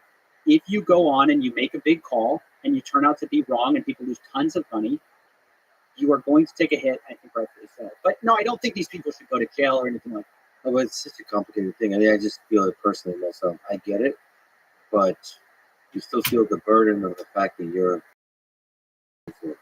I know it shouldn't. I know opinion on financial investment should not influence, but it does. Right. That's just the reality of it. Right. That's a real burden. I didn't know anything about SBF or FTX. It wasn't on my radar at all. But I could see myself taking them on as a sponsor. I've seen a lot of people I respect, Sam Harris and others, talk with SBF, he's doing good for the world. I could see myself being hoodwinked, having not done research. And the same thing makes me wonder. I don't want to become cynical, but it makes me wonder: who are the people in your life you trust that could be the next SBF or worse, big powerful leaders, Hitler and all that kind of stuff. To what degree do you want to investigate? Do you want to hold their feet to the fire, see through their bullshit, call them on their bullshit? And also, as a friend, if you happen to be friends or have a connection, how to help them not slip into the land of fraud. I don't know, all of this is just overwhelming. Yeah, I mean, we should be clear. Finance is sort of a special space where you're talking about people's money. You're not talking about whether someone takes a bad supplement or a supplement that is just they're $50 out, right? I think the scale of harm and therefore responsibility escalates depending on what field you're in. Just like I wouldn't hold Tom Brady as if he gives a bad football opinion, right? And he should have known better. That is a different scale of harm than a doctor giving bad advice, right? He tells you a pill works and the pill kills you, something like that. There's just different levels of accountability depending on the field you're in, and you have to be aware of it. Finance is you have to be extremely conservative if you're going to give financial advice because you're playing with people's lives, and you cannot play with them haphazardly cannot gamble with them. You cannot play with them on a bet because you're getting paid a lot of money. It's just the nature of the space. And so with the space comes the responsibility and the accountability. And I don't think you can get around that. Who was Dan Friedberg? You mentioned some of these figures in the SBF around that are interesting to you.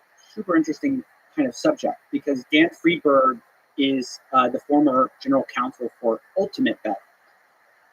Ultimate Bet was a poker site where famously they got in a scandal because the owner, Russ Hamilton, was cheating with a little software piece of code they called God Mode. God Mode allowed you to see the guy across from you's hand. Obviously, you can imagine you can win pretty consistently if you know exactly what your opponent has. Very unethical. I should be clear that for some inexplicable reason, I don't think they were ever charged and convicted of a crime, but they were investigated by a gambling commission that found they made tens of millions of dollars. For sure. Dan Friedberg is the general counsel. He's caught on a call, basically conspiring with Russ to hide this fraud. He's saying we should blame it on a consultant, third party. And Russ Hamilton famously says, it was me, I did it, I don't want to give the money back. Find basically a way to get rid of this. So that's Dan Friedberg's big achievement. Like, that's what he's known for. He's most known for. And this is the guy they pick as their chief regulatory officer for FTX. Why do you hire somebody who, I get it, not formally charged and convicted, investigated, there's tape out there. So I want to be clear about what's actually available evidence. But someone whose seemingly only achievement is hiding fraud, why do you hire that guy if the intention is not to hide fraud? So this is a question I put to Sam Bankman-Fried, and his answer was, well, we have a lot of lawyers. Well, and I said, well, it's your chief regulatory officer. He's like, well, it wasn't. We did regulate a lot, and it was just this big dance of, basically, he's done great work. He's a great guy, and I think that tells you everything you need to know. And there's figures like that probably in the role in infiltrate the entire organization. It's just like, why? Yeah, why wasn't there a CFA? Why wasn't there anyone in that space who could seemingly be the eyes that goes, holy, whatever? We're in dangerous territory here, right? So yeah, it seems very deliberate. I mean, I talked to one FTX employee that they talked about, who's told me they talked about taking FTX US public, and Sam was very against the idea. And the employee, in retrospect, speculated that it might have been because he faced so much scrutiny, like regulation-wise, like you'd have to, go through a lot, like more thorough audits, all that kind of stuff. But basically, he knew they would never pass. So yeah, I mean, it's red flags all the way down for that guy. And you hope all of them get punished. Everyone who knew. I mean, I think for sure there are people at FTX who didn't know. I think there are some people at Alameda who didn't know. There's degrees, sorry to interrupt, but there's degrees of not knowing. Yes. There's looking away. When you kind of know shady stuff, that's still the same as knowing, right? That might be even worse. Well, yeah, like I was talking to one insider, and we were talking about the insider trading. They were telling me about this insider trading. And I said, do you think this was criminal? And they said, it was probably criminal in hindsight, yes. And the question is, someone who answers a question like that, what does that mean? It was probably so. You're right. There are different degrees. I mean, I'll say at the most basic, I would be very happy if everyone who had direct knowledge went to jail, which I don't think will happen, to be clear. I think a lot of people are going to cut deals. Prosecutors are going to cut deals so they actually nail Sam Bankman-Fried. I think that's their focus. What about his reputation? What do you think about all these interviews? Do you think they are helping him? Do you think they're good for the world? Do you think they're bad for the world? What's your sense? And say you get a sit down interview with him for 3 hours, and I'm holding the door closed. What kind is that a useful conversation or not? Or at this point, it should be legal. And that's it. I think it's useful. I mean, I think it's all about how you interview him. You can interview someone responsibly. You can interview him irresponsibly. I think we've seen examples of both. What's an irresponsible? I keep interrupting you. That's okay. No. It's unacceptable. No. I think it's fine. There was a New York Times interview which spends any amount of time talking about his sleep. He's like, yeah, I'm sleeping great. And I think that's so deeply disrespectful to the victims, and especially when you're not even releasing an interview live. It's like you have time to triage what you're going to talk about. Why would you spend any amount of time talking about the sleep that a fraudster is get? It's just so weird. And well, let's take cast to man that case. I don't think it turned out well. I think okay. Here's the thing. I could see myself talking about somebody's sleep or getting in somebody's mind if I knew I had unlimited time. If I knew I had like 4 hours, because you get into the minds of the person, how they think, how they see the world. Because I think that ultimately reveals, if they're actually really good at lying, it reveals the depths, the complexity of the mind that through like osmosis you get to understand. Like this person is not as trivial as you realize. Also, it makes you maybe realize that this person has a lot of hope, has a lot of positive ambition that's like that has developed over their life, and in certain interesting ways things went wrong. Yeah, they become corrupt and all that kind of stuff. That's all fine, but this conversation was not properly contextualized in the world of what he did.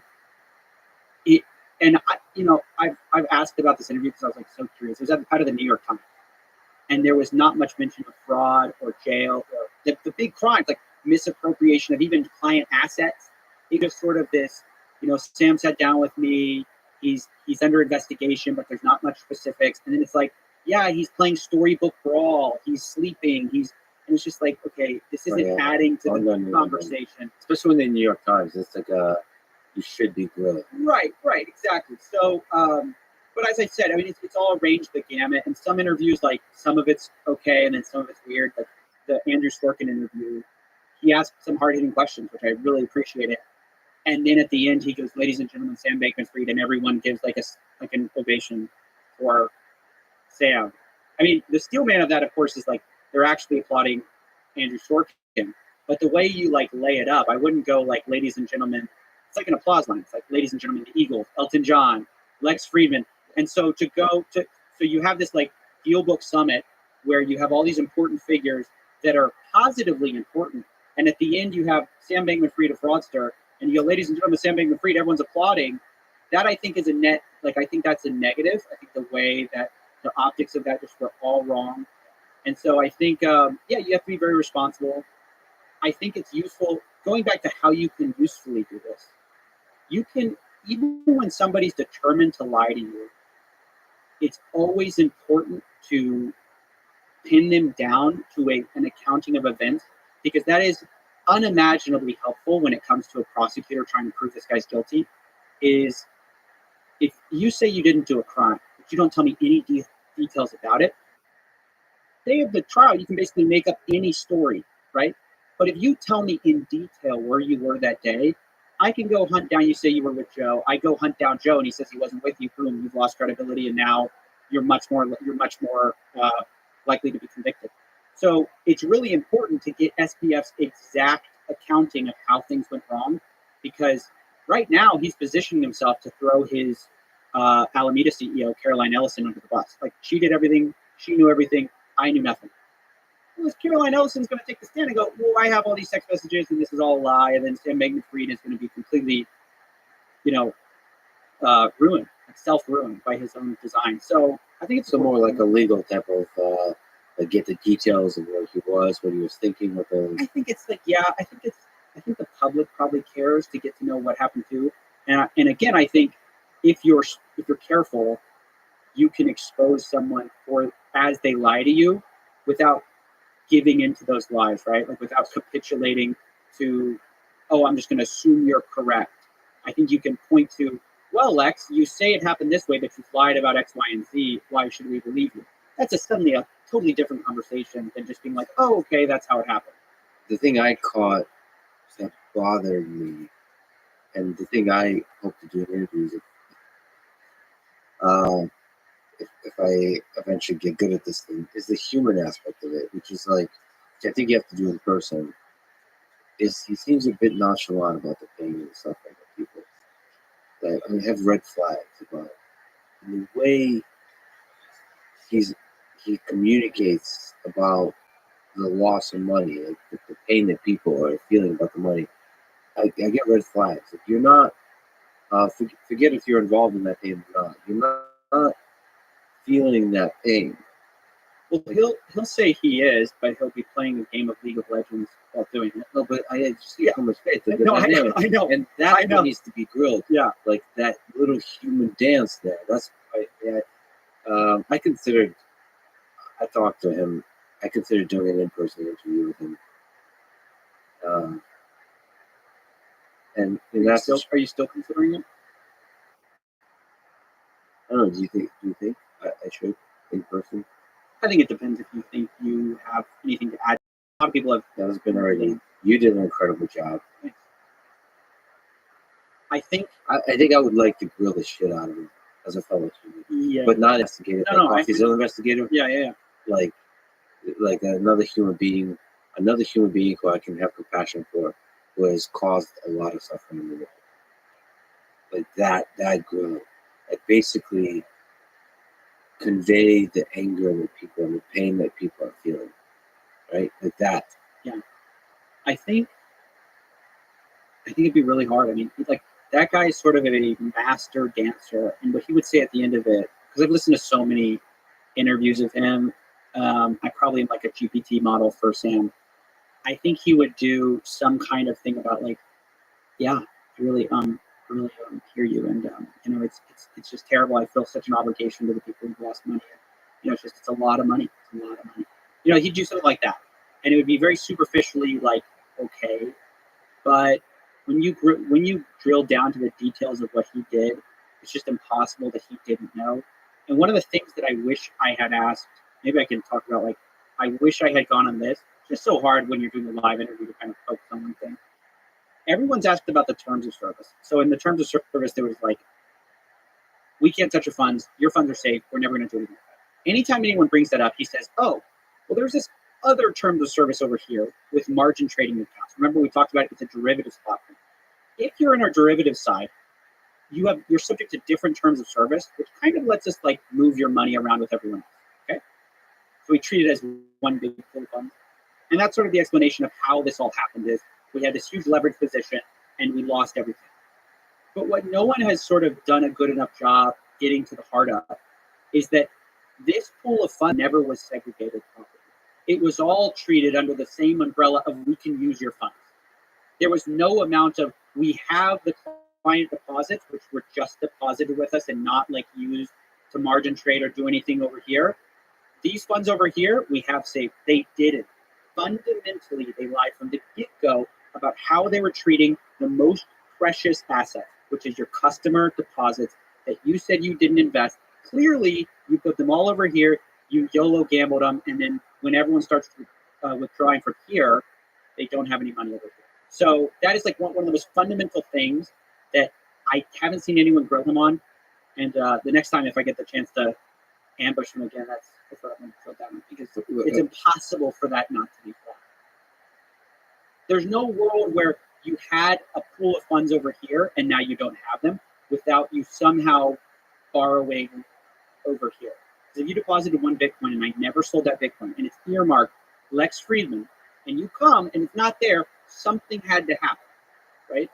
Well, so this is so interesting. So for me, the approach to that, like you said, the most important question of because for you it's like when those funds segregate. For me, the question is, as a human being, how would you feel if you're observing?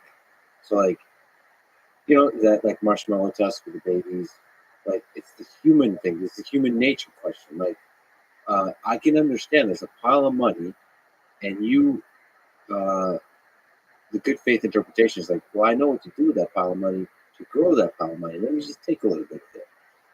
Like, how willing are you to do that kind of thing? How able are you to do that kind of thing? And when shit goes wrong, what goes through your mind? How does it become corrupted? How do you begin to lose yourself? How do you delegate responsibility for failures? Like, as opposed to getting facts, trying to sneak into the human mind of a person when they're thinking that. Because the facts, they're gonna start wildfire. They're gonna start like trying to make sure they don't say anything that gets them incriminated. Right. But I want to understand the human being there, because I think that indirectly gives you a sense of where were you in this big picture. I think I've talked to so many people who have sort of committed some range of like outright fraud to like misleading marketing. No one thinks they're a bad person. Nobody admits that they did it and they knew they, or almost nobody does. There's actually one funny exception, but I had a guy who admitted like, yeah, I did it. It was wrong. And, but I did it and I wanted the money, which was kind of like almost refreshing in its honesty. But the reason I focus on like the facts is because unless you find a bright red line, humans can rationalize anything. I can rationalize any level of like, well, I did this because I had the best of intentions. And if you play the intention game, you'll never convict anyone because everyone has good intentions. Everyone's honest. Everyone's doing the best they can and got misleaded and got misguided and da-da-da-da. Ultimately, you have to drill down to the concrete and go, look, I get it. You're just like the last 50 guys that I interviewed. You had the best of intentions. It all went wrong. I'm very sorry for you. But at the end of the day, there's people hurting. There's people that have significant damage to their life because of you. What did you actually do? And what can we prove, taking intention out of it, taking motivation out? What can we prove that you did that was unethical, illegal, or immoral? And like that is sort of what usually I try to go to because I will do those human interviews, but it's just like it's like the same record on repeat. I mean, a lot of people I got the same. I'm with you. I'm with you on everything you said, but there is ways to avoid the record on repeat. I mean, those are different skill set. You're exceptionally good at investigating. I do believe there's a way to break through the repeat. There's different techniques to it. Yeah. One of which is like taking outside of that particular story. Yes, when everyone looks at their own story, they can see themselves as a good player doing good. But you can do other thought experiments. I mean, there's. But they'll follow you. They'll know what the thought experiment is. Well, it depends. It depends, my friend. I mean, to me, there's a million of them. But just exploring your ethics. Would you kill somebody to protect your family? And you explore that. You start to sneak into like, what's your sense of the in-group versus the out-group? How much damage you can do to the out-group, and who is the out-group? And you start to build that sense of the person. Are we like the two mobsters that we're dressed as? Do we protect the family and fuck everyone else? You're with us, and the ones who are against us, fuck them. Or do we have a sense that human beings are all have value, equal value? We're a joint humanity. There's ways to get to that. And you start to build up this sense of like, some people that make a lot of money are better than others. They deserve to be at the top. If you have that feeling, you start to get a sense of like, yeah, the poor people are the dumbasses. They're the idiots. If you believe that, then you start to understand that this person may have been at the core of this whole corrupt organization. Yes, two things. One, I think you should jump on this side of the table. Put SPF over here. Good guy, bad guy, human. Facts. Like, you're the bad guy. I'm like, no. Slow down, coffee. What is your feeling about humanity? Have you been getting enough sleep? Yeah, right. So I think there's a lot of truth to what you said. One thing I've noticed that is hard to combat is sort of like preference falsification and just the outright lying about those things. It's tough to kind of pin down, but yeah, you're absolutely right. There's ways to interview people. There's all sorts of interesting techniques. And I don't disagree. Good. We should do this. Should be like a sitcom. Okay. You did an incredible documentary on SafeMoon. The title is "I Uncovered a $1 Billion Fraud." Can you tell me the story of SafeMoon? Sure. So SafeMoon was a crypto coin that exploded on the scene in 2021, I think it is.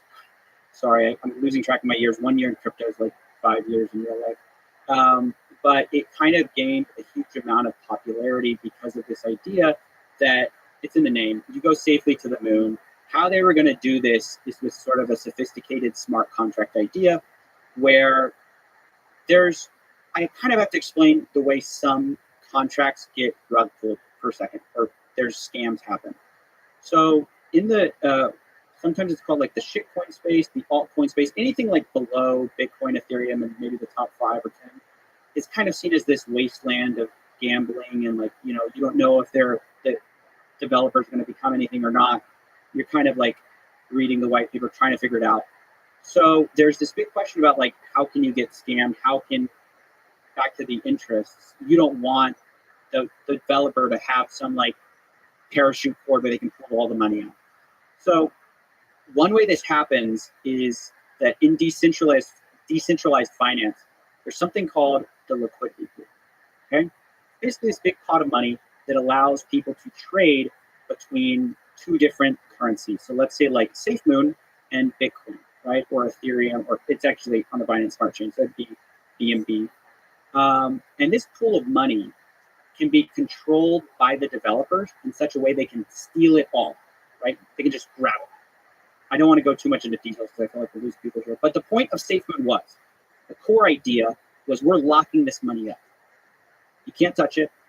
And actually, every transaction that you buy SafeMoon with, we'll take a 5% tax of that. We'll do a 10% tax, but 5% of it will go back to all the holders of SafeMoon. Okay, and 5% of it go back in this little pool of money. Okay? So the idea is, as you trade, as this token becomes more viral, 2 things will happen. One, the people who are holding it long term will be rewarded for holding it long term by receiving this 5% tax that's distributed to everyone. And 2, you can kind of trust that your money's going to have this stable value, because this pool of money here in the middle is kind of guaranteeing you can get your SafeMoon out into this actually valuable currency. It's not going to move. So the story of SafeMoon was that fundamentally this was not the case. They promised that this money was going to be locked up. It was not actually locked up at all. They said it was automatically locked up. You don't have to worry about it. Well, it was very manually locked up, and they didn't actually lock a lot of it up. They took a lot of it for themselves, for the developers. So there's a lot in this. A lot of them have left by now. There's kind of this main CEO that everyone knows, John Peroni now. And, you know, despite saying that they were going to lock up all the funds for 4 years, somehow he's gone from, as everyone else in the token has lost 99% of the value of the token. So they've lost 99%. He's gotten like $6 million crypto portfolio, multi-million-dollar real estate portfolio, invested millions into various companies. So he's accrued this huge wealth. And so I made a video basically exposing that and showing how this coin, which once had a $4 billion market cap, which is viral everywhere. Everyone was talking about it because of these viral ideas of like, it is sort of a captivating idea that by holding it, you could get returns, right? Like you just hold on to it, you automatically get money. And it's a viral idea that this money pot isn't going to leave you. When those things turned out to be false, this community has had a slow death, as a lot of people realized it was a scam. And there's been a core part of the community, which gets to an interesting dynamic we can talk about if you want to, where they have like doubled down on the belief in Corona. And so part of it was out of a hope to let those people know what was really going on in their coin and like hopefully save some of them. Not in like some altruistic sense, but like, or not in like some like I'm like a hero sense, but in the sense of like I think a lot of them didn't know, like literally didn't know. So just sort of like as a public service, letting them know so they could get their money out and hopefully save themselves a lot of pain and suffering. So yeah, so they really dug in. Some did, some left. I mean, a lot of people have left, but the people who are left are people with large amounts of SafeMoon holdings that are down immensely. And you can imagine at a certain point in losses, there's a tremendous psychological pressure to go, look, I'm in it. I got to go for the long haul. And then you want to believe that this thing is legitimate and will succeed because A, there's an ego component around I haven't been scammed. I'm too smart to get scammed. It's tremendously, it hurts psychologically to acknowledge you've been taken for a ride. And also you just want this thing to succeed for your financial well-being. So you like want to believe it. So there's tremendous psychological pressure to build cult-like communities around these tokens. And I've noticed with the incentive of like community built, sort of new to finance. There's like these meme coins or these cults. I don't want to it's not really fair to call all of them cults. Like some of them are open to criticism, but one of the things that defines cults is they're not open to sunlight or criticism. There's these financial communities that are opening up with crypto, with a few stocks, where if you criticize them, you are attacked. And the entire community has every incentive to kind of like downplay your legitimate criticisms or kind of go after you. So it creates this interesting dynamic that's really fascinating. What do you think about Bitcoin then? Do you think it's one of those communities that does attack you and criticize? For which coins do you think are open to criticism and which are not? It's kind of tough. Like, no community is a monolith. So just like, it's just a spectrum of how open they are. There's always this core contingent of extreme believers who will go after anyone who criticizes them. And it's just about how wide of a band that makes up of the entire token. How active that small community is. So it's in Bitcoin, they're called Bitcoin maximalists. Yeah. But you could also call any community's subgroup like that maximalist, whatever the belief is. I don't know. Dunkin' Donuts maximalist. That community is probably small in terms of attacking online. You know which community has a very intense following? So I got attacked on the internet when I said Messi's better than Ronaldo. And so that's a very intense maximalist community there. The other one that surprised me is when I said, now I did it in jest. Okay, folks? I said Emacs is a better ID than Vim. I love Emacs. I agree. Listen, I have trauma. I wake up sweating sometimes at night thinking they're Emacs master race. the Vim people are after me. They're everywhere. They're in the shadows. No, Vim is an amazing, and it's actually surprising. I've recently learned that it's still even more so than before an incredibly active community. So a lot of people. But do you use Spacemacs? It's just Emacs and Vim. No, I use raw. Old school Emacs. But you got to use. Yeah. But hold on a second. I actually recently said, you know what? Let's make love, not war. And I went to that stuff. I went to a more modern IDE, but because I did most of my programming in Emacs, I did most of anything as one does in Emacs, just because I also love Lisp, so I can customize everything. And I realized, like how long will Vim and Emacs be around, really? Well, I was thinking, as a programmer, looking like 10, 20 years out, I should challenge myself to learn new IDs, to learn the new tools that the majority of the community is using, so that I can understand what are the benefits and the cost. I found myself getting a little too comfortable with the tools that I grew up with. Sure. And I think one of the fundamental ways of being as a programmer, as anyone involved with technology, based on how quickly it's evolving, is to keep learning new tools. Like, the way of life should be constantly learning.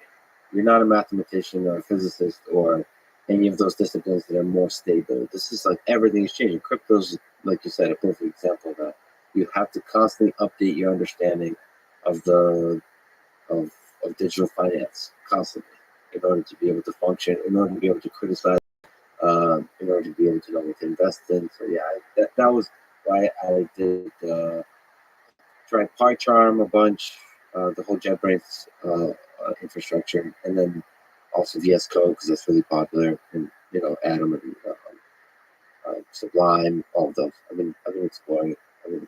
VS Code is amazing. You should check out Spacemacs. I'm just going to give one more pitch for it. It's just basically like a customizable configuration. Well, Emacs is already customizable, but it's pretty useful. I'm not even much of a coder, but for like certain journaling applications or like time management, I find. Anyway, like we're so like I feel like half this podcast is what it should have been, and half of it's just us nerding out about our own engineering like idiosyncrasies. Sorry, guys. All right. So what were we talking about? Safe Moon and Bitcoin. What do you think? Is there? Have you made enemies in certain communities? What do you think about Bitcoin? So I've made certain enemies in the sort of crypto skeptics space because there's sort of this range of skepticism you can have about cryptocurrency. I'm obviously a skeptic of a lot of it, but there are certain aspects of crypto that I think are inevitable, and I'm going to do my best to kind of describe those here. But I'm not committed to any crypto specifically, but there are some, I've taken a lot of heat, ironically, for not being skeptical enough. There's some people who believe that like the entire thing is a complete waste of time. There r/Buttcoin on Reddit. It's an amazing community, actually. It's very funny. They have What's a Buttcoin?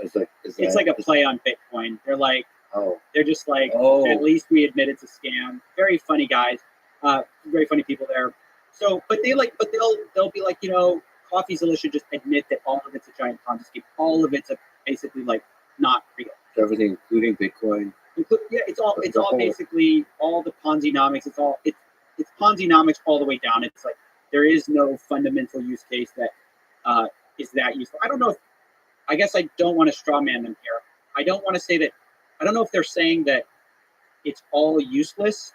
At minimum, they're saying the level of interest in cryptocurrencies is far, the actual usefulness of it is far less than the amount of attention and time and money that's being poured into it. So like the revolutionariness of this technology is not at all revolutionary.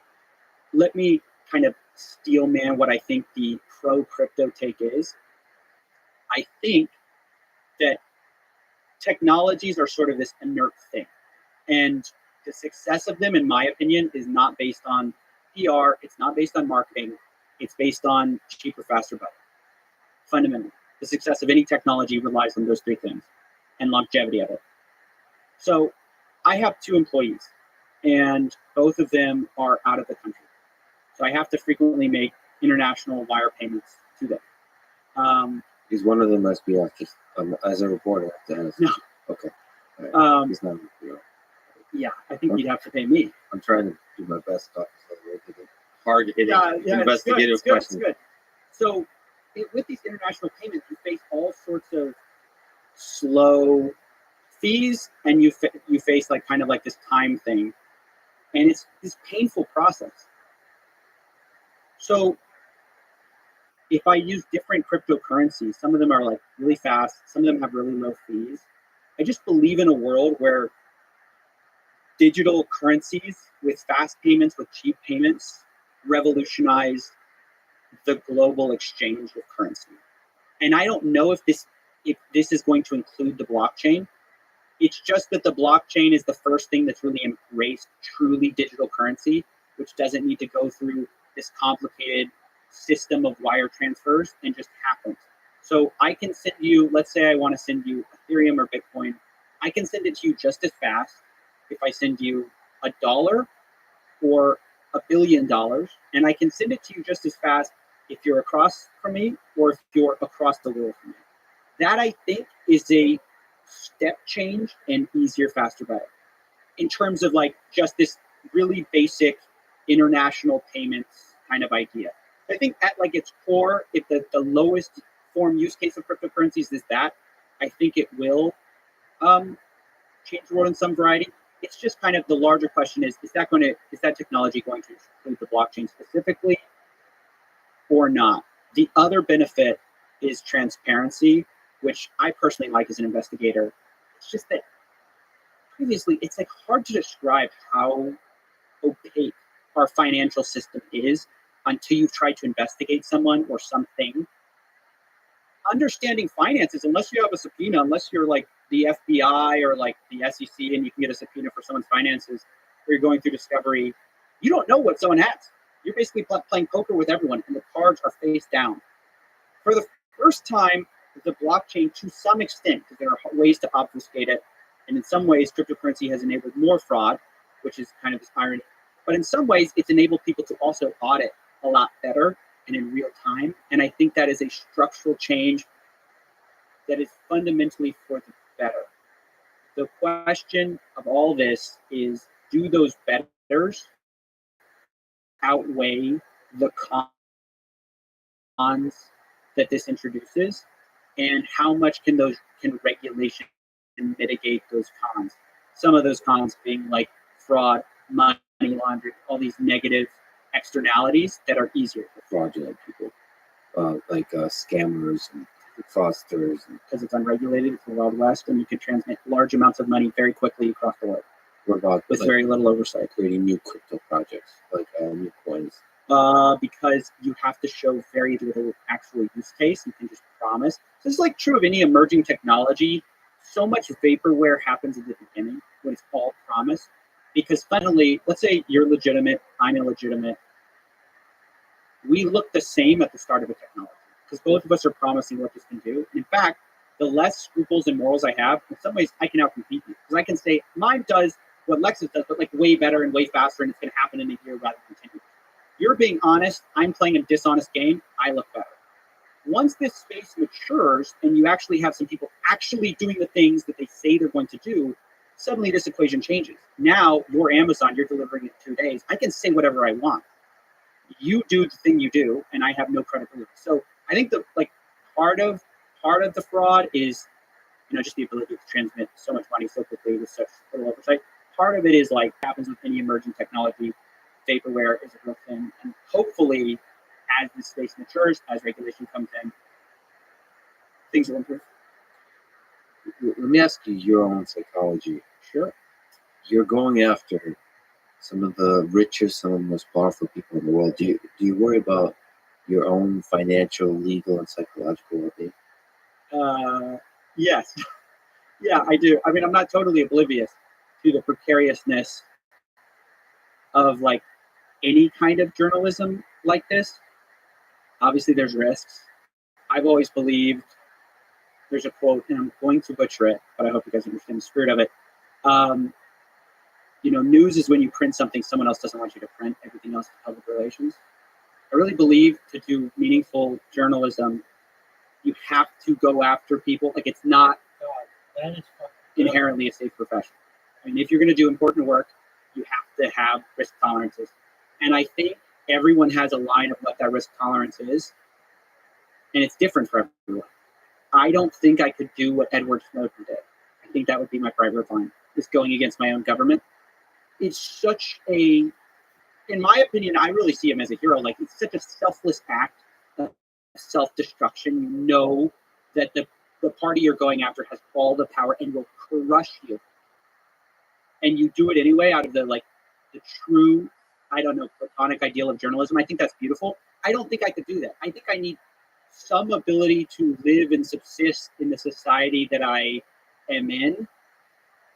And I think my bright red line would be like, if I'm forced to flee the country for my work, I think I'd finally have to say no.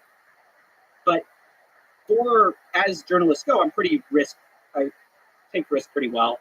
I especially think risk is important to take when you're young and when you can do that. I think I'm married, so when I have a family, I think I will probably dial this risk thing down, just being honest. I mean, I think you kind of have to. But right now, I'm kind of running on all cylinders. I'm willing to take on quite a range of people, but you're I also think a lot about it. Wolf pack of one, or wolf pack, as opposed to having like a New York Times behind you, or a huge organizations with lawyers, with a team, with a history. These people are less courageous. This is the dirty truth. The bigger the organization, the more conservative a lot of them are. It's true that sometimes they and this is not to bash big organizations. I'm just saying this is an observation of someone who's talked to a lot of people. And especially in the world of fraud, a lot of them are scared to engage in fraud that is obvious but hasn't been litigated yet. This is why you'll never see documentaries about ongoing fraud on Netflix. It's too much of a liability. They'll sue Netflix to hell. And they know that if they win, Netflix has the money to pay it. So corporations like the New York Times, a lot of these, some of them are very, they're as courageous as they can be. But at the bottom line, if someone sues you to hell and back and you have to pay up, you will disappear. And you're relying on liability insurance, which you're already paying out the ass for, to try to cover you if you get sued. But if you get sued, even if you win, that liability insurance now goes up in price the next year. And if you're the New York Times, it goes up by a lot. So, I think there's work that independent journalists can do uniquely that they can actually take, in some ways, more risk than a giant institution, which has a lot more, in my sense, to lose, even though it would appear like they have more in terms of defense too. But you can be bullied legally. Yeah. Do you get afraid of that? Sure. I mean, I just all these things are things you have to be aware of and then forget to do the job.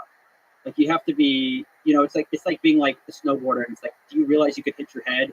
And it's like, yeah, of course. But in order to go do the flip or whatever, you have to just accept the risk, mitigate the risk as much as possible, and move on. So we have like insurance. We keep like a pool of funds for that kind of thing. Like I'm very conservative with how I spend my money, basically all on production and like trying to make my life as secure as I can. And then I just do the work that I want to do. So 99% of your fund goes into the studio, and then into that elaborate space of yours. Yeah. How many kittens have to die to manufacture that studio? But anyway, that's my investigation for later. What keeps you mentally strong through all of this? What's your source of mental strength, or your psychological strength through this? I think there was a time when I was getting a lot of cease and desists. Some people were actually saying they're going to shut my house, all that kind of stuff. I don't think I was that. I think I was pretty worried about that for a while. My wife was a huge source of strength there, where she was like, hey, if you're not comfortable with it, you need to get out of the game, or you need to basically suck it up, and this is what it is. If you're going to go after these people, you have to basically be mentally strong around this. And seeing her have that realization helped me have the same realization. And I really deeply admire and respect that about her. And it solved a lot of my concerns around that. It just made me realize every profession has risks. It is what it is. You can mitigate and then you move on. Why do you think there's so few journalists like you? You're basically the embodiment, at least in the space you operate, of what great journalism should be. Why do you think there's very few like you? That's such an enormous compliment and probably overstatement. But I first want to pay respect. There are a lot of great journalists, and a lot of them are I don't want to just kind of take it and go, yeah, it's just me. There's so many great journalists. Matt Levine, Kelsey Piper, you've got anonymous journalists like Dirty Bubble. You've got citizen journalists like Tiffany Fong. But I think if you're going to be in the space in the long term, you do need to accept certain risks. And I think in the long term, it's I don't know how easy it is to play that game for a long period of time, because to do great journalism, you don't get paid a lot compared to what you could get paid if you did press pieces or anything like that. You take a lot of risks legally. You take physical risks. It's just if you care about money, it's not the profession. And I feel like a lot of people, when they get notoriety, they move to I can just maximize the money security side of things. And I think it takes out a lot of would-be great journalists. And also, so first of all, comfort of physical and mental well-being. Yes. And also being invited to parties and across the people. Absolutely. You make enemies, rich and powerful enemies doing this. Yes. But that's why it's admirable. I mean, it's an interesting case study that you've been doing it as long as you have. And I hope you keep doing it. But it's just interesting that it's rare. I'll say, I want to make a call. I think societies can create better journalists and worse journalists insofar as they support the journalists who are doing great work. And I want to call out Edward Snowden specifically, because what we have done to him is such a travesty. And the only lesson you can learn if you're a logical human being is that you should never whistleblow on the United States government after looking at what they did to Snowden. So as a society, we can put pressure on lawmakers to make it easier for people to do the great work by not punishing the people who do great work, if that makes sense, and de-risking it for them. because we shouldn't expect journalists to be martyrs to do great work, right? To do important work. And part of that comes from protecting whistleblowers. There's like very common sense things. I love, like, it's great to heroicize, people like Edward Sims. We shouldn't expect them to be heroes to do that work. Do you ever think about going, you've been focused on financial fraud. Mm-hmm. Do you ever think about going after other centers of power? Like governments, politics? Politics, it seems to me, you can't do good work. Like everybody doing good work in politics is to some extent, from my limited perspective, as I said, I'm not that into it. It seems like everyone has to take a side, because even if you do great work, whoever you're exposing, half the other people, no matter how good your work is, are going to claim it's just for partisan hackery, and they're going to malign you. So it seems like a lot of journalists have to take a slant, even if it's not explicit, like bias. They have to take a slant on who they expose. I hate that. I would really like a world where you could freely expose both sides without having a constant malignment of, like, who are you working for, or you did this for XYZ or whatever. Like, I really find that deeply problematic about our current journalism in the political sphere. As far as government stuff, I think it's easy to do, not easy, but like it's much more enticing to do foreign journalism than to do local journalism on positions of power. Because if you question, it's so easy to just get the bigger cases you expose locally, you get in danger. It's just like very, very clear cut. The bigger the case, the more your financial well-being, your access, your entire life is like sort of in jeopardy. Whereas if you do foreign journalism, you can do great work, and largely you're protected by your own government. So it's kind of this weird thing where if you want great journalism on America, sometimes going abroad might be. But the politician thing is interesting. But for that and going abroad, I think the way you think about your current work, I think lies in good journalism in politics as well. So what happens, I have that sense, because I aspire to be like you in the conversation space of like with politicians. I try to talk to people on the left and the right, and do so in a nonpartisan way and criticize, but also steelman their cases. What happens, I've learned, is when you talk to somebody on the right kind of brings you like, yes, we'll keep you comfortable, come with us, and then the left attacks you. And so, and the same happens on the left. Talk on the left, the right attacks you, and the left is like, come with us.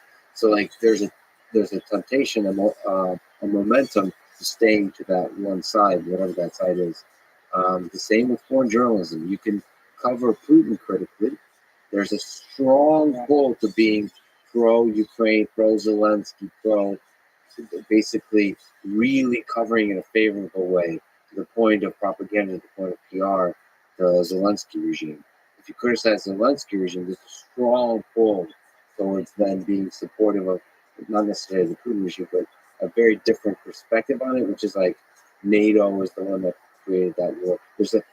There's narratives that pull you, and what I think a great journalist does is make enemies of themselves and walk through that fire and not get pulled in to the protection of anyone's side because they get so harshly attacked anytime they deviate from the center. Well, and I think also like there's a criticism of all centrists, which I think in some way is fair, and I say that as someone largely who's a centrist, which is that this what about what about the left or what about the right can skew when it's not a both sides issue.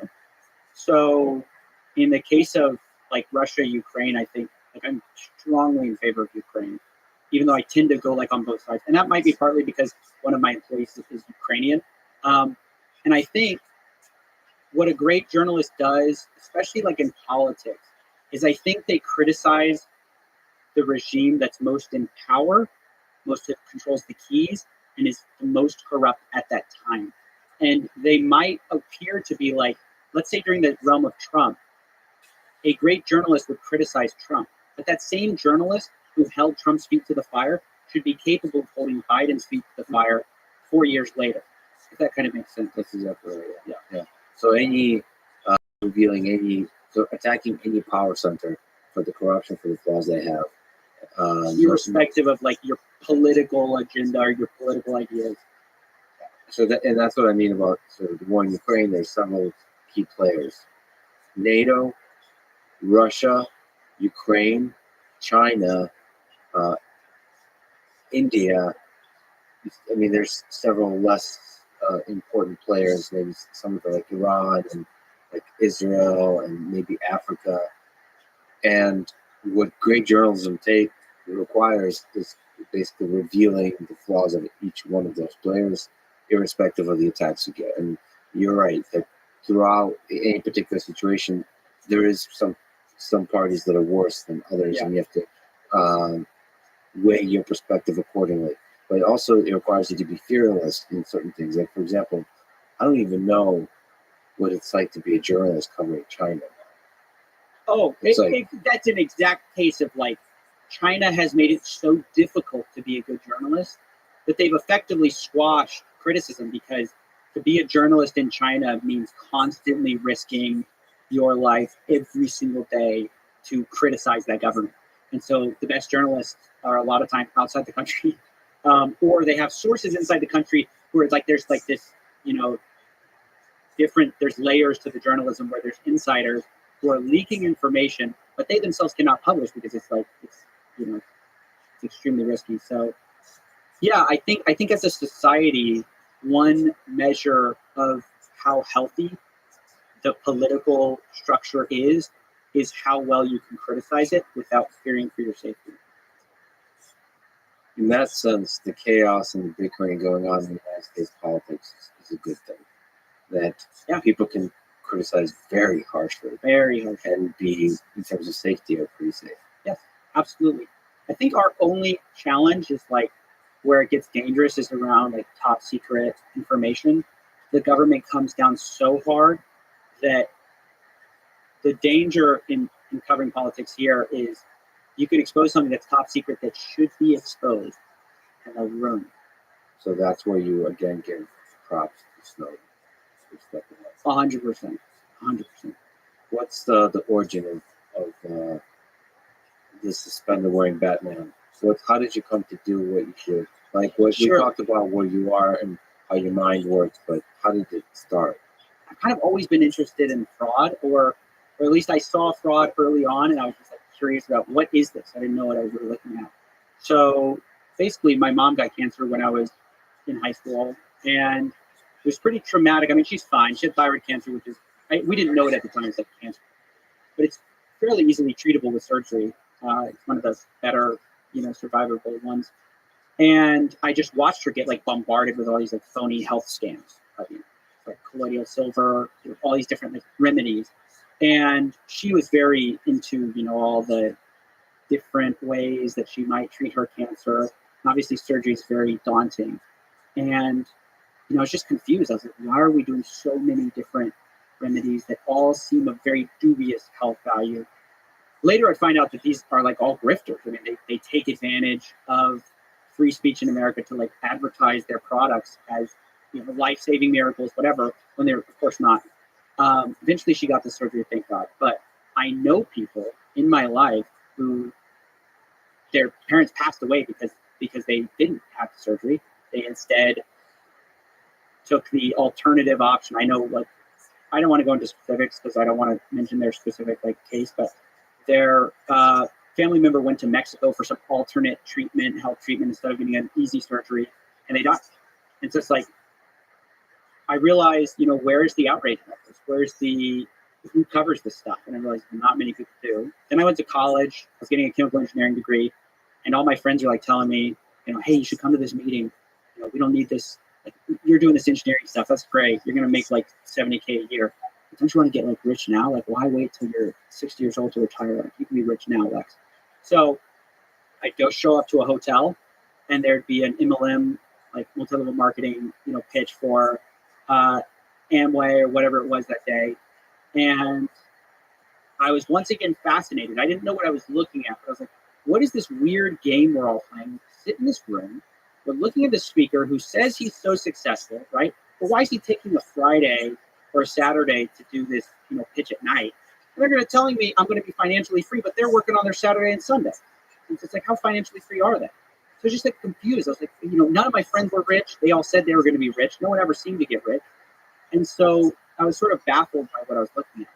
Later, I graduate. I had no interest in doing engineering, which we can kind of get into, but I wanted to do something in media.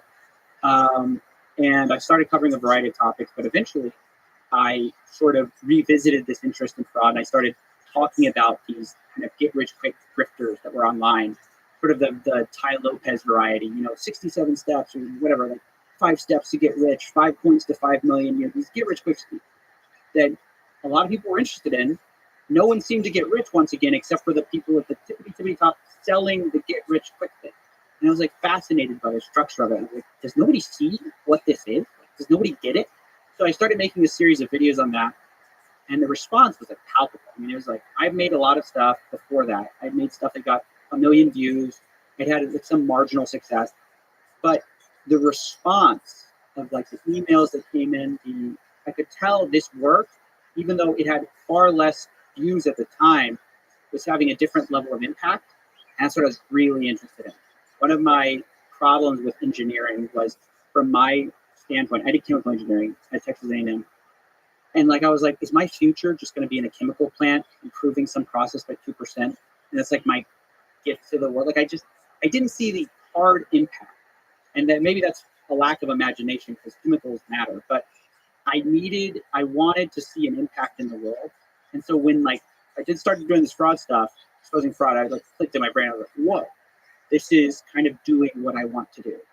And so I started posting videos. At first, it really focused on like get rich quick scheme, grifty advertising, which I think is super predatory, and we can go into why. But it eventually graduated to crypto, and it snowballed, I guess, because we're talking the same industry. Okay, grifty advertising. So actually, just to step back, what is a multi-level marketing scheme? Like what? Because I've experienced a similar thing. I remember I worked I sold women's shoes at Sears at a bank, and I just remember like some kind of, I forgot the name of the company, but you could sell like knives or whatever. Like that's a kind of I know what you're talking about. I'm sure there's a lot of things like this, right? And I remember feeling a similar thing, like why? To me, what was fascinating about it is like, wow, like human civilization is a interesting like a pyramid scheme. Like I didn't know the words for that, but it's like it's cool. Like you can like get in a room and you convince each other of ideas, and you have these ambitions, there's a general desire, especially when you're young, to like life sucks right now. Nobody respects you. You have no money. You want to do good, and you want to be sold this dream of like, if I work hard enough at this weird thing, I can shortcut and get to the very top. Yes. I don't know what that is. And I also in me felt that like life really sucks. Like do good. I'm lucky. I found a way to do good. I'm like, and I don't know. You connect with that somehow. I think there's like this weird fire inside people to like make better of themselves. Right. I don't know if it's just an American thing. But anyway, that was fascinating to me from a human nature perspective. Grifters play on this though, right? Like this is, so the best salesmen play on true narratives that you already believe. So the true narrative is, life is unfair. It is tough. The American dream, as described by go to a job, work at the same company for 40 years and then retire to a safety net that you're positive is going to be there, that is largely debt. And so they like play on those fears and those problems to then sell you a pill, a solution, a thing. And the problem is that the solution is usually worse than even the problem they sketched out. Like you will do better most of the time by going with the regular company than you will by going with these goofy multi-level marketing. But let me answer your question. What is a multi-level marketing? So there's a criticism, first of all, that, let me get to what it is in theory. Like at its most ideal, multi-level marketing is where you have a product that you're selling. And one of the ways you help sell it is by, rather than going through traditional marketing, like where you go and you put out print advertising, it's like sort of a social network of marketing. I sell to you, and then actually, Lex, not only can I sell to you, you can then go sell this product, and you'll make money selling. And you know what? To incentivize me to get other salesmen, because when I get another salesman, I'm actually giving myself competition. That's bad. So to incentivize me to do that, they'll pay me part of what you make, right? And then you go out and you go, okay, well, I can sell this product. I also can get new salesmen to like sell for me, and I'm going to make money from you, whatever. So it goes down the line of you create multiple levels where you can profit from their marketing, right? The problem with this system is that, however well-intentioned it is that usually the emphasis of that selling and making money ends up not being about the product at all, and ends up entirely being about recruiting new people to recruit new people to recruit new people. That's the real way to make money in multi-level marketing. This is where the very true criticism of most multi-level marketing, if not all, are pyramid schemes in structure.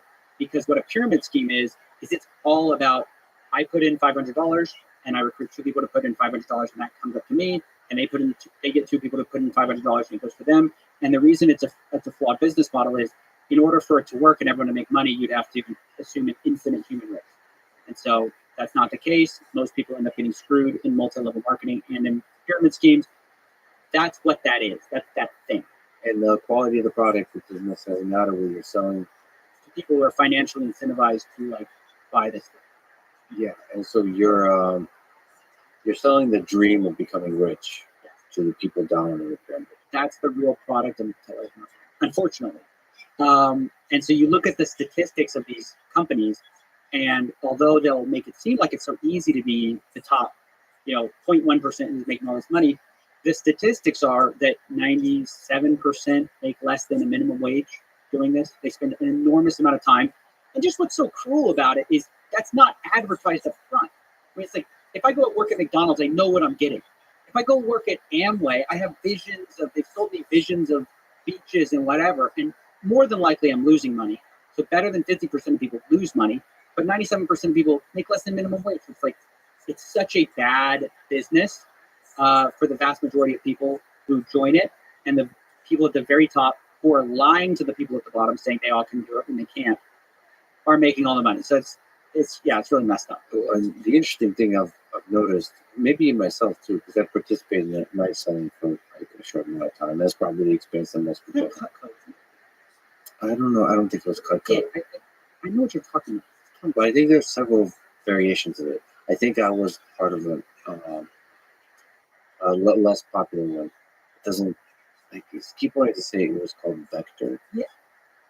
I something with a V was what I was going to say. It might be Vector. I get what you're saying, though. It's a multi-level marketing knife sell. But the thing is, I just remember my own small experience with it, because I was embarrassed of myself for having like participated. I think there's an embarrassment. That's why people down in the pyramid don't like speak about it, right? That you're part. Like, I'm trying to understand the aspects of human nature that facilitate this. Well, this is one of the problems with fraud, is there's a tremendous embarrassment to being had. Yeah. Also, if you buy, so slightly different human nature is that if you buy into a get-rich-quick scheme and then it doesn't deliver, you're more likely to blame yourself than blame the product for not actually working. You go, well, there must be something flawed with me. That's true. And they constantly reinforce this. They go, well, it's all about your hard work. The system works. Look at me. I did it. So if you're failing, it must be some indictment of your character. And you have to always double down. You have to the system can't be flawed. You must be flawed. And so, yeah, it's really messed up. It really preys on people's psychology to keep them in this loop. And that's why in some ways these things are so viral, even though they don't actually get most people a significant amount of wealth, and they cost most people money. So it's very unfortunate. Most people do have the dream of becoming rich. Most young people. Right. And the thing is that everyone knows in business, what do you sell? You sell solutions to problems. So many young people want to get rich. The product is that pitch. If you sell them the dream. Why this gets so grifty and so cruel and predatory is because there is no easy solution. There is no solution that people are going to buy, because the real solution people want is no work, no education, no skills required, no money up front, and people will pay any price for that magic pill, and people are happy to sell that magic pill. And I think those people are very cruel, and I think deserve to get exposed for it. So somebody has been criticized for MLM type schemes is Andrew Tate. Yeah. Somebody that I'm very likely to talk to. So Sure. people who've been telling me that I'm too afraid to talk to Andrew Tate. First of all, let me just say, I'm not afraid to talk to anyone. It's just that certain people require preparation. You have to like allocate your life in such a way that you want to prepare properly for them. Sure. And so you have to kind of think who you want to prepare for. Because I have other folks that have more power than this particular figure that I'm preparing for. So you have to make sure you allocate your time wisely. But I do think he's a very influential person that raises questions of what it means to be a man in the 21st century. And that's a very important and interesting question because young people look up to philosophers, to influencers about what it means to be a man. They look up to Jordan Peterson. They look up to Andrew Tate. They looked up to others, to other figures. I think it's important to talk about that, to think what does it mean to be a good man in this society. Of course, in the other gender, there's the same question. What does it mean to be a good woman? I think, obviously, the bigger question is what does it mean to be a good person? But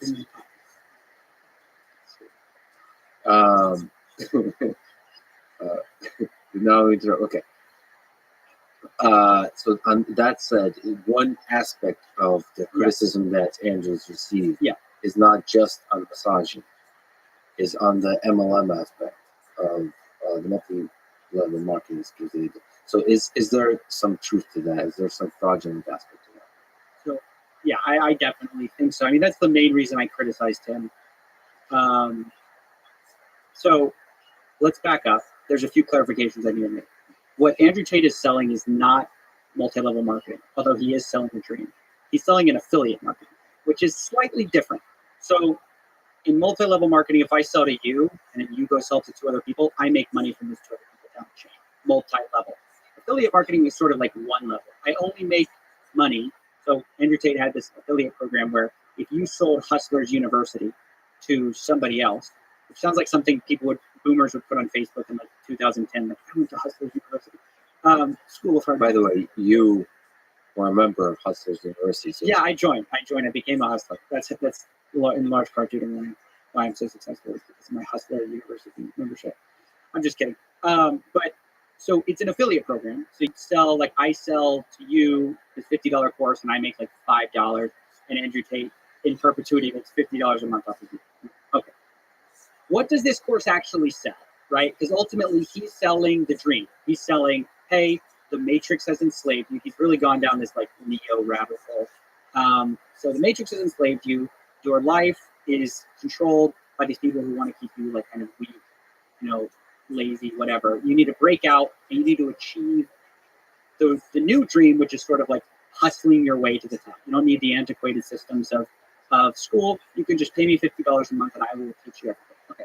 So what do you actually get? Well, and why is it a scam? So I think it's just a scam in terms of like value and like you're selling based on these completely unrealistic things. It's like, let's get rich. Okay. You get a series of Discord rooms. So you know what Discord, most people know what Discord is. It's like a bunch of chat rooms basically, right? Just like AOL or Yeah, right. Well, I'm talking to the guy who quit Emacs, so I don't know. There's Discord servers, and in these there's like 7 different rooms you can go in, or there's several rooms, and each one is like a different field of making money. E-commerce, trading, cryptocurrency, I think fulfillment by Amazon, like copywriting. Okay, so I went to all of these. I checked them out. I checked out all their money-making tools. The first funny thing is that Andrew Tate is nowhere to be found. The supposed successful guy that you bought into is nowhere to be found. It's these professors that he has hired and said these guys are super qualified. I looked up some of what some of these guys have done, and some of them have launched scammy crypto coins. The cryptocurrency professor was shilling a bunch of coins that did bad and deleted the tweets. Just completely exactly what you'd expect. Behind the paywall, it's nothing of substance. You're not going to learn to get rich by escaping the matrix and going to work for Jeff Bezos. Fulfillment by Amazon is not escaping the matrix, right? That's not the way to hustle to the top. It's literally a field of making money that everyone in the world has access to. If you want to differentiate yourself and make money, the first thing you realize is going into skill sets that literally anyone with an internet account can do is a bad way to do that, because you have to have some differentiating factor to add value. So it's just such a obvious and complete scam, because there is no value to this like so-called education. The professors are crap. The advice, they're like hiding some of the bad things they've done, and Andrew Tate's nowhere to be found. Ultimately, that's why everyone joins. What he's done is very interesting because, and I'll give him credit in his marketing, he's been very savvy to like make the reasons you admire him not the thing he's sort of selling, which is weird. Like, he's selling get rich quick, which seems like it relates to his persona, but is actually very orthogonal to it. His persona is like the tell it how it is, like tall, buff, rich guy. It's like actually his persona that you're buying into, and then he's selling you this thing to the side, which when people get in there and they're not delivered on the product, he still is those things that you first thought he was. It's like, I think it's, to some extent, he's made a lot of money by making the thing that he makes money on not the thing he gets so much pushback online for, and what he's also loved for. So people will push back for his misogyny, but the real way he's making money is just like basic get-rich-quick schemes that are super obvious to spot, but everyone's distracted by like, oh, he said some crazy stuff about women, or, you know, all these various other scandals he's gotten himself in. To get more and more and more attention. So Right. with the persona, is the Hudson University still operating? I think they've rebranded it. I'm part of their pitch now. I'm like, they put me on as like, I mean, as like, the Matrix is trying to take us out, Lex. And then it's me saying like, you know, they put me in like saying, I'm part of the Matrix. They put me in saying, oh, this guy sucks, you know, I joined, it sucks. And so they'll play that and they do like a bass drop and it's like, you know, don't listen to people like this, da da da da. I mean, I'm basically like a, So you've been co-opted by the promotional. Matrix to attack. Yes. You're an insider threat that infiltrated and now is being used by the Matrix to attack you. Well, Everyone who criticizes him is part of the Matrix. He won't say who the Matrix is. It's just the shadowy cabal of rich, powerful people. It's just like the easy narrative for people who are disaffected and who feel cheated by the system.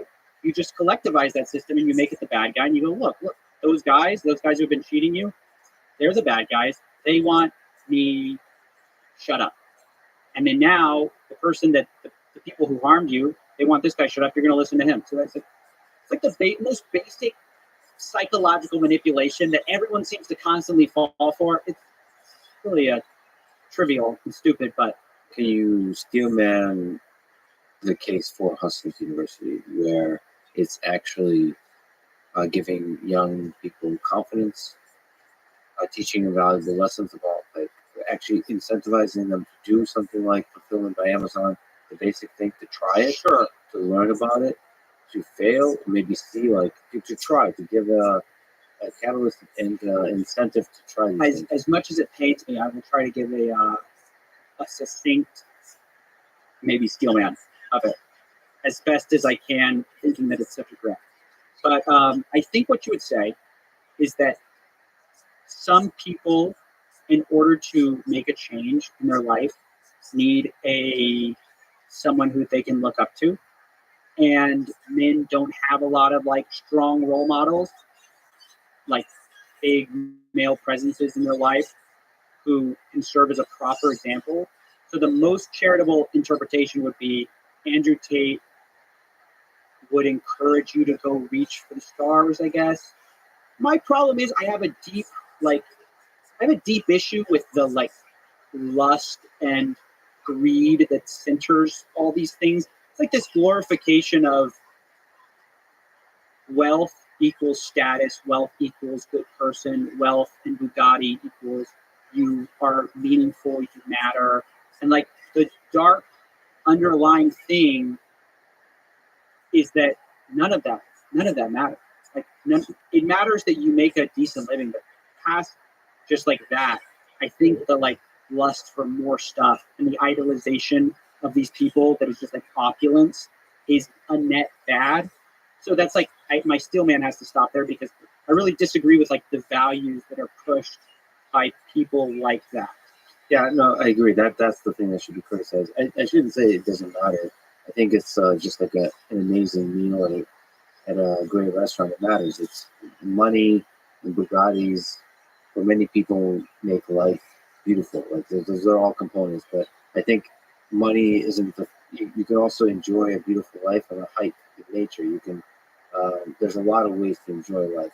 And one of the deepest that's been tested through time is the intimacy, close connection, friendship with other people or with a loved one. They don't talk about like love, Yeah, like what it means to be deeply connected with another person. It's just like get women, get money, all those kinds of things. But that I think I don't want to dismiss that because there's like value in that, there's fun in that.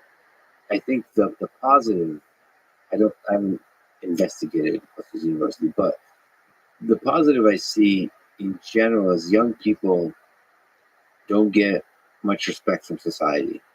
Now it's easy to call it the matrix and so on, but there's a kind of dismissal of them as human beings, as capable of contributing, of doing anything special. And then here's you have young people who are sitting there broke with big dreams. They need the mentors. They need somebody to inspire them. So like, I would criticize the flawed nature of the message, but also it's just like you have to realize like there needs to be institutions or people or influencers that help like inspire, right? The problem is though, is the people who are pitching unrealistic versions of that are getting a lot of attention. Whereas like there's so many great free courses where you can learn everything and more about fulfillment by Amazon or about copywriting or all these different things that I think like so often the air is just, the oxygen is sucked up by all the grifters who promise everything. It's back to what we said about vaporware. This is one of the reasons that like educational products can so often be co-opted by grifters is vaporware is very hard to distinguish because like the feedback loop on education is not clear. It's not obvious immediately. So I can sell you a book and I can say, this is going to change your life if you apply it. If you don't, if your life doesn't change, I just say, well, you didn't apply it, right? Like there's this weird relationship. It's not clear the value. It's not so easy to like quantify education. So that gets co-opted by people who make all the promises. They get a ton of attention, a ton of money. And then those people are often left confused and like kind of disillusioned, maybe thinking, well, this didn't work in 1 year, so it's not going to work at all. And so I think, yeah, there are problems there. There's certainly a need for like male role models. There's certainly a need for somebody kind of to speak to a younger generation. I just think that person shouldn't be maybe Andrew Tate, like personally. Yeah, this so you have to criticize the individuals. I think that like the Bugatti aspiration is so stupid. Like it's so. Well, let me steal my episode. I'm a person who doesn't care about money, don't like money. The women maybe appreciate the sort of the beauty of the other sex, but like, cars in particular is like, really, is this really the manifestation of all the highest accomplishments a human being can have in life? Yes, I can criticize all that, but to steel man that case is a young person, a dreamer, has ambition. And I often find that education, throughout my whole life, has been people who love me, teachers who saw ambition in me and tried to reason with me that my ambition is not justified. Yes. Looking at the data, look, kid, you're not that special. Yeah. Look at the data. Right. You're not, and they want you to like not dream, essentially. And then again, I look at the data, which is all the people. I just talked to Hodger Gracie. This Hodger Gracie is a jiu-jitsu person, widely acknowledged as probably the greatest of all time. Dominated everybody. But for the longest time, he sucked. And he was surrounded by people that kind of, don't necessarily believe in him. So he had to believe in himself. It's nice to have somebody. As older I get and I've seen it, it's so powerful to have somebody who comes to you, an older person, whether it's real or not, that says, you got this, kid. Believes in you. I believe in you. Sure. You know? It does. I mean, I think so. I think dreaming is actually really important. I'm more protective over people co-opt those dreams for money. And like, I do think it matters so much that we encourage people to take risks. One of the great things about America is it lionizes like sort of people who've taken risks and won. But I think it's just a weird, vapid thing when like the reason you do all of it is for this thing you can get out at the end of the day. And we all know, and like you just heard a million interviews, that nobody ever gets the Bugatti and goes, everyone knows the beauty and the like fulfillment actually comes from obsessed about what you're doing for its own sake, sort of the journey, the beauty of that thing. And I think money's just this thing we have to deal with to be able to do cool stuff. Like, I acknowledge that, you know, you need money to build the $10 million studio. Like, you got to get the cameras, you got to get the lights, and I'm very blessed to be able to have gotten that. But past a certain point, like, I think that is really the function of money, is to just do cool stuff. But ultimately, if you can't fall in love with the process and like the craft itself, you will be left very unhappy at the end of it. And so to start people off on that journey by pointing to the shiny object and going like, that's what you should care about, seems to me so backwards. We should learn from the actual people who have done it and said, that shiny thing did nothing for me. Learn to love the journey, and like, that's the thing we pitch people, as unsexy as that might be. Yeah, absolutely. That's what I'm saying. The same applies to like the red pill community. They talk about dating and so on. There is it's not just about the number of hot women you go to bed with. It's also about intimacy and love and all those kinds of things. So like, there's components to a fulfilling life that is important to educate young people about. Totally. But at the same time, feeding the dream and saying, take big risks. Sure. And you, the little you that has no evidence of ever being great, can be great, because there's evidence time and time again of people that come from very humble beginnings and do incredible things that change the world. Yeah, and there's just a tremendous, like, funny thing where you can't become great without having a willful denial of the statistics. Like, in some ways, you have to take the chance, even if that chance is so improbable.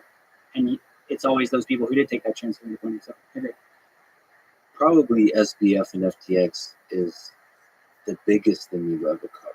But previously, you've called the Save the Kids scam the world's influencer scam, the biggest in the world influencer scam you've ever seen. Can you describe it? Sure. So Save the Kids was a charity coin that was launched by a number of extremely popular influencers. I think they had over 50 million followers together. Huge names. They basically said, hey guys, invest in this coin. We're going to save the kids. A portion of the proceeds go to charity. And this coin, it's unruggable. So rugging is the term for, remember earlier we talked about safe when you just grab the pool of funds in the middle and you take them out? Okay. It's unruggable because we have this smart code that is going to prevent people who are, quote, whales, which is a crypto term for saying you have a large portion of the tokens. It'll prevent those people from selling a large amount of that at one time, right? And so basically, you don't have to worry about trusting us. It just is what it is. Join, and we will, you know, change the world, save the kids, whatever. It was really skeezy from the beginning and sketchy because their logo matched the Save the Children logo, which is like an actual charity that, you know, so they basically copied it and said we're saving the kids, like a knockoff brand. And almost immediately the project rug, they stole the money. And tracing back through, the code was changed at the last second of launch. Like, if you look at their code that they launched as a test versus the code they launched in actuality, they changed only like 2 lines, and it was the whale code. To basically make the whale code non-existent. Like, you can sell as much as you want, as fast as you want. And it turned out that some of the influencers had not only sold that and made money, but also had a pattern of pump and dumping tokens. So we can talk about what that is. Like, yeah, what's pump and dump? A pump and dump is just where, you know, you have a huge following, you promote your little Lex coin to everybody while holding a big portion of it. And as everyone rushes in to buy it, the price is going to pump. and you dump at the same time. So that's where the name comes from, pump and dump. You pump the price, sell all your tokens, make a lot of money. So I traced basically their wallets in the blockchain and found that two of the actors specifically had a long history of doing this, which really proved malicious intent. And why I called it the worst is not, it certainly wasn't the worst in terms of like the amount of people affected. It relatively was like a small pump and dump because it rubbed almost immediately. But in terms of the amount of people that were involved in it, in terms of the amount of malicious behavior before it that like sort of proved that this wasn't an accident, the fact that there was like this whale code, it was one of the most cynical attempts to just take the money of the followers you had and just like, that's mine now. So that's why I call it that. That's it. So that was a lot of the phase members, and it was, I think, Addison Ray. There were a lot of people who seemed like they were kind of taking shrapnel on it. There's like this guy Chico who he didn't even sell the tokens. He just like held on to it the entire time and lost like a few $1,000 or maybe, I forget the exact money. He lost a lot of money, a decent amount. And so like he took a lot of shrapnel with that. But there were also people who were maliciously doing this. So in that investigation, like several of the members of FaZe got kicked out. One of them got like permanently banned, and then this other guy that I talked about fled the country. He sold all his tokens and like fled the country, and hid out in London or wherever he is now. I don't really know where he is. Somewhere in the UK. So the basic idea there is to try to convert your influence. Correct. Basic idea behind a lot of influencer crypto. Well, but right, but that little word influencer means something, because there are most crypto scams influencer scams. They're not, right? Most right. Those high profile ones, like just by nature, they tend to be made high profile by the influencer. But sometimes they are. But you're right. A lot of money has been lost, and like nobody finds out because there's no one big sort of attached to it. They just steal a lot of money. But influencers are great salespeople because, like, in order to overcome the resistance of getting you to buy some random coin, there has to be a reason. And so much of 21st century content creator generation is defined by these strange parasocial relationships where people feel like they know you. Not the character you play, but you. And you have some friendship with them. When in actuality, you don't know the viewers. You have a sense, but you don't actually know all of these people. And so that relationship is extremely powerful in terms of persuasion. So you can say, I believe in this. And I've watched you for years, and all of a sudden I say, if Lex believes in it, I believe in it. I trust him as a human. And so that differentiates these coins, and all of a sudden the coin blows up, gets really popular. You made this side deal, and you make a ton of money. I have to say, podcasting in particular is an intimacy. Like, I'm a huge fan of podcasting. I feel like I'm friends with the people I listen to. And boys have a responsibility. And that's why it really hurts me to announce that I am launching next coin. No, man, I hate money. I hate this kind of the scheminess of all of this. The use of any kind of degree of fame that you have for that kind of stuff. There's something just so like frustrating is these people. Disgusting. I have a general sense of what they were like, sort of what I'm in the. Even though I wouldn't describe myself as an influencer, I make content on YouTube. I know that, especially since they were taking these huge corporate sponsorships, they were making tons of money. They didn't have need for these scams. I mean, I think it's one thing to scam if you're like broke on the street, and you're playing 3-card Monty to like live. And I think it's a whole other ethically cruel thing to do if you're basically trying to upgrade your penthouse to the building next door. And like you're already well off and you just kind of want to get even further ahead. I think that's right. Well, this is the fascinating thing. So I've been very fortunate recently to sort of get a larger platform. And what you find out is like life is amazing. I always thought life was amazing, but it becomes more amazing. Like you meet so many cool people and so on. But what you start getting is you have more opportunities to like scammers will come to you and try to use you, right? And I could see for somebody it could be tempting to be like, ooh, it'd be nice to make some money. I wanted to stay like on this kind of we're on this topic of opportunities you get, kind of get a platform. So one of the reasons kind of I railed a little bit earlier against materialism or whatever, I think to the extent to which you can moderate your own greed, you can play longer term games. And I think so many people end up cutting an otherwise promising career short by just wanting it too fast. I think it's like a huge edge, just like discipline is in terms of like achieving what you want. I think I'm like a very moderate, like being comfortable with the moderate existence and is a huge edge because really your overhead is so much cheaper than the people who need a Ferrari or a super nice house to feel fulfilled. Yes. And when your overhead is less, you have the luxury to say no to like sketchy offers. You have freedom that other people don't have because a lot of times people don't pitch it this way. They pitch a Ferrari as freedom or like big houses like you've made. In a lot of ways, those shackle you back to like, you got to find the cash flow. These things, it's never a free ride. Yeah, that's really beautifully put. I've always said that I had fuck you money at the very beginning. I was broke for most of my life. The way you have fuck you money is by not needing much to say fuck you. That's right. That's the overhead that you're talking about. If you can live simply and be truly happy and be truly free, I think that means you can be free in any kind of situation. You can make the wise kind of decisions. And in that case, money enables you in certain ways to do more cool stuff, but it doesn't shackle you. Like you said, too many people in the society would shackle.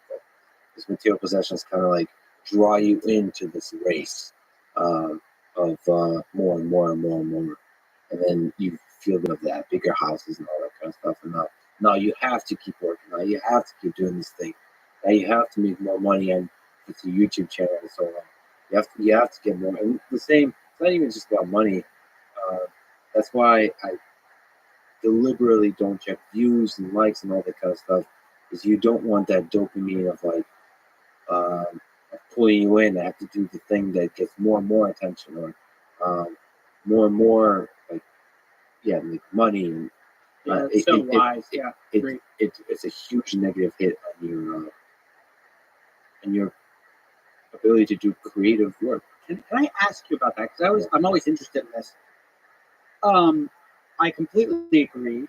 I think it's funny because when you abstract yourself out to the people you admire and respect, who inspired you to do the creative work you do, you never think about like the views they were getting or the money they were making or the influence they had. All you ever think about is the work itself.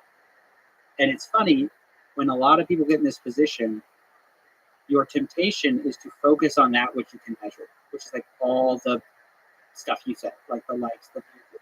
That's not actually the target or what you got into it for.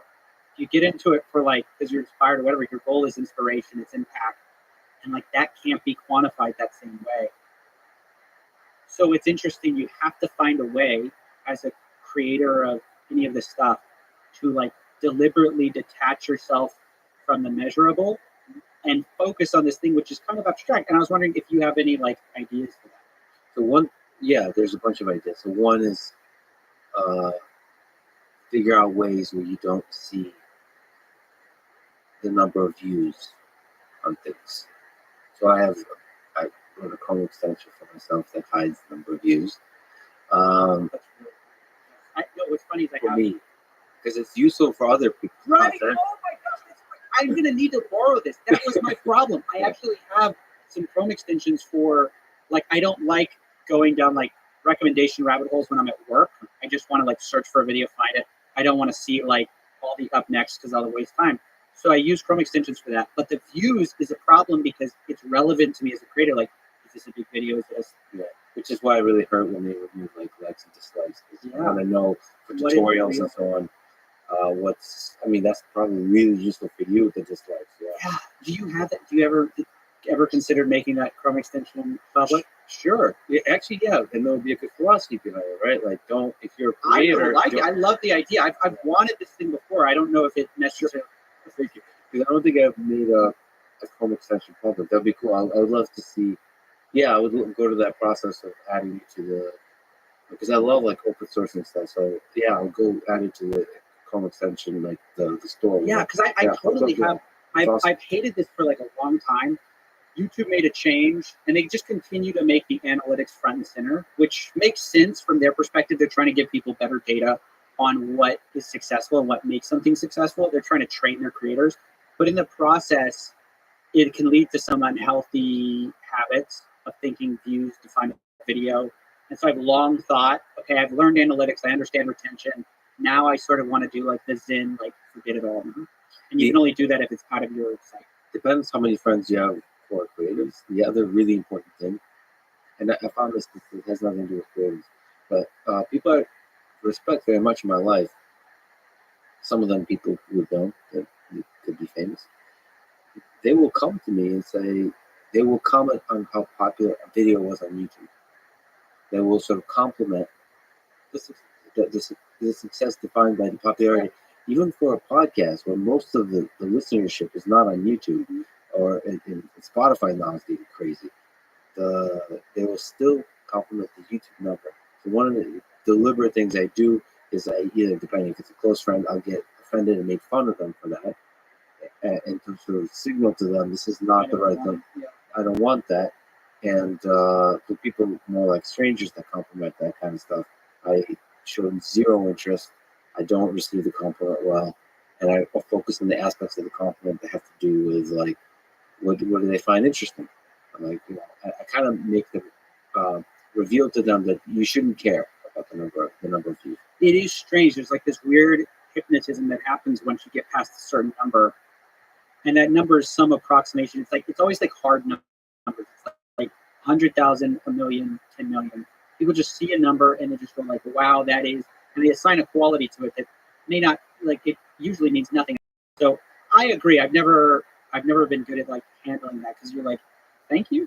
Yeah. You know, it's like, okay. That said, I do admire, very different from me, but I admire Mr. Beast, who unapologetic says like the number is all that matters. Like basically the number shows, like the number of views you get shows like how much I don't know, joy you brought to people's lives. Because if they watched the thing, they kept watching the thing, they didn't tune out, that means they loved it. You brought value to their life, you brought enjoyment, and I'm going to bring the maximum amount of enjoyment to the maximum number of people, and I'm going to do the most epic videos and all that kind of stuff. So I admire that when you're so unapologetic into the numbers.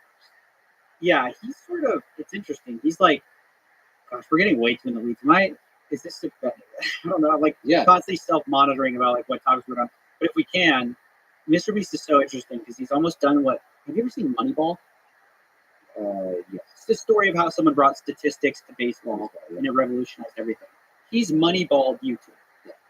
He took statistics to YouTube and changed everything. And everybody now, so many people are playing catch up. I think it would be interesting in a few years to see how he develops. And now that he's like kind of revolutionized like the data side of things, how he then approaches future videos. Because there's a point at which you've optimized, but optimizing for short-term video performance is not the same as optimizing for long-term viewer happiness. And how do you do that? Assuming the YouTube algorithm does not perfectly already do it for you, which it doesn't, but they're trying to obviously do that, optimize for long-term happiness. But and also optimizing for long-term creative growth. Sure. I think the thing that people don't, I mean, maybe I don't know, I actually don't know but like, to me, the thing that seems to be special about him isn't the Moneyball aspect. That's really important. It's like taking the data seriously. But to me, is the part of the idea generation, the constant brainstorming, coming up with videos. So it's nice to connect the idea generation with the data, but like how many people, when they create on YouTube and other platforms, really generate a huge amount of ideas, like constantly brainstorm, constantly brainstorm. At least for me, I don't think I go so many steps ahead in my thinking. I don't like try to come up with all possible conversations. I don't come up with all possible videos I can make. But you can't. So the one mistake to make is to map Jimmy's philosophy onto every genre, because not every genre fits that model. Your model is not an idea-centric model. It's a people-centric model. And so you, like, if you were in the business of creating just mass entertainment for the sake of mass entertainment, you might focus on, okay, the reason going idea-focused instead of person-focused is such a revolutionary idea in some senses is because ideas can be more broadly appealing than any single human can be. But you're not going for that. You're going for a podcast interview. And I think for you, the goal should always be how deep can you get with interesting guests and like finding the most interesting guests, which is a different probably set of skills. And well put, really well put. But I think the right mapping there is finding the most interesting guests. Yeah, and right. I think I don't do enough work on that. So Yeah. for example, I try to be is something I do prioritize is talking to people that nobody's talked to before. So because it's like I kind of myself is not a good, like I know a lot of people much better than me. I really admire. I think Joe Rogan is still the GOAT. He's just an incredible conversationalist. So it's like, all right, who is somebody Joe's not going to talk to? Not either he's not interested or it's not going to happen. Like I want to talk to that person. I want to reveal the interesting aspect of that person. And I think I should do a Mr. Beast style rigor in searching for interesting people.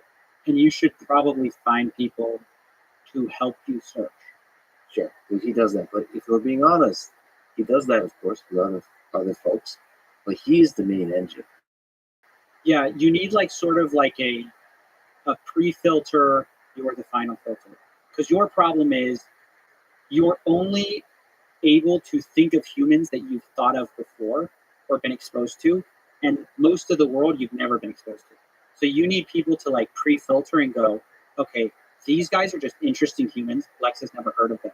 And then you sort of take a batch of like 100 people and you go, who seems the most interesting for me? But by the way, on that topic, I've almost done. I'm building up. I programmed this guest recommendation thing where I want to get suggestions from other people because I really want to find people that nobody knows. This is the tricky thing. Right? You're not famous, but the idea is there's probably fascinating humans out there that nobody knows. Right?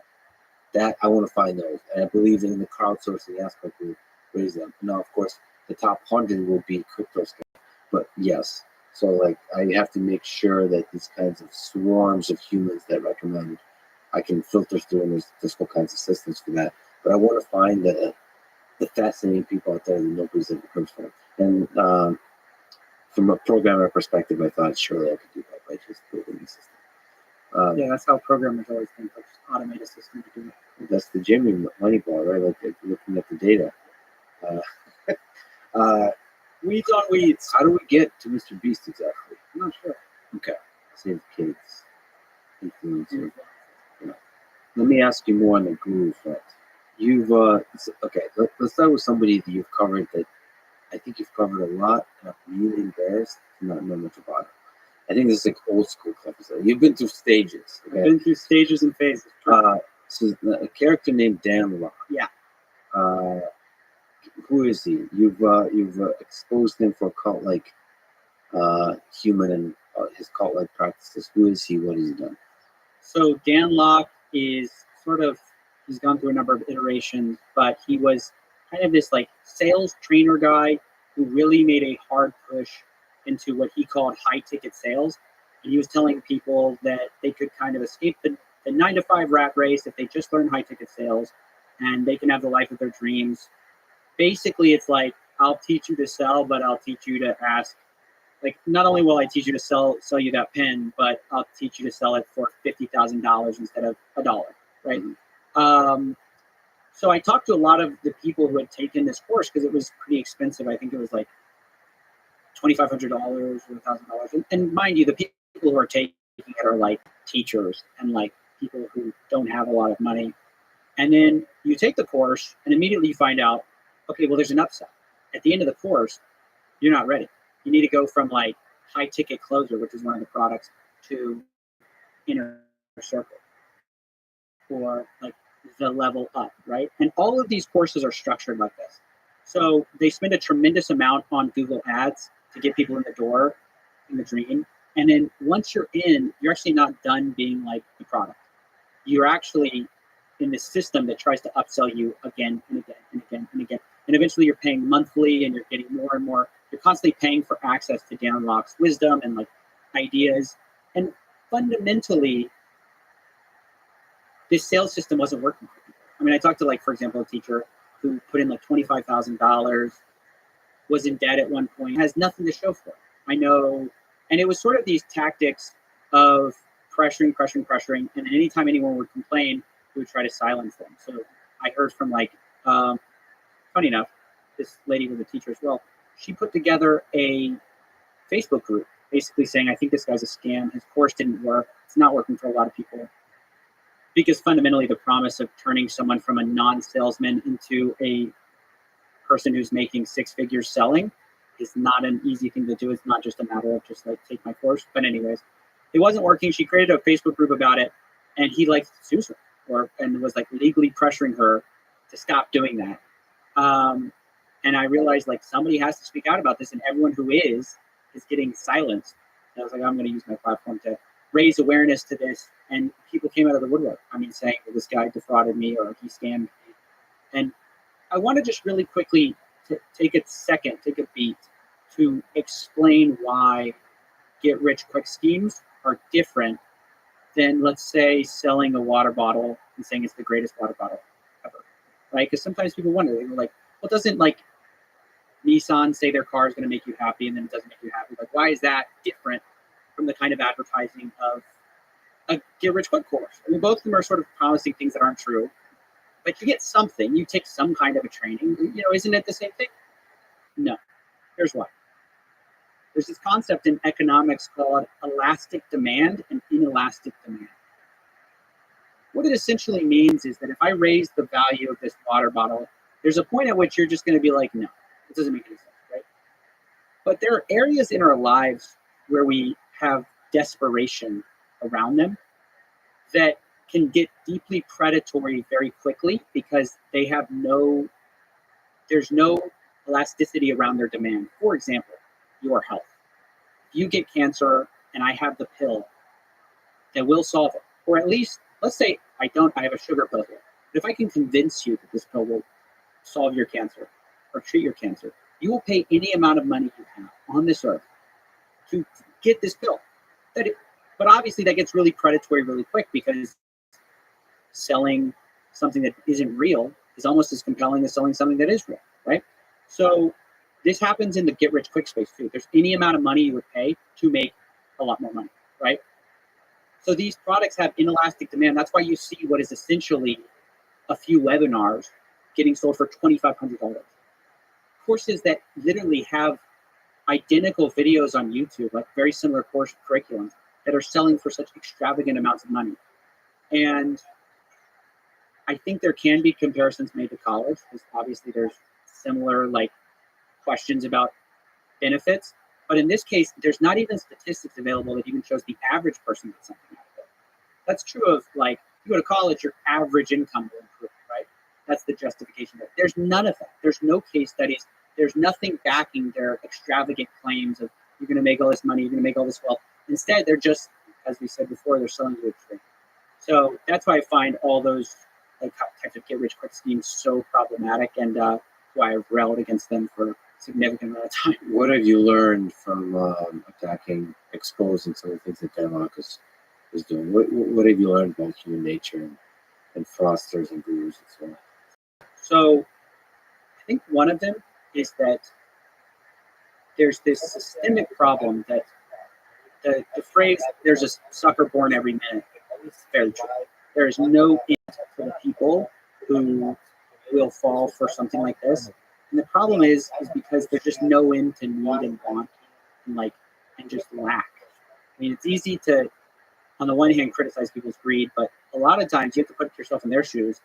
If you're at a dead-end job, you have nothing going for you, you don't have the money to go to college, you don't want to get in debt, fair play, where do you go, right? as you said, there's somebody who's there saying they believe in you, they believe you can make six figures. You know, you're gonna believe in that. And so I really felt like it made a lot more sense to tackle it from the other side, from the side of people that can stop, that can basically be exposed and basically be have sort of like a negative put on their work. I mean, they're largely going under the radar. So I kind of felt like, you know, do you want to educate? Do you want to like blame it on the victims and say you should have known better, you should have done this, you should stop? But there's no end to that. Or do you go after the grifters themselves? And so that's what I realized. I realized like that's the tactic that I went with. And it's tough because it's a little like legally risky to do that, but hey, you just kind of got to be smart about it. So your platform has gotten really big, so there's some responsibility to that. Weirdly big, yeah. Yeah. Let's say because like only a year ago it was a lot smaller, and then it's hard to make that adjustment, you know, because like to me it's just the same show. So how do you avoid becoming a guru yourself, or your ego growing? There's different trajectories you can take. One of which is you can start seeing everybody as a scammer, and only you can reveal it.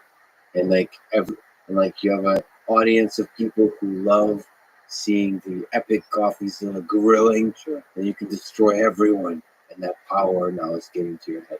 How do you avoid that? Well, I mean, this is like less optically obvious. I think the main way is like my circle of friends doesn't care about any of that. Like my wife doesn't care. The people whose opinion I value has no relation to like a subscriber metric or anything like that.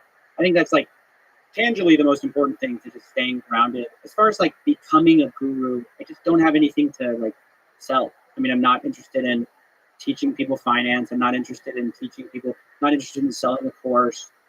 And I've kind of given myself a hard line on that, which I think has helped me a bit, is there's a temptation to go, well, I can tell what's a scam, so let me tell you what's not a scam. And a lot of people have offered a lot of money to do that and basically be like, hey, I have such and such legitimate product, come be like an endorser. And I just don't do that because I think it undermines a lot of what I do. Is if you get like, if you're taking money in on the side to say this is legit and you're saying this isn't legit, it's a huge conflict of interest. So I think it's about managing conflicts of interest and keeping people around me that are grounded. And also I think, my only interest really is just like make cool stuff. And I guess I'll do that until people stop watching. So, question from on that topic from the CoffeeZilla subreddit. Shout out. How does Coffee find the strength to maintain his integrity and resist temptation of being paid a great amount of money to advertise and promote a potential scam? I think that's like goes back to what we've been talking about a lot, which is just on what you prioritize, what you value.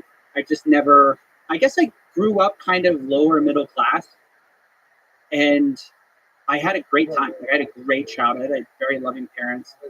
And because of that, I guess intuited at an early age that money doesn't do a whole lot. And I knew a lot of people who were way better off, who had miserable childhoods, because whether their dad was always gone at work or like they just had other family issues that just money can't buy. And I realized, I guess quickly, that money is a very like, it's a glittery object that isn't what it appears to be. And so to me, I'm like, I'm having the time of my life making a show. I'm not going to have the time. You could ruin all that just trying to go for this quick check when it's like, no, I'm having a great time. Yeah, it's actually, maybe you're probably the same way, but for me, there's a lot of happiness in having integrity, in looking in the mirror and knowing that you're the kind of person that has it. In fact, walking away from money is also fun, because it's like promising, like it's showing. It's easy to like just say you have integrity. It's nice to like, I've discovered several times in my life that I have integrity. You can put like basically to the test. I've said, like, I don't know if I publicly said, but to myself, I say, like, you can't buy, there's a lot of things you can't buy with me, like $4 billion. like $1 trillion. But it'd be nice to get tested that way. It'd be cool to see because you never know until you're in that room. Same with power, given power. I'd like to believe I'm the kind of person that wouldn't abuse power, but you don't know until you're tested. So anyway, you're in a really tricky position because you're doing incredible. I mean, you are a world-class journalist, straight up, and so there is pressure on that of like not having like erring on the side of caution with like having conflicts of interest and stuff like that. It's tough. It's a really tough seat to sit in. It's really tough. It's really tough. But it's unfairly tough, I feel like. But it's good that you're sort of weighing. That said, go donate to Coffeezilla. Donate everything. Support them. It's really important. Really, really important to me.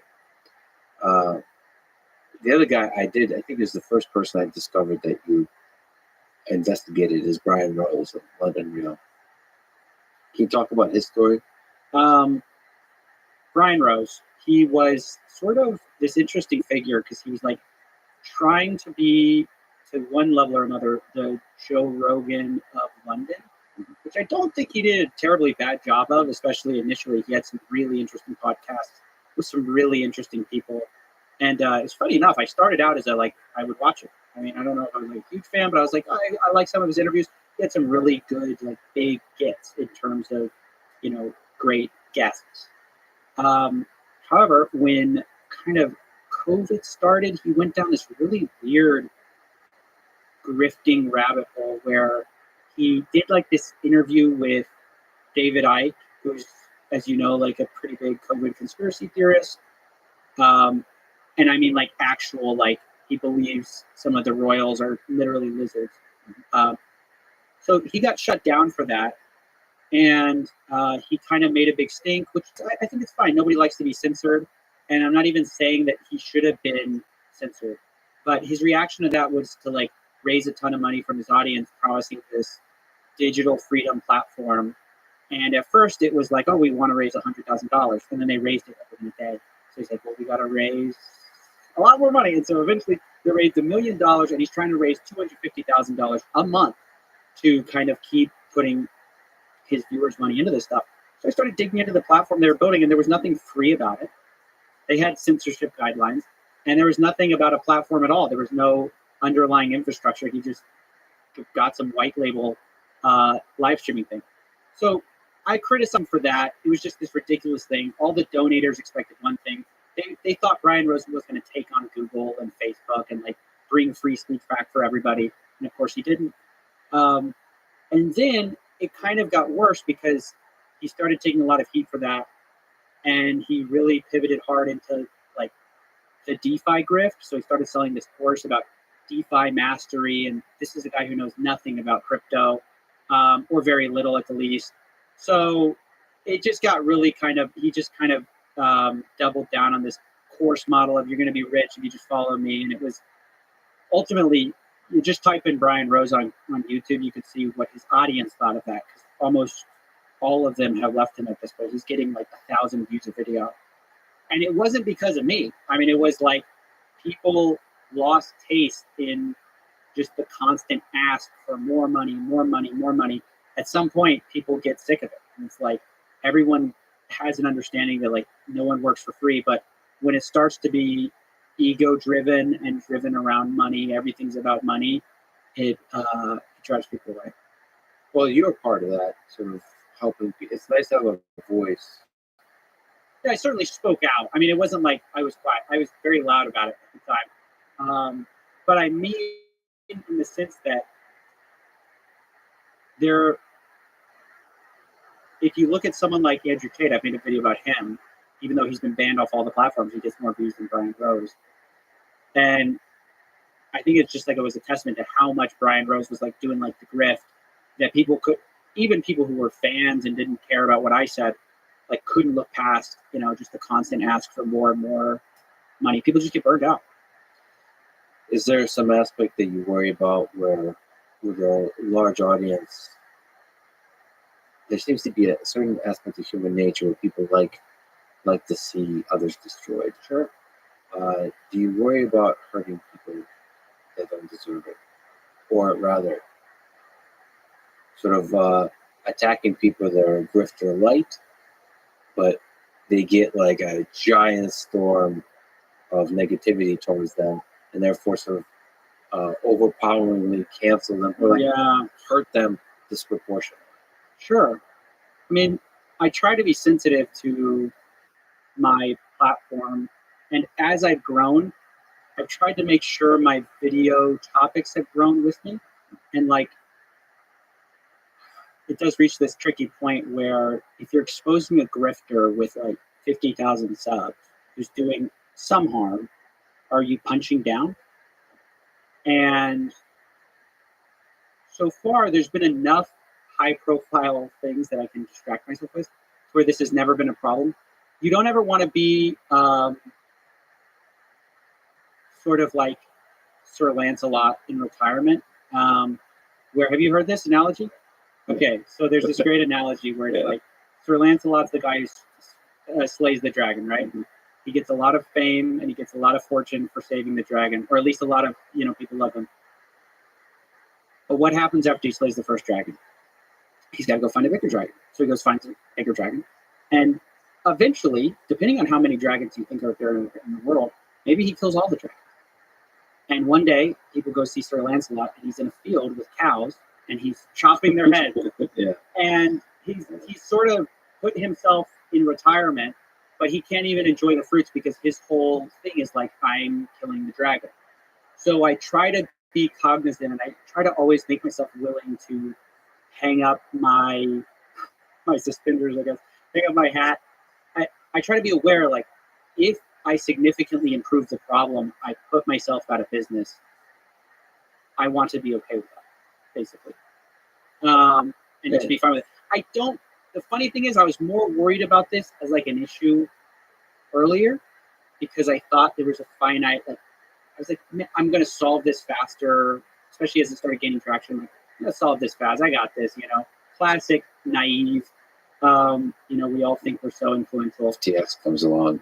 Well, yeah, and you just get like, with time you get humbled because you talk to people. I've talked to like versions of CoffeeZilla that are older, and it's like, oh yeah, they didn't solve it, and they probably were better. I just imagine a smoke-filled room It's just like of just like retired Batman, and you're this young, bright-eyed. Oh yeah. You don't, fiery spirited investigator. Yeah.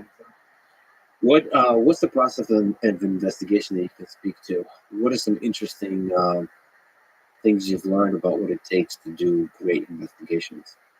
Sure. Great investigations reveal something new or bring something to light. So I think what everyone thinks in terms of investigations is like a lot of like, Googling or like searching through articles. I think that's the first thing you want to get away from. And you want to try to talk to people, doing like the non-obvious things and just trying to get perspectives that are beyond just what is available. So a lot of it's just having conversations. It's so enlightening, both to victims and also obviously trying to get to talk to the people themselves. Secondly, there's sometimes some analysis you could generate that's meaningful, like blockchain evidence. So in the case of SafeMoon, for example, going back to that, I found someone's secret account where they were pump and dumping coins. They were saying things like, "Who sold? I'm so mad at the guy who sold. F the guy who sold." And you look at his account, and he was the guy selling. And it's like that's great stuff. So digging through the blockchain, I've gained some skills there, and that's kind of this fun. I guess I would say it's this weird edge I have right now because a lot of people don't know too much about that, and so I have this weird expertise that works now. I don't think that'll work forever because I think people will kind of figure out how to do very similar analyses. But so it's like kind of an interesting edge right now that I have. So it's like a data-driven investigation, but you also do interviews. Right? Yeah, definitely. And then also recently I've tried to get more response. Speaking to your point about like as your platform gets bigger, you need more responsibility. I've tried to get much more responsible about like reaching out or somehow giving subjects some way to talk, because I think early on I was such a small channel that if I asked them they wouldn't answer, but B, I kind of felt like I was launching these videos into the abyss. And when some of my videos had real traction, I was like, okay, hang on a second. Let's double check this. Let's triple check it. Let's try to make sure all this stuff is correct and there's no other side of the story. I'll say this has interesting implications because, for example, I investigated this thing called Genesis. They're a $1 billion crypto lender. And my conclusion was that they were insolvent. It's a huge accusation. So what do? Well, I emailed their press team, everybody. I said, hey, I think you're insolvent. I think you're this. I think I laid out all my accusations. And I said, you have till, I think, 2 p.m. the next day to respond. At 8 a.m., before I made my video, they announced to all their investors that they're freezing the trolls. They don't have money. So they front. I don't know if they saw the I don't know if they actually saw that email. I don't want to take credit for collapsing them or whatever. But my point is, had I not taken that level of kind of care and just said, hey, you're a scammer, you're frauds, ironically, could I have done more good by allowing people to withdraw their money early?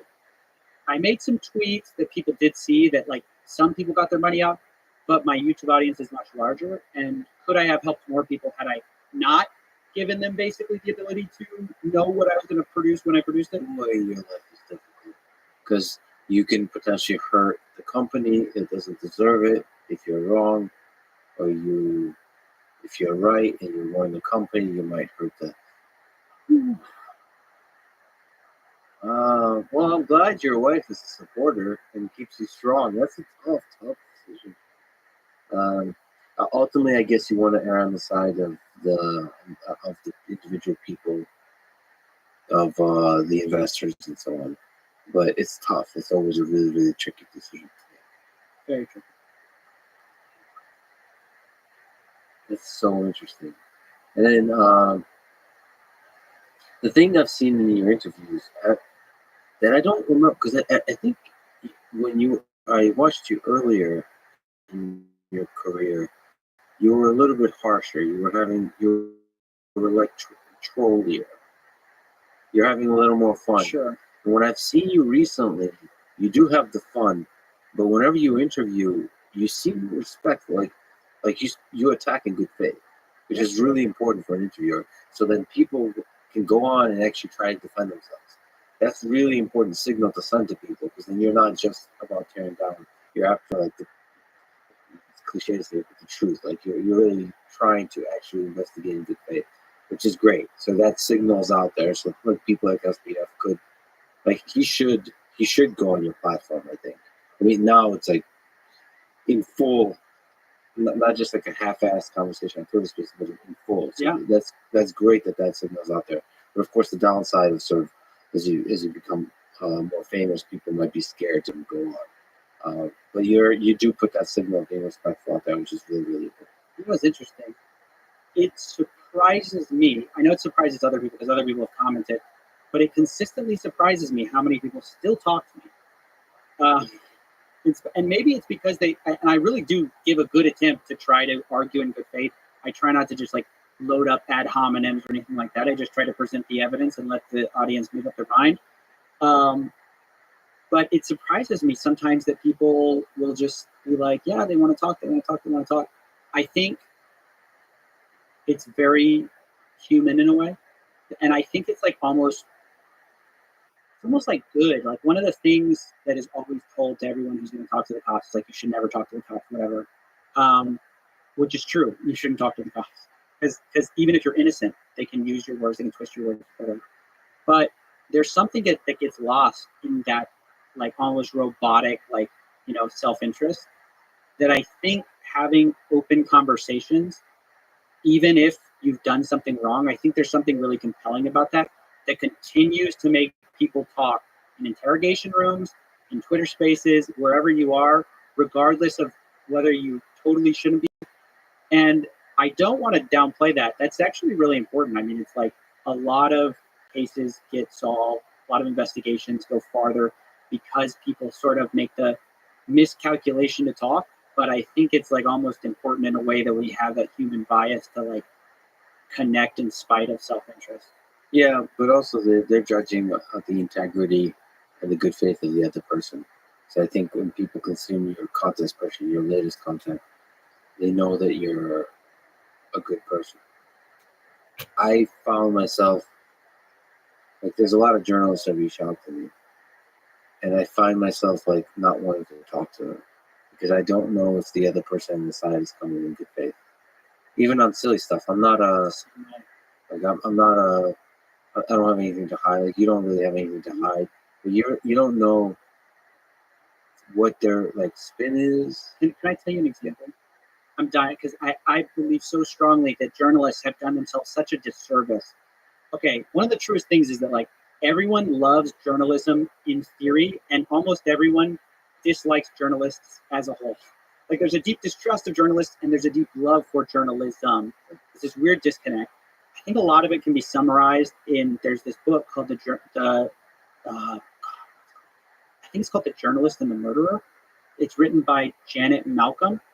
The first line of this book is that, like, every journalist who knows what they're doing, who isn't too, like, is smart enough to know what they're doing, knows what they're doing is deeply unethical, something like that. And what they're talking about is that there's a tradition in journalism to betray the subject, to lie to them in the hopes of getting a story and play to their ego and to their sense of self, to make it seem like you're going to write one article and you stab them in the back at the end when you press publish and you write a totally different article.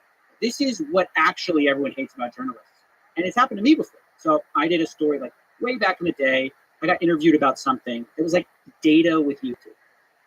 I made a few comments about data and YouTube. And somehow by the time the article got published, it's about me endorsing their opinion that PewDiePie is an anti-Semite. And I'm like, I reach out to this person, I say, I never said that. Like, what are you how did you even twist my words to say that?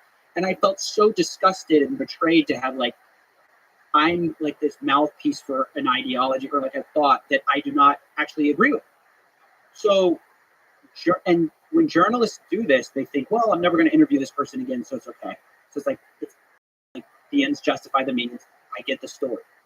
But the ends don't justify the means because you've now undermined the entire field's credibility with that person. And when that happens enough times, you end up sitting across from Lex Friedman and it's like, well, I don't know if they're going to represent me fairly.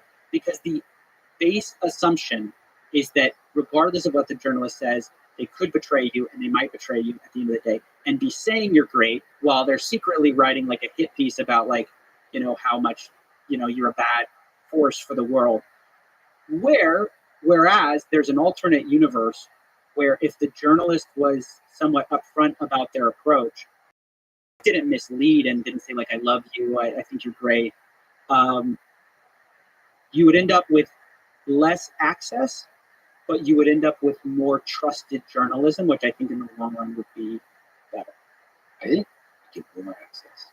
I think the long term, but all of these, like, everything we're talking about is long-term games for short-term games.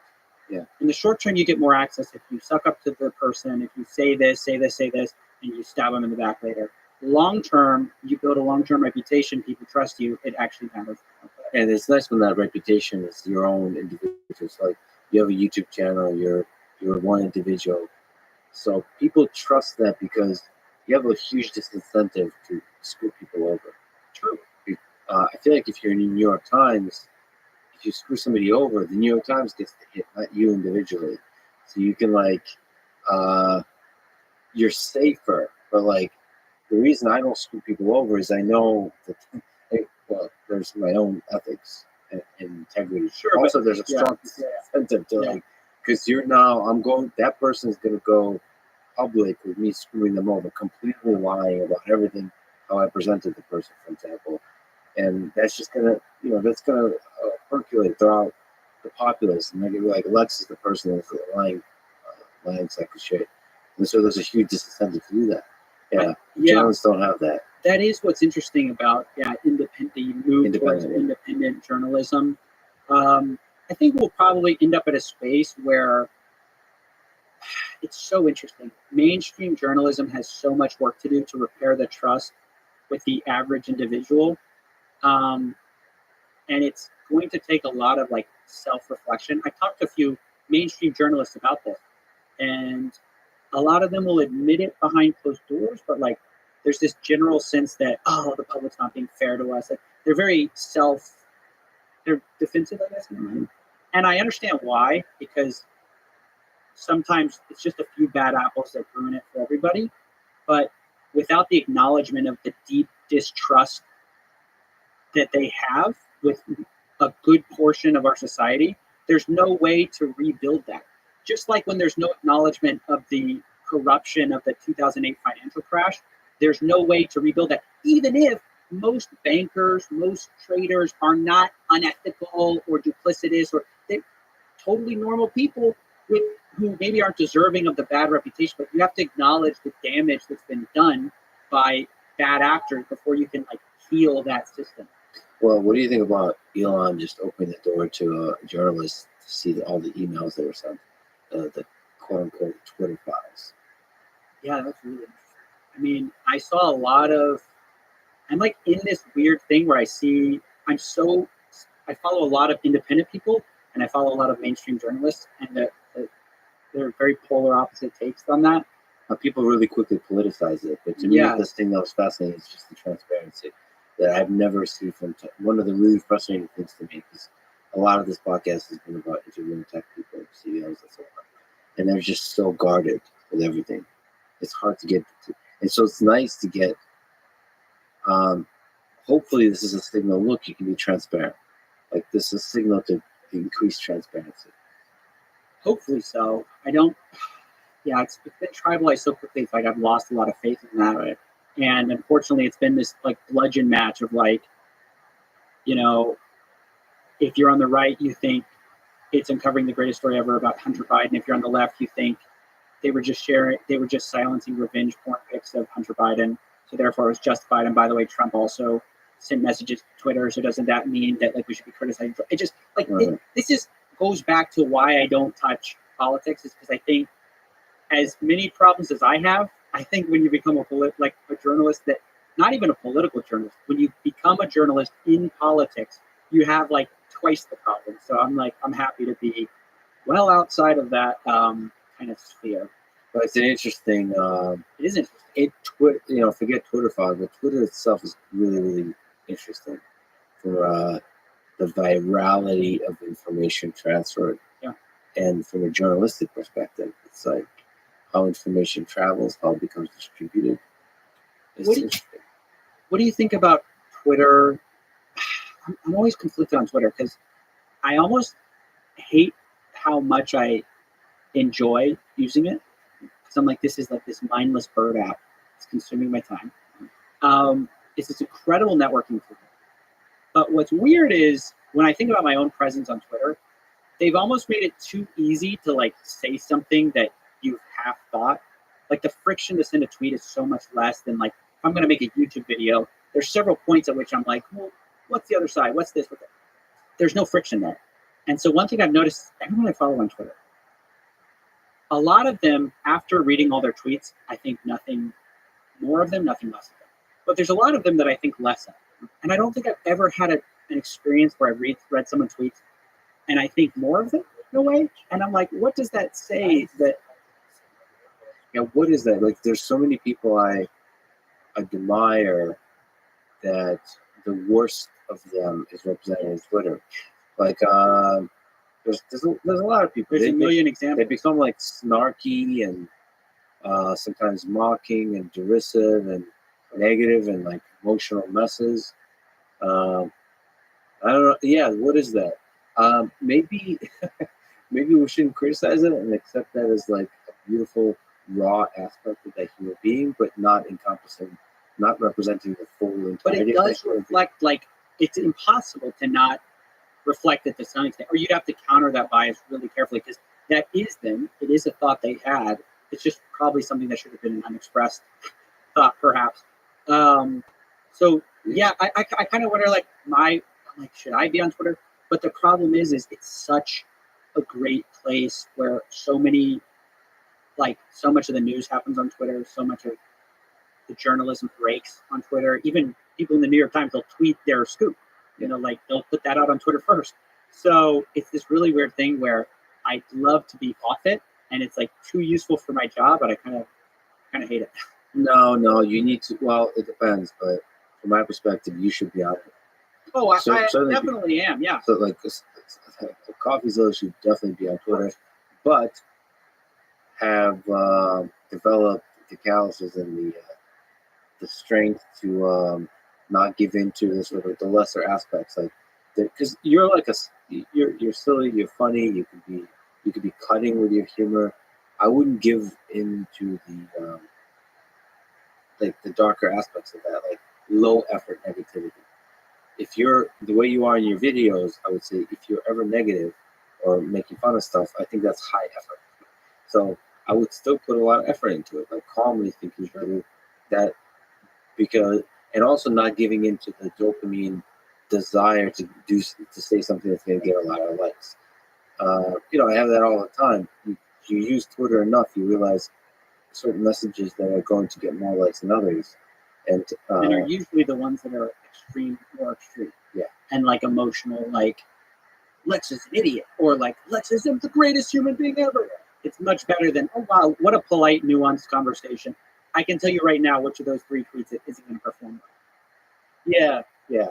So I think extremes are okay if you believe it. Okay, so I will sometimes say positive things. I said that the Twitter files release was historic. Of course, this before I realized. The reason I said it is because the transparency. It's so refreshing to see some new level of transparency. And then, of course, those kinds of comments, the way Twitter does, is every side will interpret it in the worst possible way for them, and they will run with it. Or some side, when it's political, one side will interpret, yes, I agree with Lex. It's historic. They might not have even read the article. They literally, or the tweet thread, and they're just like, it is historic. Because Hunter Biden was finally the collusion or whatever it is, and then the other side is like, no, it's a nothing burger. That aspect of nuance and that's frozen in time. Even with editing, there's it's tricky. But if you maintain a cool head through all of that and hold to your ethics and your ideas and use it to spread the ideas, which you do extremely well on YouTube, I think it could be a really powerful platform. There's no other platform that allows for the viral spread of ideas, good ideas, than this. And this is where, like, especially Twitter Spaces. I mean, where else would I see? I think twice impromptu conversations with CoffeeZilla and SBF. Like never, nowhere else. Because he wasn't going to come on my show. He wasn't going to come on some big prepared thing. It's like, hey, YOLO, let's go on a Twitter Space, and I pop up. And you know what's funny? And this, I hope this releases late enough. Or SBF probably won't see this. Although I'm sure I am unfortunately you will. Oh, okay. Yes. Well, hopefully I'll have time to enact my little plan. But I'm hoping if he goes on any future Spaces, I can haunt him from interview to interview, which is I keep showing up, and he's like, oh, I hate this guy. But I think he's already kind of has PTSD of in the shadows lurks a CoffeeZilla. That really amuses me. I mean, there's I think he honestly would enjoy talking to you. There's an aspect of Twitter Spaces that's a little uncertain of what are we doing here? Because there's an urgency because other voices might want to butt in. Exactly. If it's an intimate one-on-one where you can breathe, hold on a second. Yeah. I think it's much easier. So that sense, Twitter Space is a little bit negative. That there's too many voices if especially if it's a very controversial kind of thing. So it's tricky. But at the same time, the friction, it's so easy to just jump in. So I can just you just imagine a Twitter Space with Zelensky. How else are these two going to talk, right? Can't you imagine? If you try to set it up on Zoom, it never happens. Never happens. Too many delegates. Just the only way it happens. Putin, sitting there Zelensky's live. Just live, right? Just jumping in. What going? Okay. Actually, just on a small tangent. So, how do you have a productive day? Do you have any insights on how to manage your time?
Yeah, I mean, I've gone the gamut of from obsessive time tracking in 15-minute buckets to kind of like the other extreme where it's more kind of like large scale, some deep work here, 2-hour bucket, count for an hour of lunch and some other thing. But now I just roughly, because I manage a team and there's some things that kind of come up. It's only a team, it's not like big. But I just have things that are not necessarily controllable by me. I like have to take some meetings or whatever. It's not as easy to plan out my day ahead of time. So I do a lot of retrospective time management where I look at my day. That's what I mostly do now. And I account, did I spend this day productively? What could I do better? And then try to implement it in the future. So a lot of this, I realized, is very personal for me. I do very well in long streaks of working. And if I can't do a lot of work in 15 minutes, I can't do a lot of work in even an hour. But if you give me like 3 hours or 5 hours or 6 hours of uninterrupted work, that's where I get my stuff. So it'd be fun to explore those when you did 15-minute buckets. So you have a day in front of you, and you have like a Google sheet or a spreadsheet or something. Yeah, I didn't mix that. And do you have a plan for the day, or do you go like when you did it, or you just literally sort of focus on a particular task, and then you're tracking as you're doing that task for every 15 minutes? Yeah, I would kind of do it live. I'm not, so one of the reasons I'm so obsessive about it is because I'm not organized by nature. And I lost, like in college, I learned how much lack of organization can just hurt you in terms of output. And so I realized like I just had to build systems that would enable me to become more organized. So really, I think that doing that really taught me a lot about time in the same way that tracking calories can teach you about food. Yes.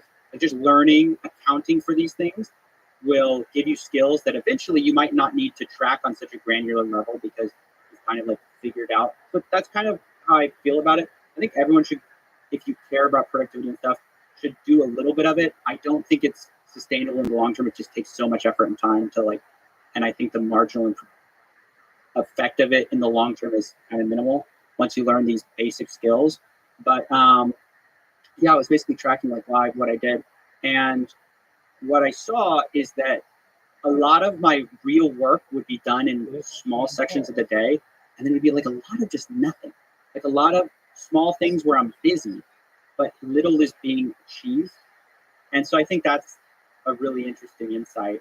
I've never figured out how to unbusy myself and focus on the like core essentials. I'm still getting to that, but it is interesting realizing most of your day is like a lot of nothing, and then like some real deep work where most of your value comes from is like 20% of your day. Yeah, that's right. It's good in your neck of the woods.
Try to start every day with that. So the hardest task of the day, and you focus for long periods of time.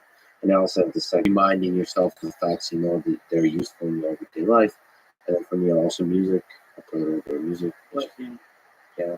And so like keeping things part of your life. And one thing that I've really taken from this is because I've read all the like, I had a self-improvement phase in my early 20s. And one thing that everyone wants to give you a broad general solution, but really the real trick of figuring out like optimizing is figuring out the things that work for you specifically. So like one interesting thing you said is like, oh, I like to do my hard work at the beginning of the day. I know a lot of people recommend this. I've tried so many times and I just do better work late at night. And so usually my streak of work is like from like after dinner, 7:30 to like 2 a.m. That's my prime time. And so like a lot of my videos, which you'll see, which is like lit from this studio, which appears to be daytime, it's like shot at 3 a.m., you know, just like in a caffeine fueled rush. But that's kind of how it works. So like with the social outlets and stuff like that, which it's easy. And I feel like we think similarly on this. So it's easy to discount these things as less relevant because they don't have quantitative metrics associated with them. But in terms of longevity and like, I think to be able to do work, there's an amount of recharge and like re-inputting stuff that is frequently discounted by people like us who are like obsessed with, you know, quantitative metrics. And so I really found that some of my best work gets done after I take like a break, or I'll go play like live sets of music, and I mean like that's like for me really recharging. But nowhere on a spreadsheet is that going to show up as productive or like meaningful. But for me, for whatever reason, it recharges me in a way that like I need to pay attention to. Yeah, for sure. I usually have a spreadsheet of 15-minute increments interacting with people, and I evaluate how. I'm getting roasted right now. No, I'm not. It's actually. I probably roasted myself, but I do find that when I do have social interaction, I like to do with people that are outside of that exceptionally busy themselves, because then you understand the value of time. And when you understand the value of time, your interaction becomes more intimate and intense. Like the cliche of work hard, party hard, or whatever the cliche is. Play hard, Tim. Whatever be more social interaction. No, I'm just kidding. That cliche. There's a truth to that. The intensity of the social interaction.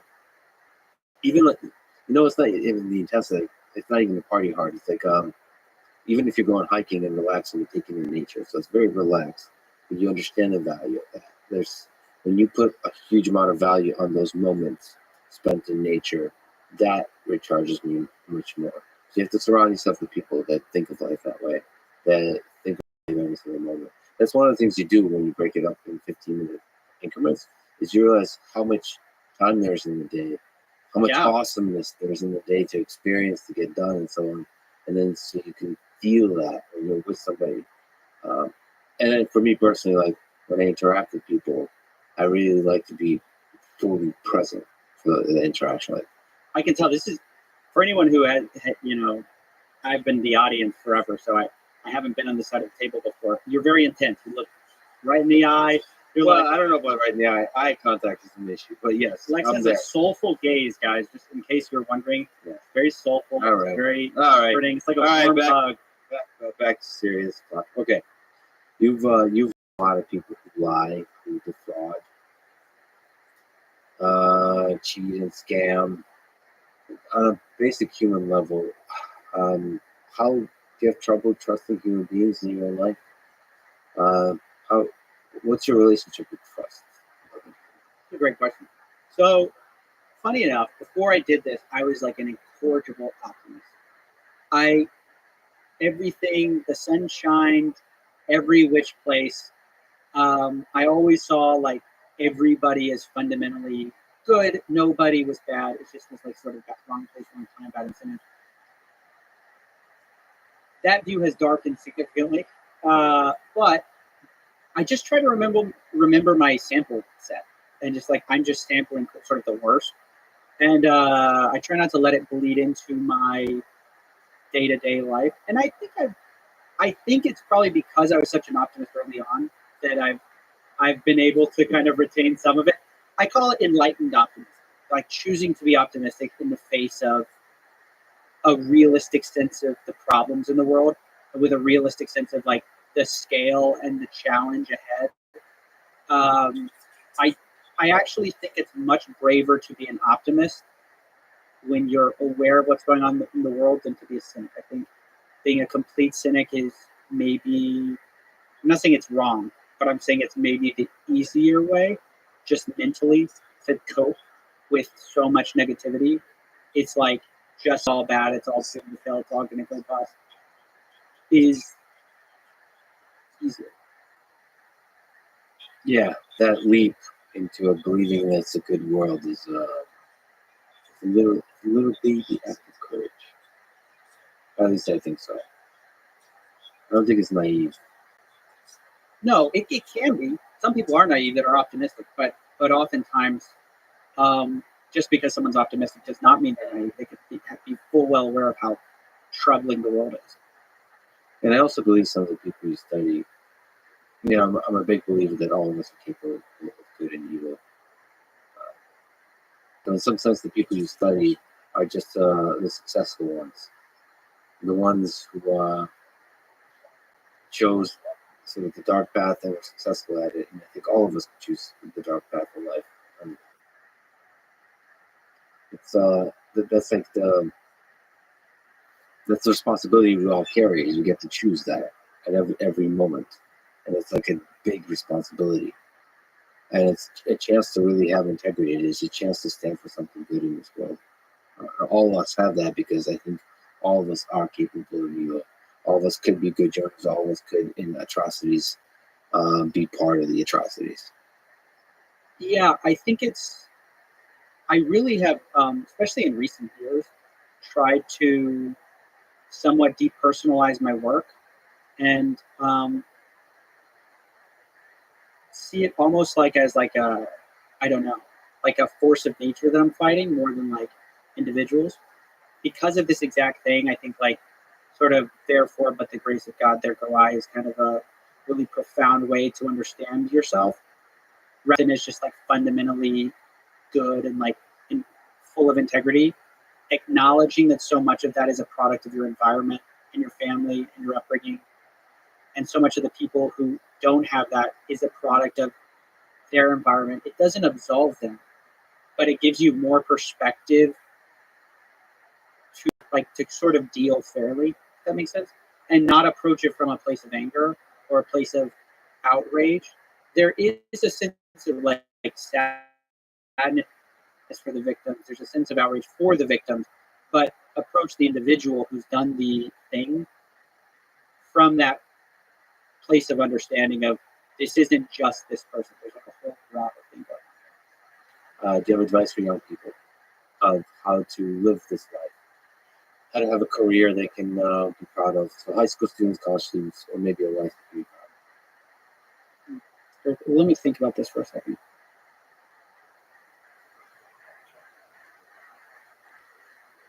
I think don't be afraid to go against the grain and sort of challenge the expectations on you.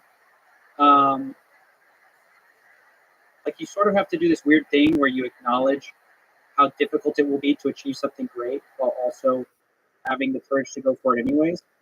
And understanding that other people don't have it figured out, I think is a big theme of my work, which is that everyone wants like the guru to show them the way, to show them the secret. So much of life and achieving anything is learning to figure it out yourself, and like the meta skill of being an autodidactic where you can, I don't know if I said that word right, basically you self-teach. You learn the meta skill of like learning to learn. I think that's such an underrated aspect of education. People leave education, they go, when am I going to use 2 + 2? When am I going to learn, use calculus? But so much of it is learning this higher level abstract thinking that can apply to anything. And getting that early on is incredibly powerful.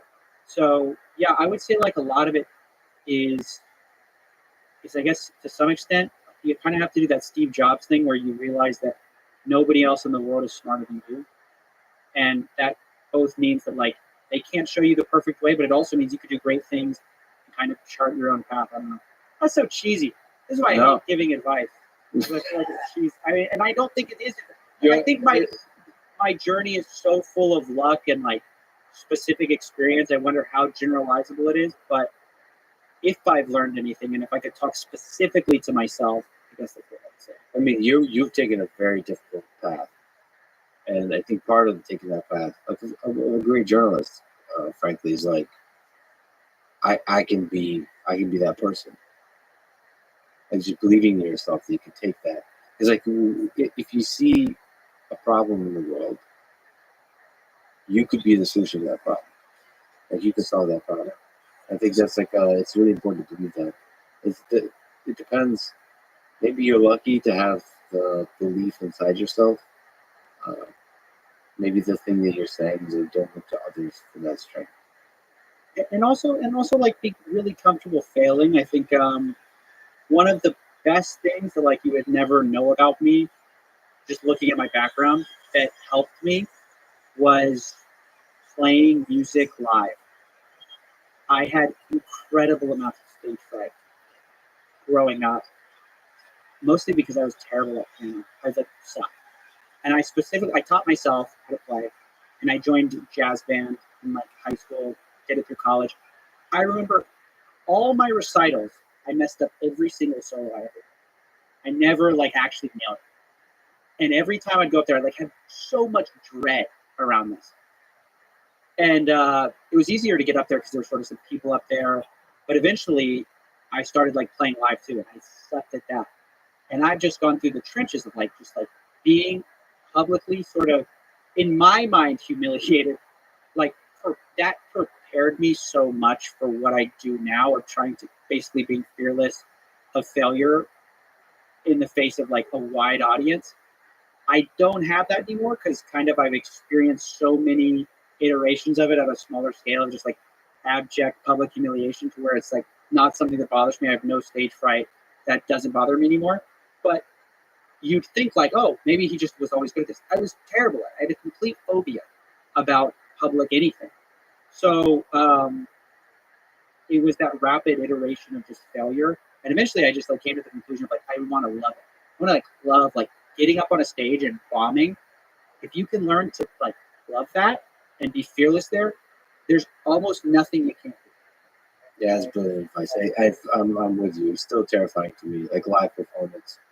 But yeah, that's exactly the feeling, is loving the fact that you tried. And somehow failure is like a deeper celebration of the fact that you tried. The success is easy. But like failure is like bombing. I mean, you use it on small scale, on the smallest and the largest of stages. I'm not going to say who, but there's a huge band that went in the on stage. And it probably will happen. But I turned it down because I was like, no. Because I'm going to suck for sure. Yeah. So the question is, do I want to suck in front of a very large live audience? And then I turned it down because like, no. But now I realize, yes. Embrace it. It's going to be good. It's going to be good for you. It's going to crush your ego to the degree it's remaining. Yeah. And it's just good for you. It's good not to take yourself seriously and do those kind of things. But I would say I feel that way in an audience, like in real life. It hurts. That's why I really admire comedians. And I go to open mics all the time with comedians and musicians, and I just see them bomb and play in front of like just a few folks, and they're putting their heart out, and especially the ones that kind of suck but are going all out anyway. I think open mics are the best place to know, because it's the lowest stakes you can get, while still being public. If you're gonna face like fears around this, because we're talking very specifically like public speaking or any kind of like, being in front of a camera. If you're gonna face your fear, you have to do it, and the easiest way to do it is to lower the stakes. You're not gonna start being Lex Friedman on stage with a huge band. You don't want to be. Like, it's like in that way, it is so impossible. But the more you lower the stakes and just like open it up to like 2 string, 5 string, like the most dive bar open mic you can go to, and like start performing, that's that's really what I do. Is like I love open mic nights. Just like low stakes on the one hand, but you really get the feeling of like. Mm-hmm. And get better and better and better at that. Yeah, for sure. And then you'll get the strength to take a bigger and bigger and bigger risks.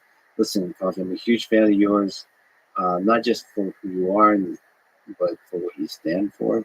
People like you are rare and they're a huge inspiration. I'm inspired by your fearlessness, that you're taking on some of the most powerful and richest people. So, with respect, I think, with good faith, but also with the boldness and fearlessness. Listen, man, I'm a huge fan. Keep doing what you're doing, as long as you got the strength for it, because I think you inspire all of us. You're doing important work. Thanks for listening to this conversation with CoffeeZilla. To support this podcast, please check out our sponsors in the description. And now, let me leave you with some words from Walter Whitman. There can be no higher law in journalism than to tell the truth and to shame the devil. Thank you for listening, and hope to see you next time.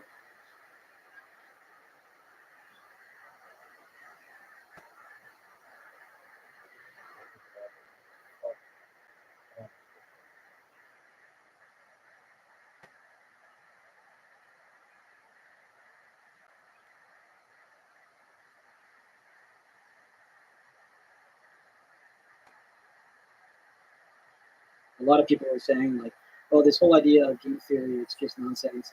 If you really want to make money, you gotta like look into the other person's eyes and read their soul and figure out what cards they have.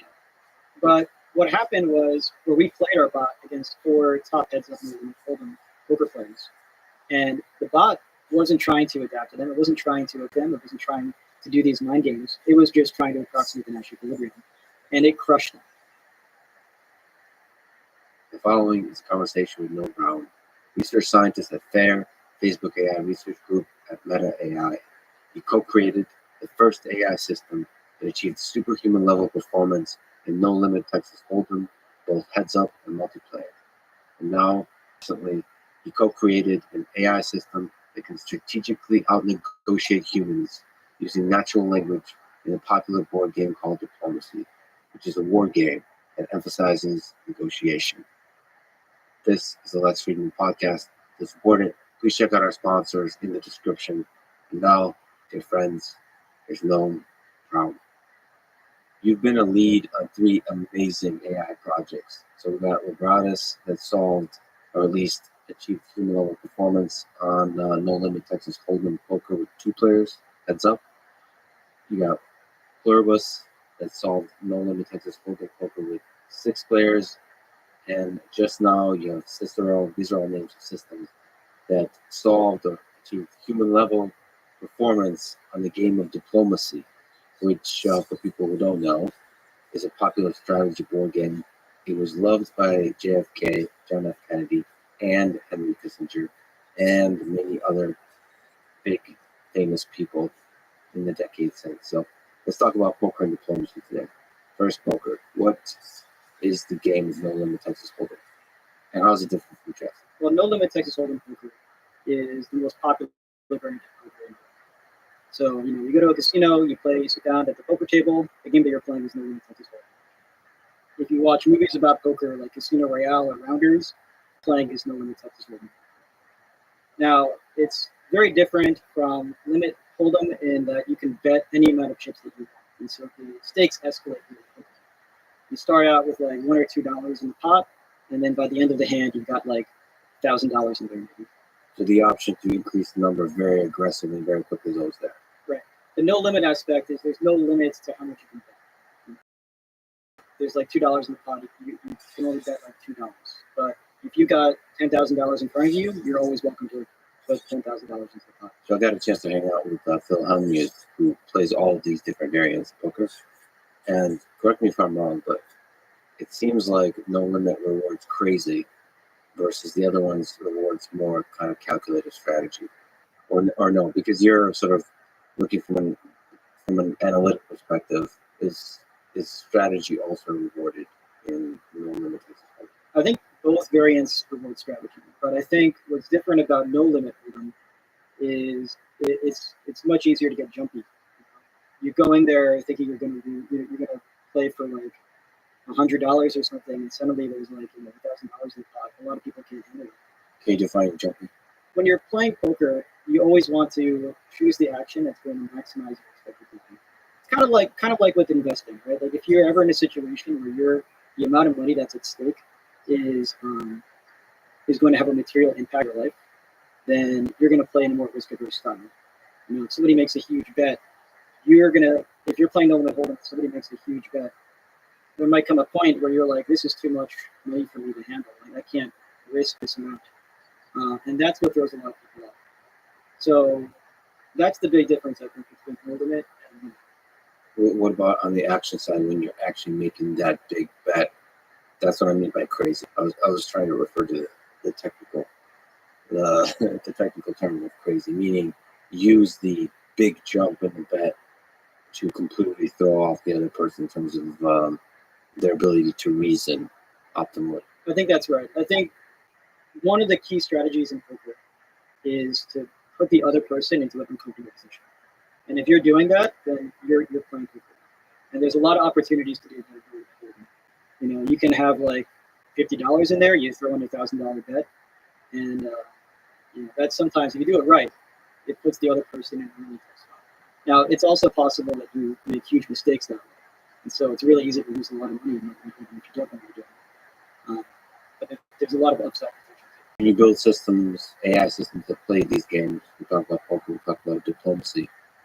Are you drawn in part by the beauty of the game itself, AI aside, or is it to you primarily a fascinating problem set for the AI to solve? I'm drawn in by the beauty of the game. When I started playing poker when I was, and the idea to me that there is an objectively correct way of playing poker, and if you can figure out what that is, then you're making unlimited money basically. That's like a really fascinating concept. And so I was fascinated by the strategy of poker, even when I was like 16 years old. It wasn't until much later that I actually looked at poker in this. So there was a sense that you can solve poker, like in the way you can solve chess, for example, or checkers. I believe checkers got solved, right? Yeah, like, checkers is optimal strategy. Optimal strategy. It's impossible to beat the AI. Yeah, and so in that same way, you could technically solve chess. You could solve chess. You could solve poker. You could solve poker. So this gets into the concept of Nash. So what is a Nash equilibrium? So in any finite two-player zero-sum game, there is an optimal strategy that if you play it, you are guaranteed to not lose an expectation, no matter what your opponent does.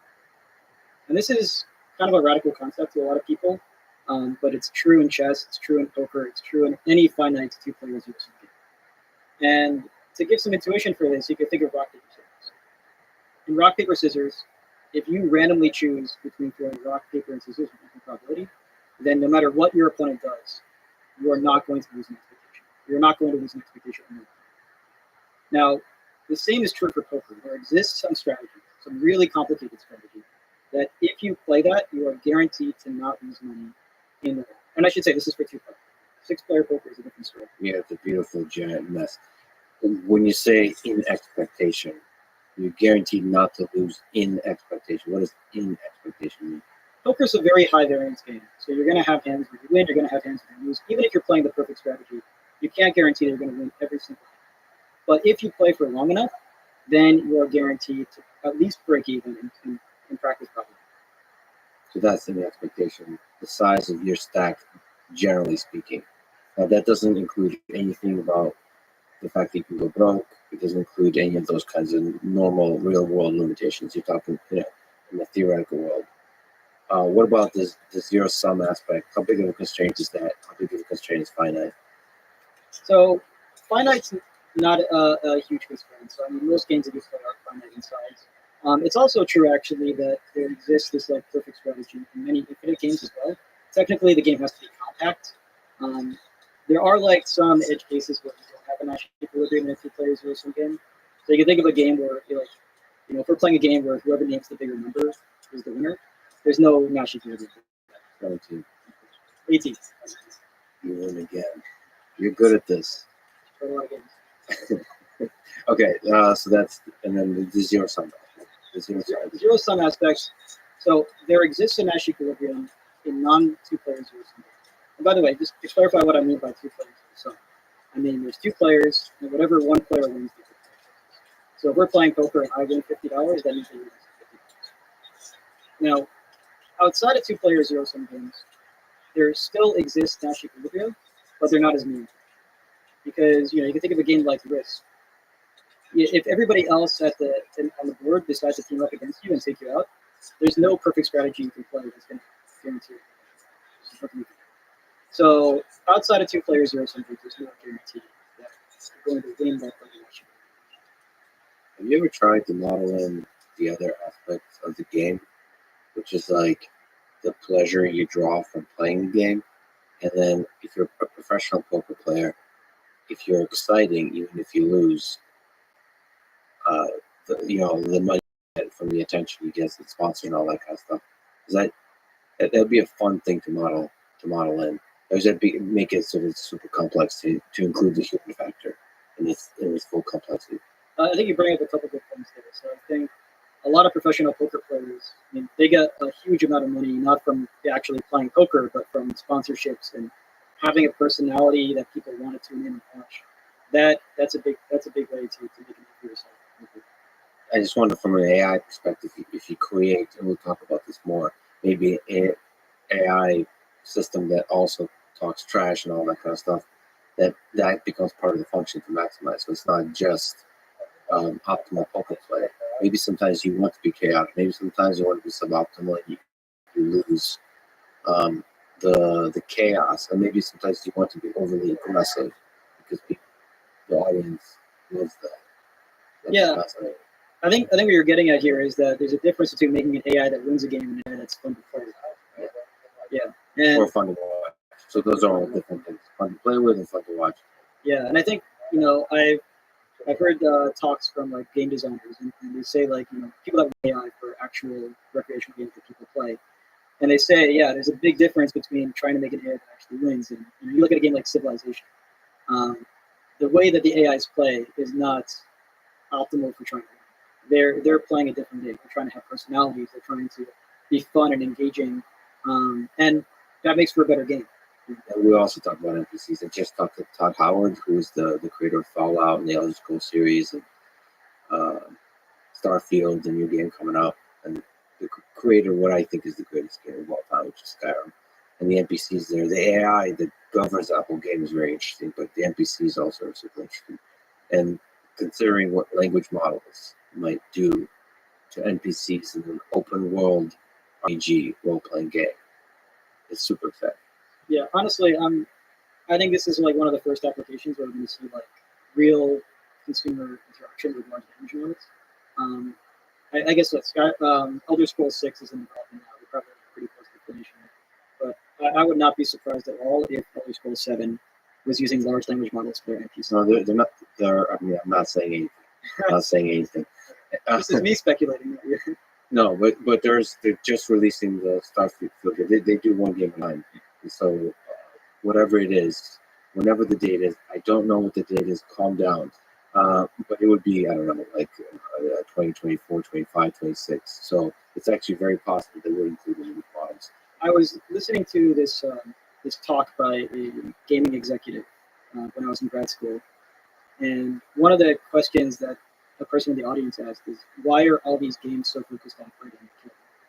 And the person responded that it's just so much harder to make an AI that can talk with you and cooperate with you than it is to make an AI that can fight you. And I think once this technology develops further, and you can reach a point where like not every single line of dialogue has to be scripted, it unlocks a lot of potential for new kinds of games, like much more like, positive interactions that are not so focused on fighting. It really is important. It might not be positive. It might be just drama.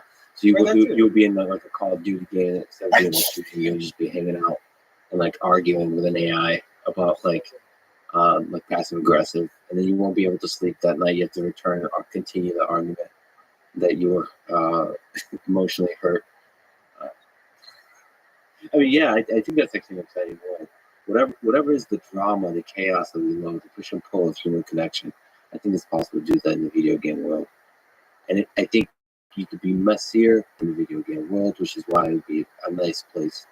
And also, it doesn't have as deep of a real psychological impact because inside video game, it's kind of understood that you're in not a real world. So whatever this stuff AI does, we have some flexibility to play. Just like with the game of diplomacy, it's a game. This is not real geopolitics, not real war. It's a game. So you can have a little bit of fun, a little bit of chaos. Okay, back to equilibrium. How do we find the Nash equilibrium? All right, so there's different ways to find an issue. So the way that we do it is with this process called self-play.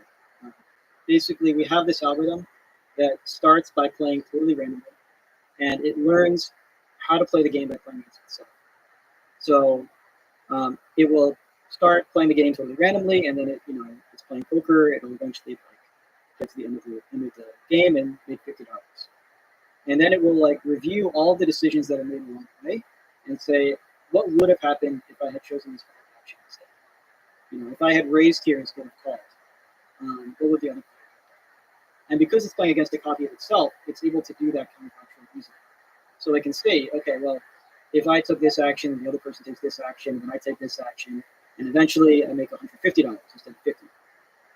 And so it updates the regret value for that action. Regret is basically how much does it regret having not played that action in the past. And when it encounters that same situation again, it's going to pick actions that have higher regret and higher probability. Now, it'll just keep simulating the games this way. It'll keep accumulating regrets for different situations. And in the long run, if you pick actions that have high regret with higher probability in the correct way, it's proven to converge to Nash equilibrium. Even for complex games, even for imperfect information games. It's true for all games. It's true for chess. It's true for poker. It's particularly useful for poker. So this is the method of counterfactual regret minimization. This is counterfactual.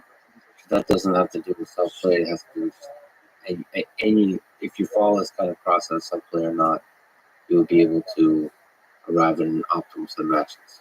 So this counterfactual regret minimization is a kind of self-play. It's a principled kind of self-play that's proven to converge to Nash equilibria, even in imperfect information games.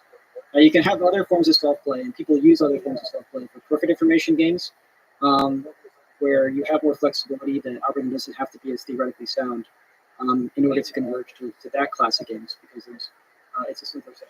Sure. So I kind of, in my brain, the word self-play has mapped to neural networks, but we're speaking something bigger than just neural networks. So it could be anything. The self-play mechanism is just the mechanism of the system playing itself. Exactly. Yeah. Self-play is not tied specifically to neural nets. It's a kind of reinforcement mechanism. And I would also say this process of trying to reason, what would the value have been if I had taken this other action instead? This is very similar to how humans want to play a game of poker, right?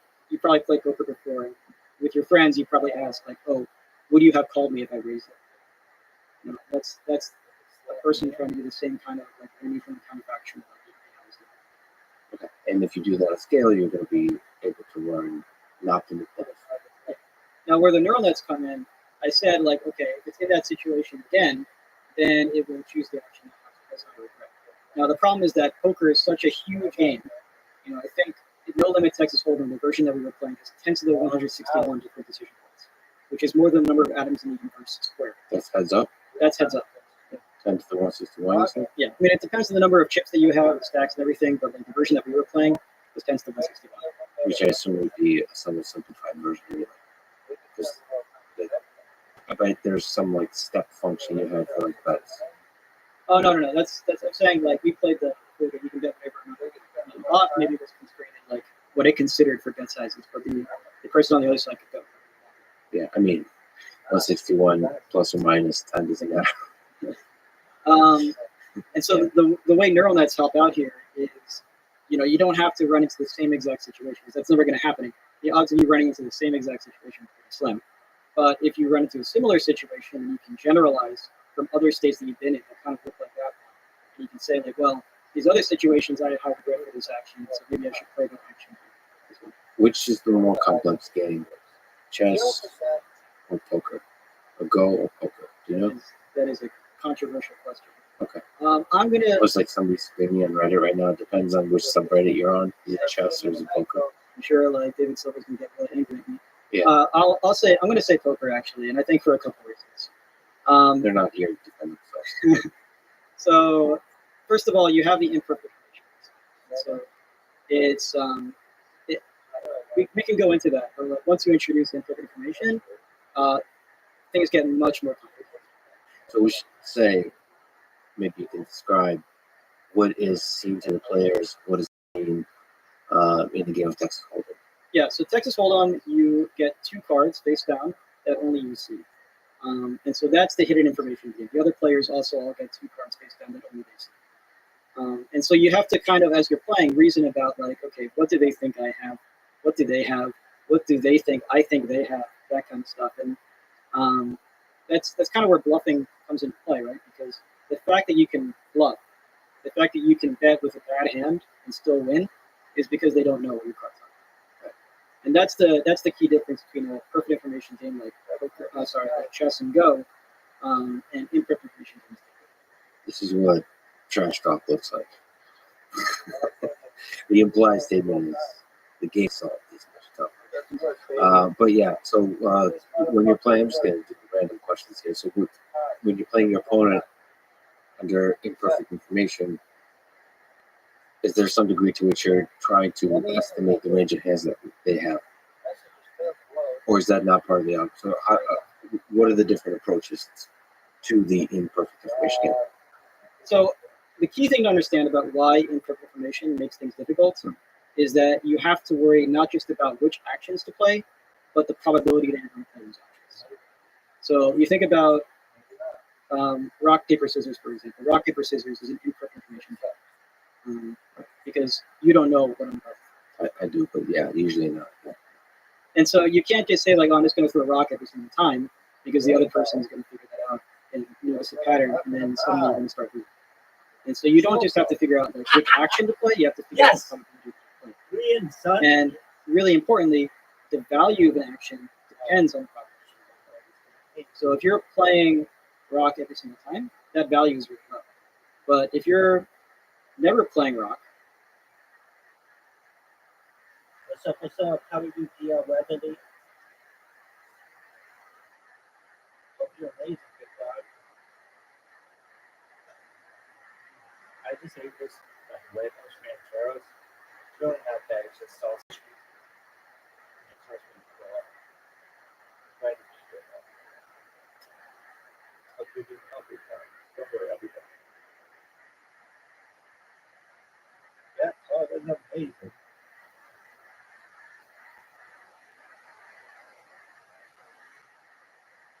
Shows up. Bacon and there? Oh, for sure. Meal in the fridge. Monday Night Raw.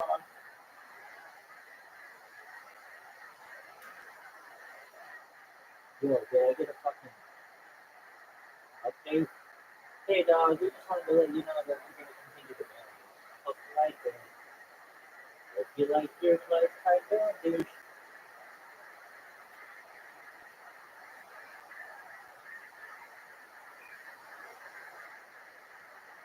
I like it.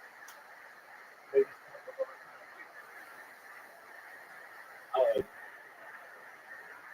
What is it?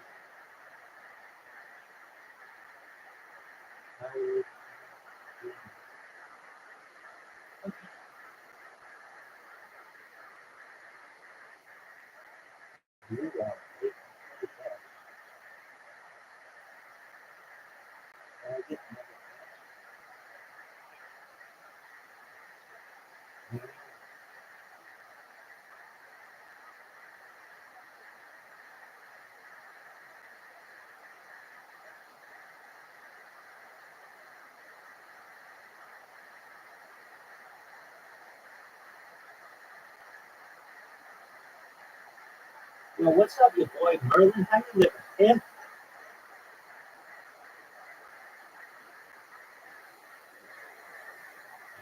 Okay. You need me up there for you, my man.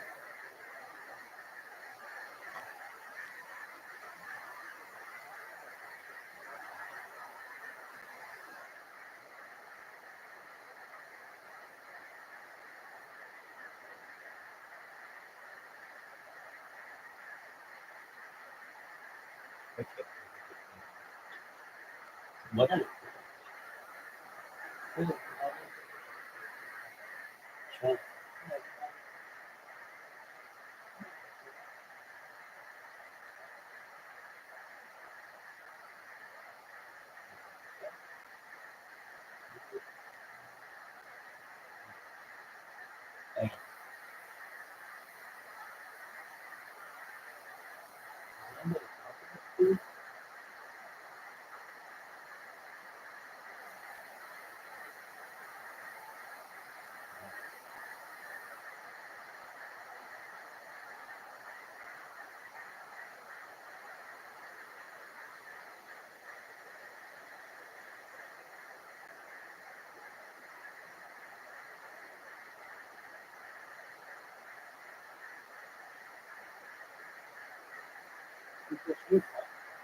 Ready for this.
Oh man, I have to shit. I learned a fucking lesson with kids. Kids, what does Rabbi always say? Never trust, never trust the fire unless you're on the hook. Why? You just go back on my stream like 48 hours ago. To the exact second, please. What the fuck? Stop, dude.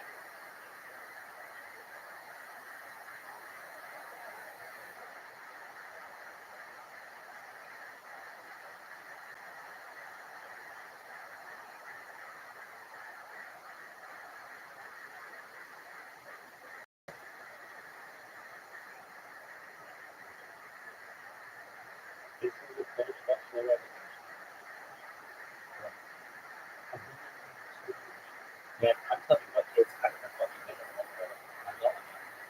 I know this thing has made all good. It's ready, it's loaded.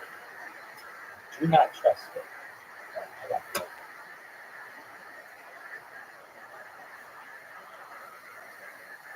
If I did it right now, it'd go right down my fucking leg. I'm not even gonna trust it. Don't ever trust the kid. I'm telling you, this shit is mineral.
Really?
What's that other song, guys?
Dude, why isn't it like people who are in the cryptocurrency aren't in the sport?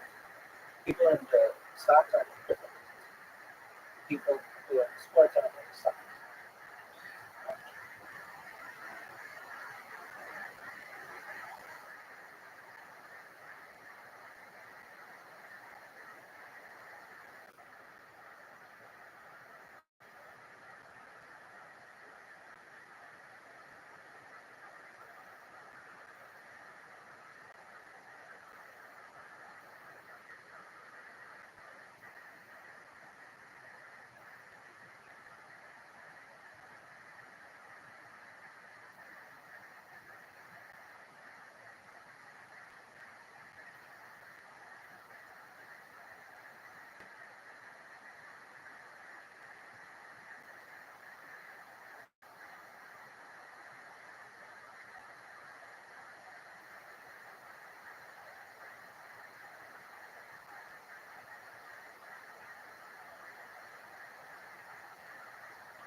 everybody is. Welcome, welcome.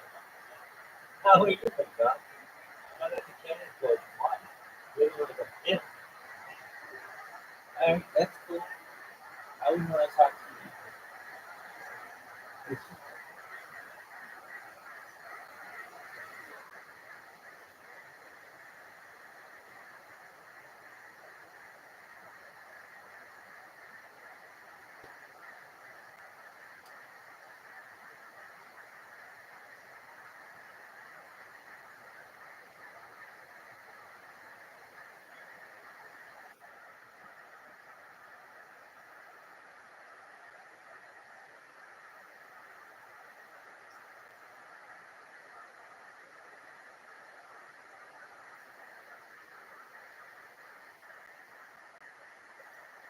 Oh, man. Let me tell you a story. It went something like this.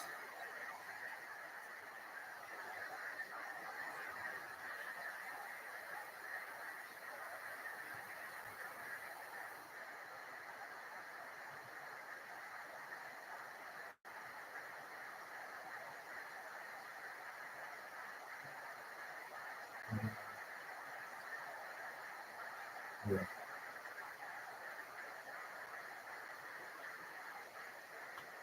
Oh, what was it? It was I had this really good story to tell. Bye-bye. I thought it was going to be middle of it. I really thought it was going to be like fire hoses, fire hose at the bottom, and I had to call.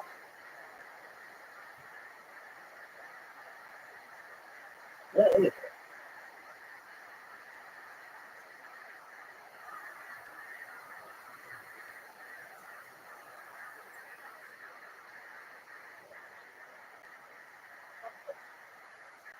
What? Could be. Anyway, I really had to take it off. When I got there, I was like, oh, I'm ready to fucking Niagara Falls. You know all that mist and shit at the bottom? And guess fucking what? I never ever went to States. It was a creek, allegedly.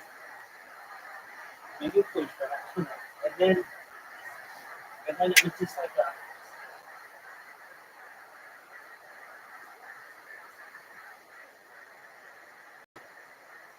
Montana college ball set. So it got me to thinking, like, when you have gas and food in the same thing, allegedly, can't make it into real time. I don't know how gas was tested. He knows it can taste. You know, oh, it's fucking.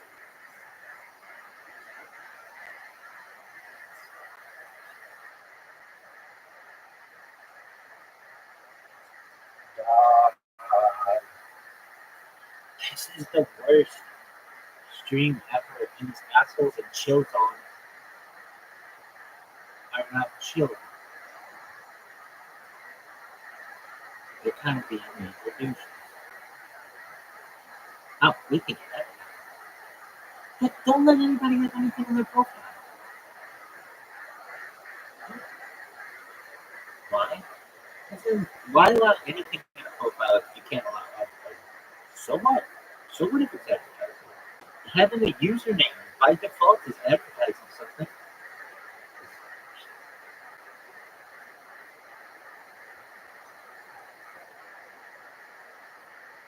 Man, how about Berkeley? I had this really pussy ass mom. It was like, what's going on here? Oh, I got kicked out.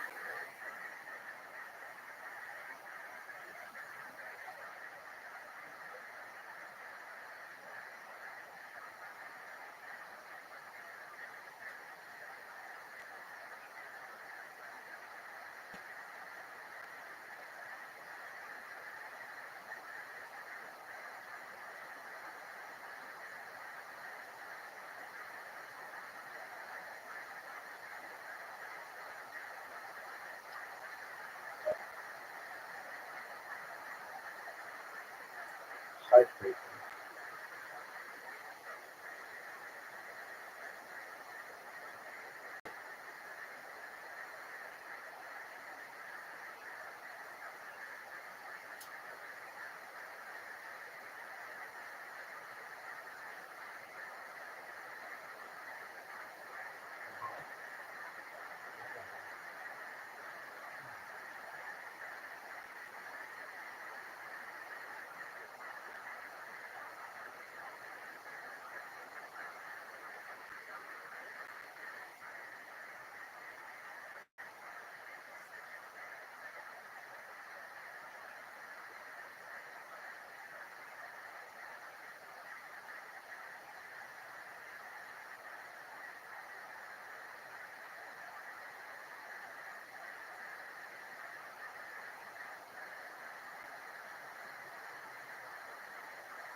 Sure.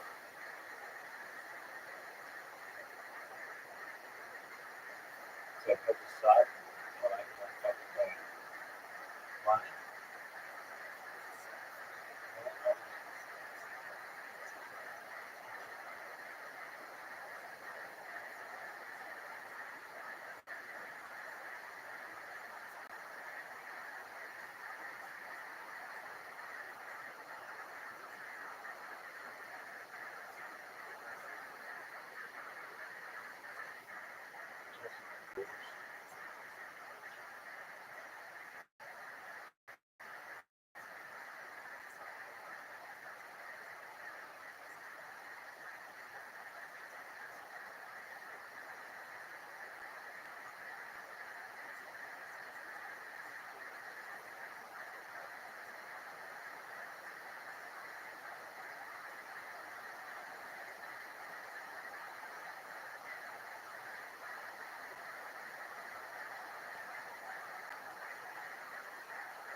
That's some bullshit.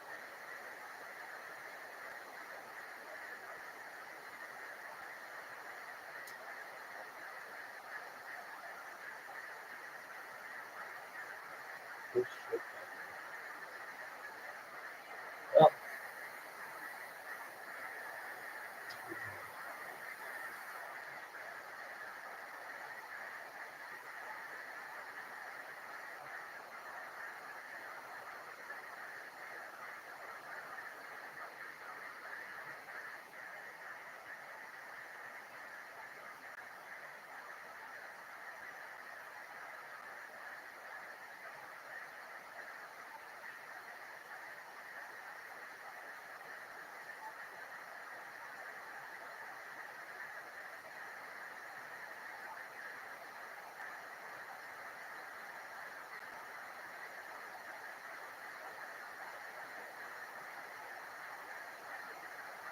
why would they ban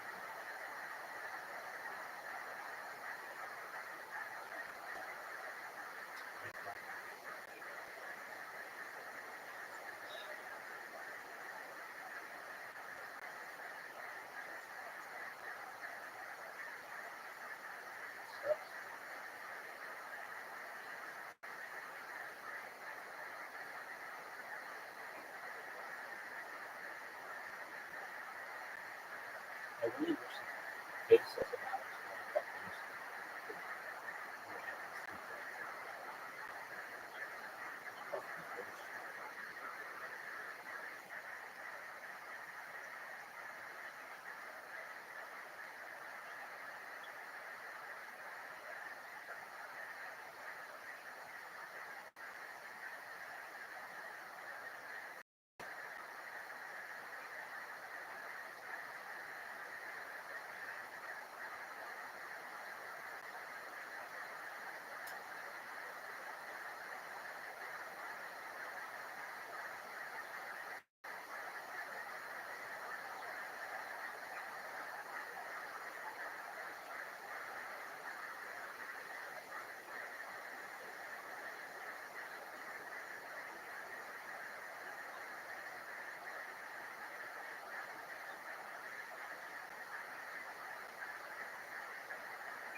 Yeah.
Your message.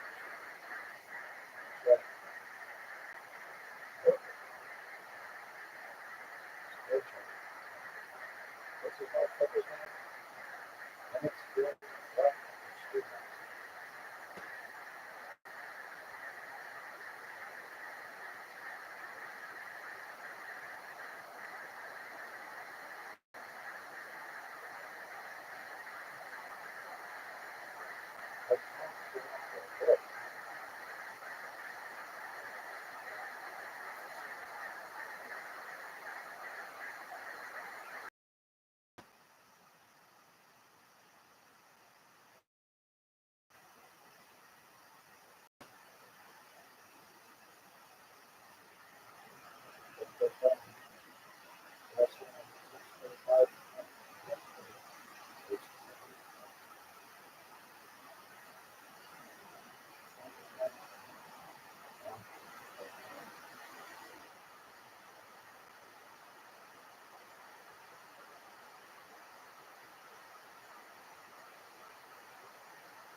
Hey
everybody, and wow, this is delightful. Okay, so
Bitches. These guys like really? No, everyone. And everybody knows it.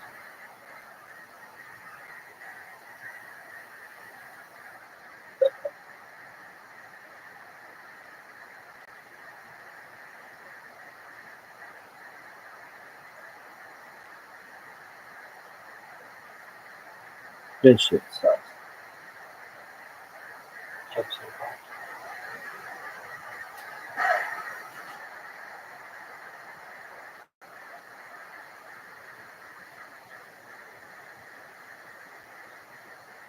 I verified. It's it.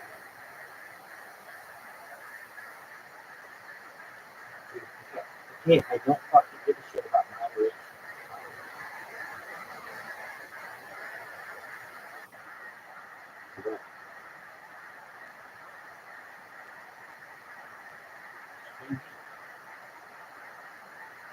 What?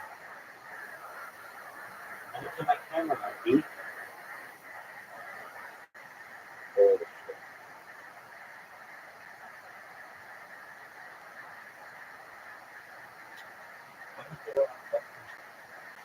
Yeah.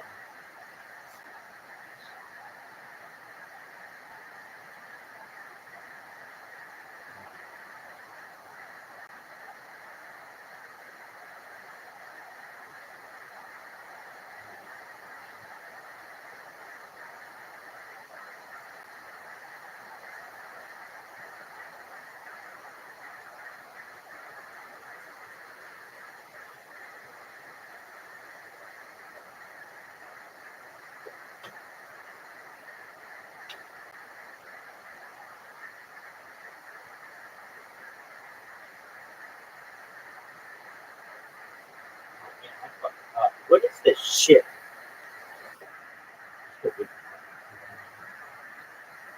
Work like a G, baby. Come on. Okay.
When someone feels a pain, a sword, I don't know what I did wrong, but if you tell me, I will not do it again.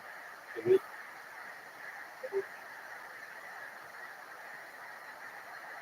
Hold up, man.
This is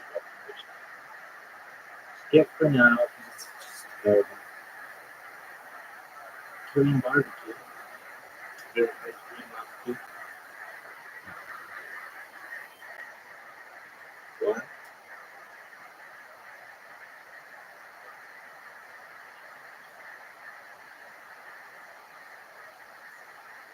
No one's here yet. Oh, shit. Hey, you've been banned. Why? I feel like they should. How did you make it?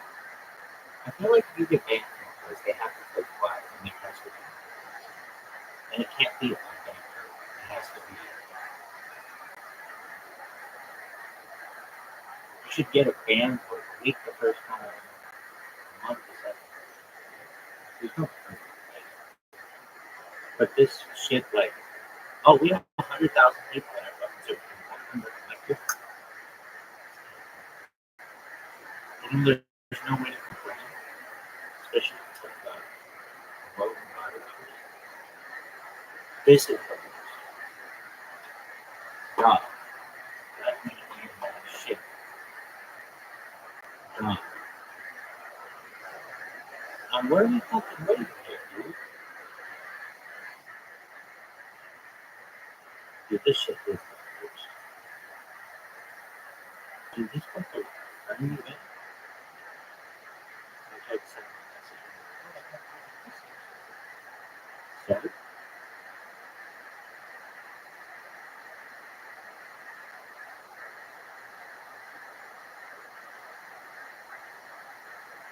Yo, what the fuck? It's loading like almost all of them except for these. Why?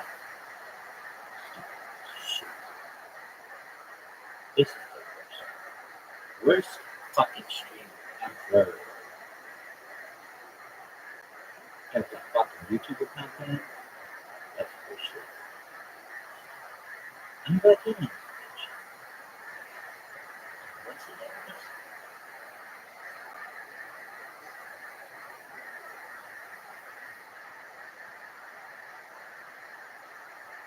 Support?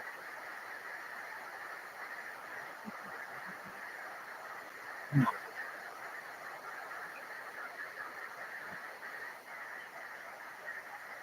Another one.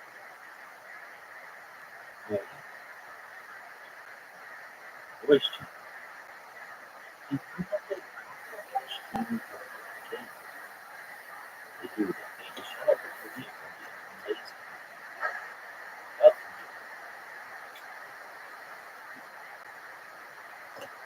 me. Really? Yeah, no. Really? Fuck yeah. What the fuck is this shit? We're busy? Yeah, I think we can make it this way.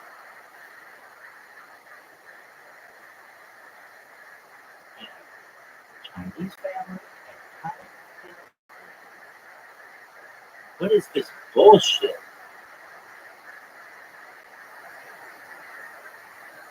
I'm like the most Asian motherfucker ever. Really? I'm like Jackie Chan out here.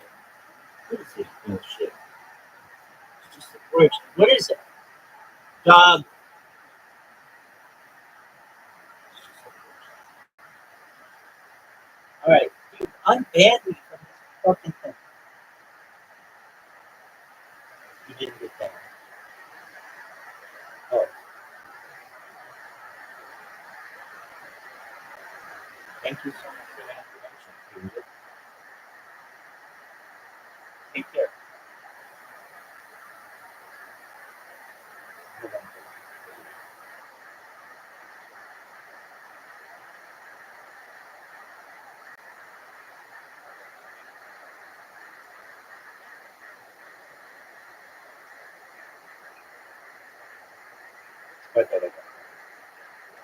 Okay. What's the difference?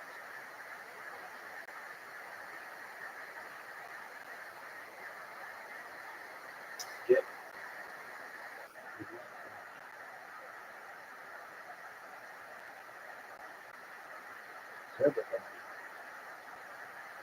Read the rules. Huh? Read the rules.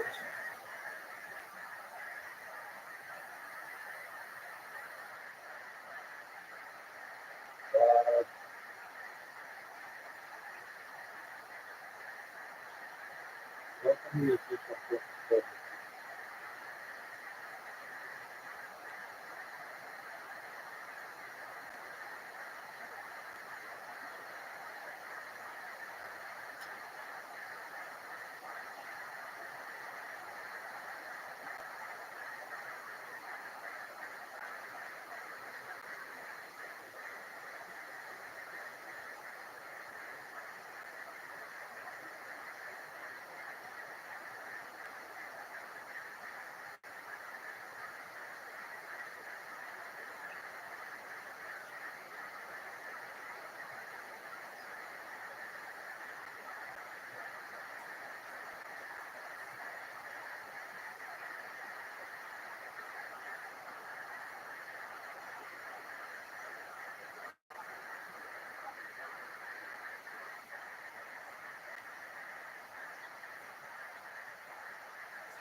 Can you see why I cannot view the server question mark? I used to be able to. Now this is what my screen looks like.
I could do that here. Thank you so much.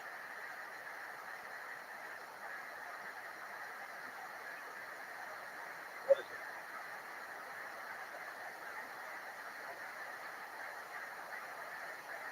You don't have permission.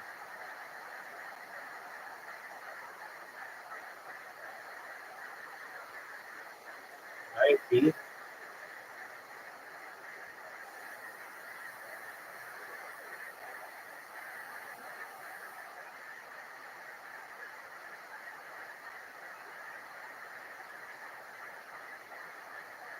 Yes, I keep it down.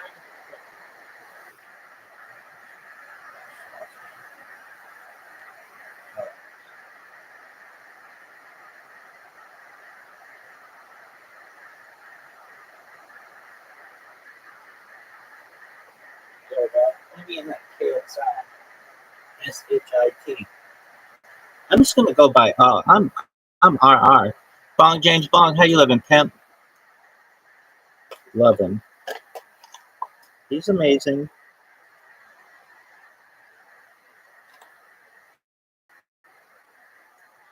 Yo, dog. All right, so we want to go KS1.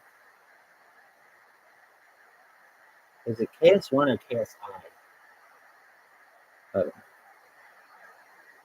KS1's that rapper, isn't it?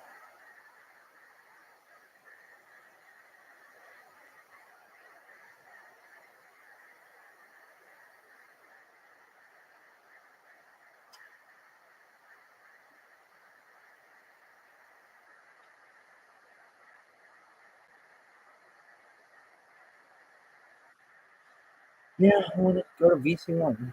You think that rapper KS1? He's amazing. Yo, dog, we're having a fucking stream. You're not banned. Well, for once. All right, are you done? This is the worst.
really think that fucking stupid.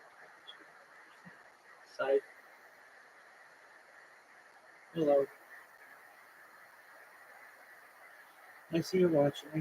Hope you're doing well. Shout out to Bob and James Brown.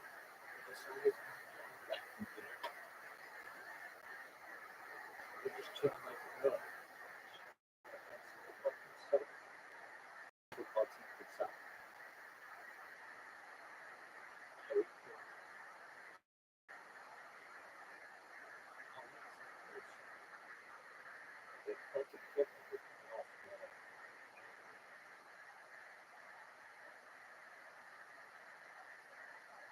Are you fucking serious?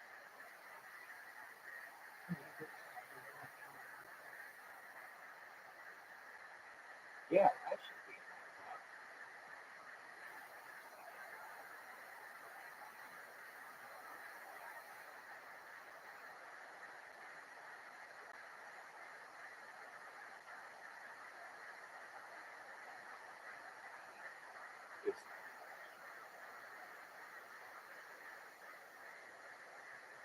Yo, dog, get your shit together. Oh, no, first fucking try.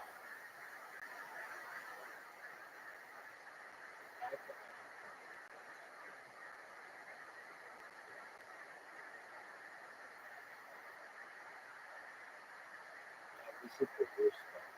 Without a doubt. Everything about this is bad, bad. I've been banned from so many different fucking streams. It's not.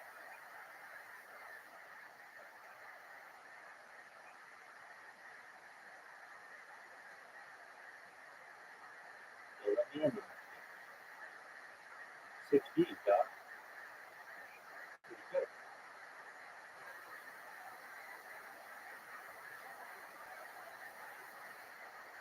Join 50 people.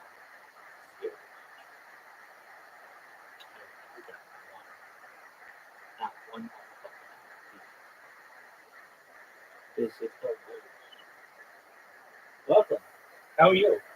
Oh, cool. It's got that like fucking window with the fucking that fucked up square.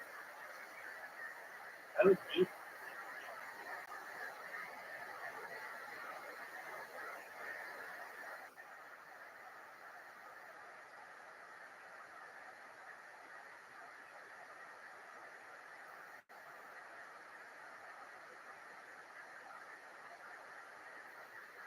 Lana, you're amazing.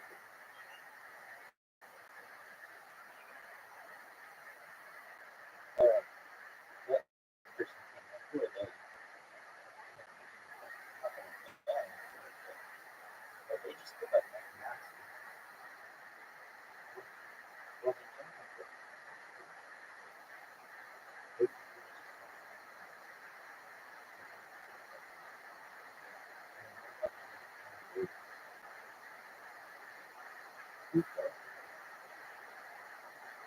I'm not banning him. Notice, this guy is like, hates me, perhaps. I'm not banning him. Yo, what the fuck? This channel is full.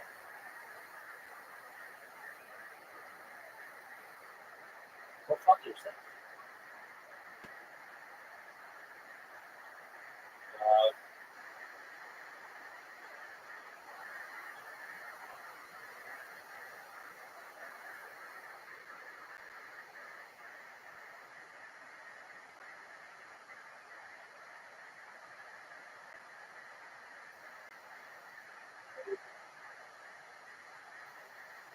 Yo, dog, what's going on? How are you, Aaron? What's good in your neck of the woods, my friend? What's good with you?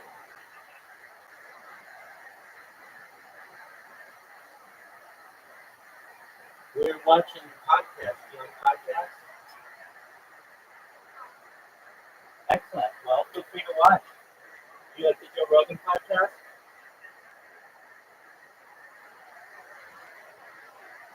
I definitely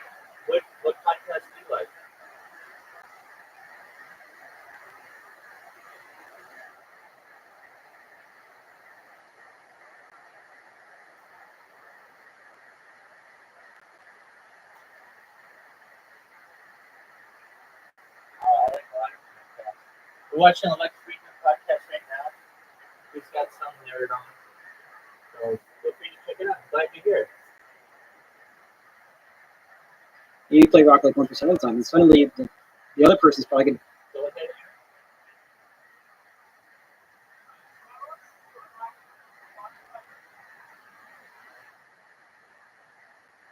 It was like 20 minutes ago. What's that for you?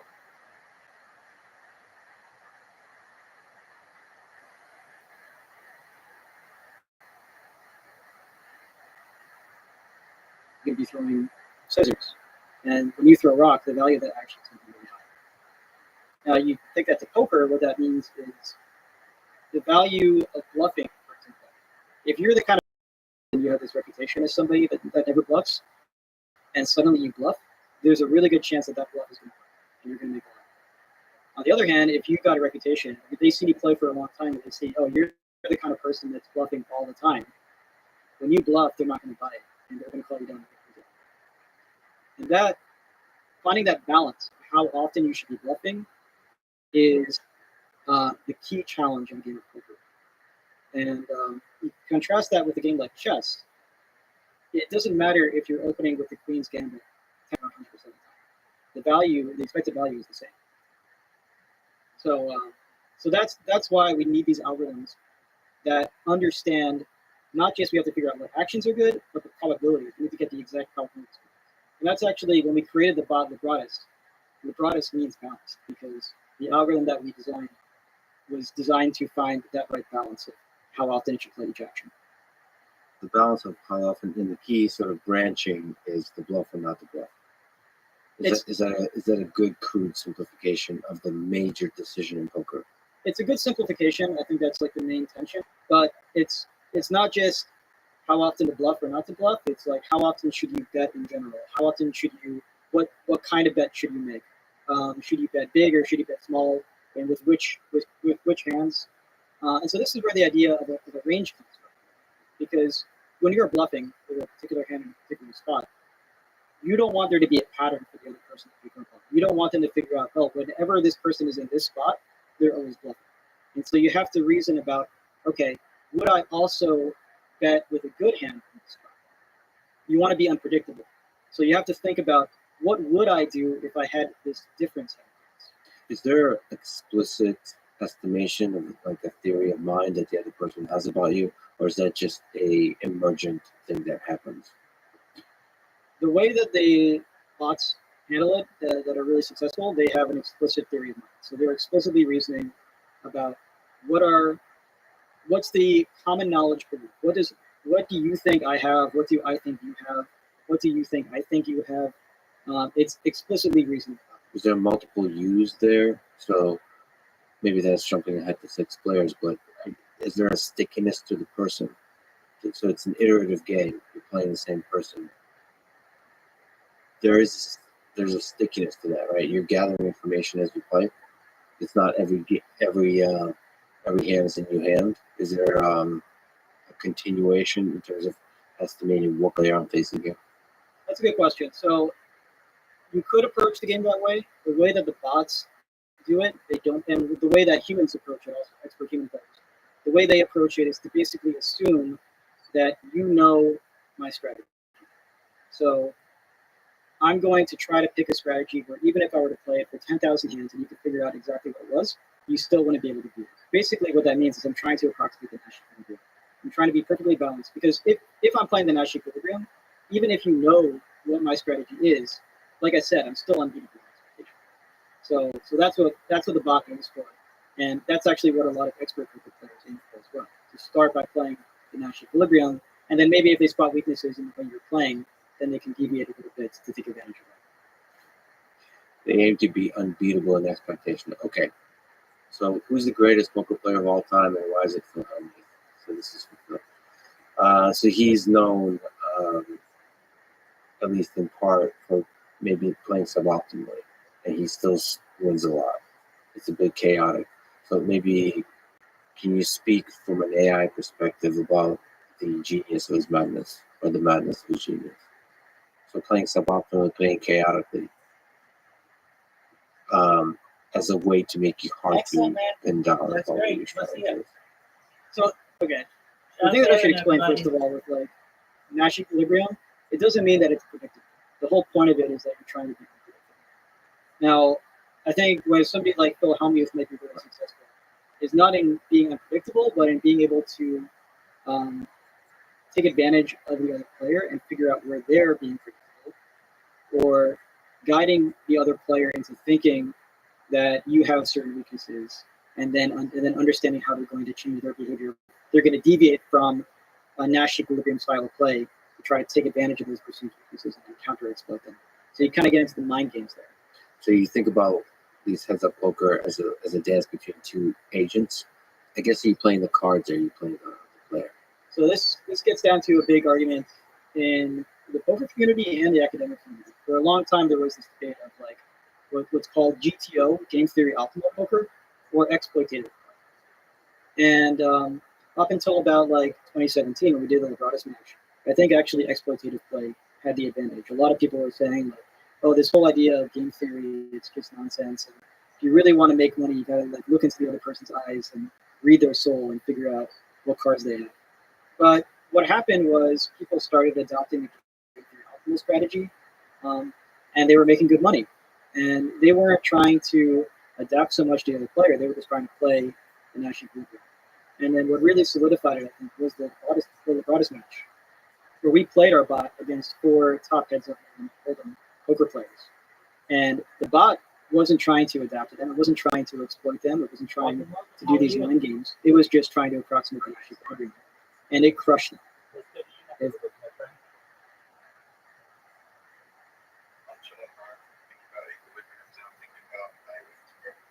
That's amazing. All right. Okay, you from Australia? Okay, good. Cool. What's your name normally when you're in here?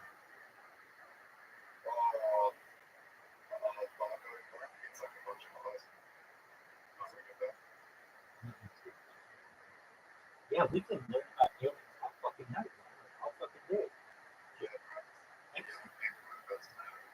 All right. Do you know about Bob Lazar? Bob Lazar, B-O-B space L-A-Z-A-R. All right. Do you know who Joe Rogan is? Okay, well, that's all. You're Bob Lazar. Interview on Joe Rogan that way. You know, Area 51. Excellent. Okay, just one more. Oh, excellent. I'm glad you're here. Shout out to our new friend. All right.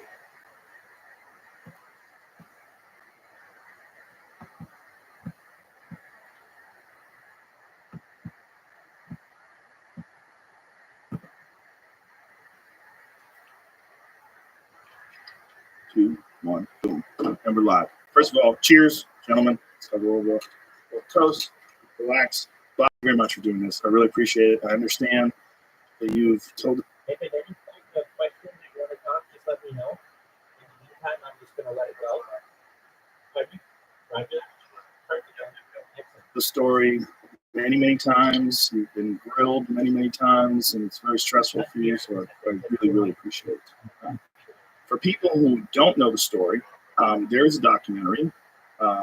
Jeremy Corbell has a documentary out right now. It's called Bob Lazar, Area 51 and UFOs.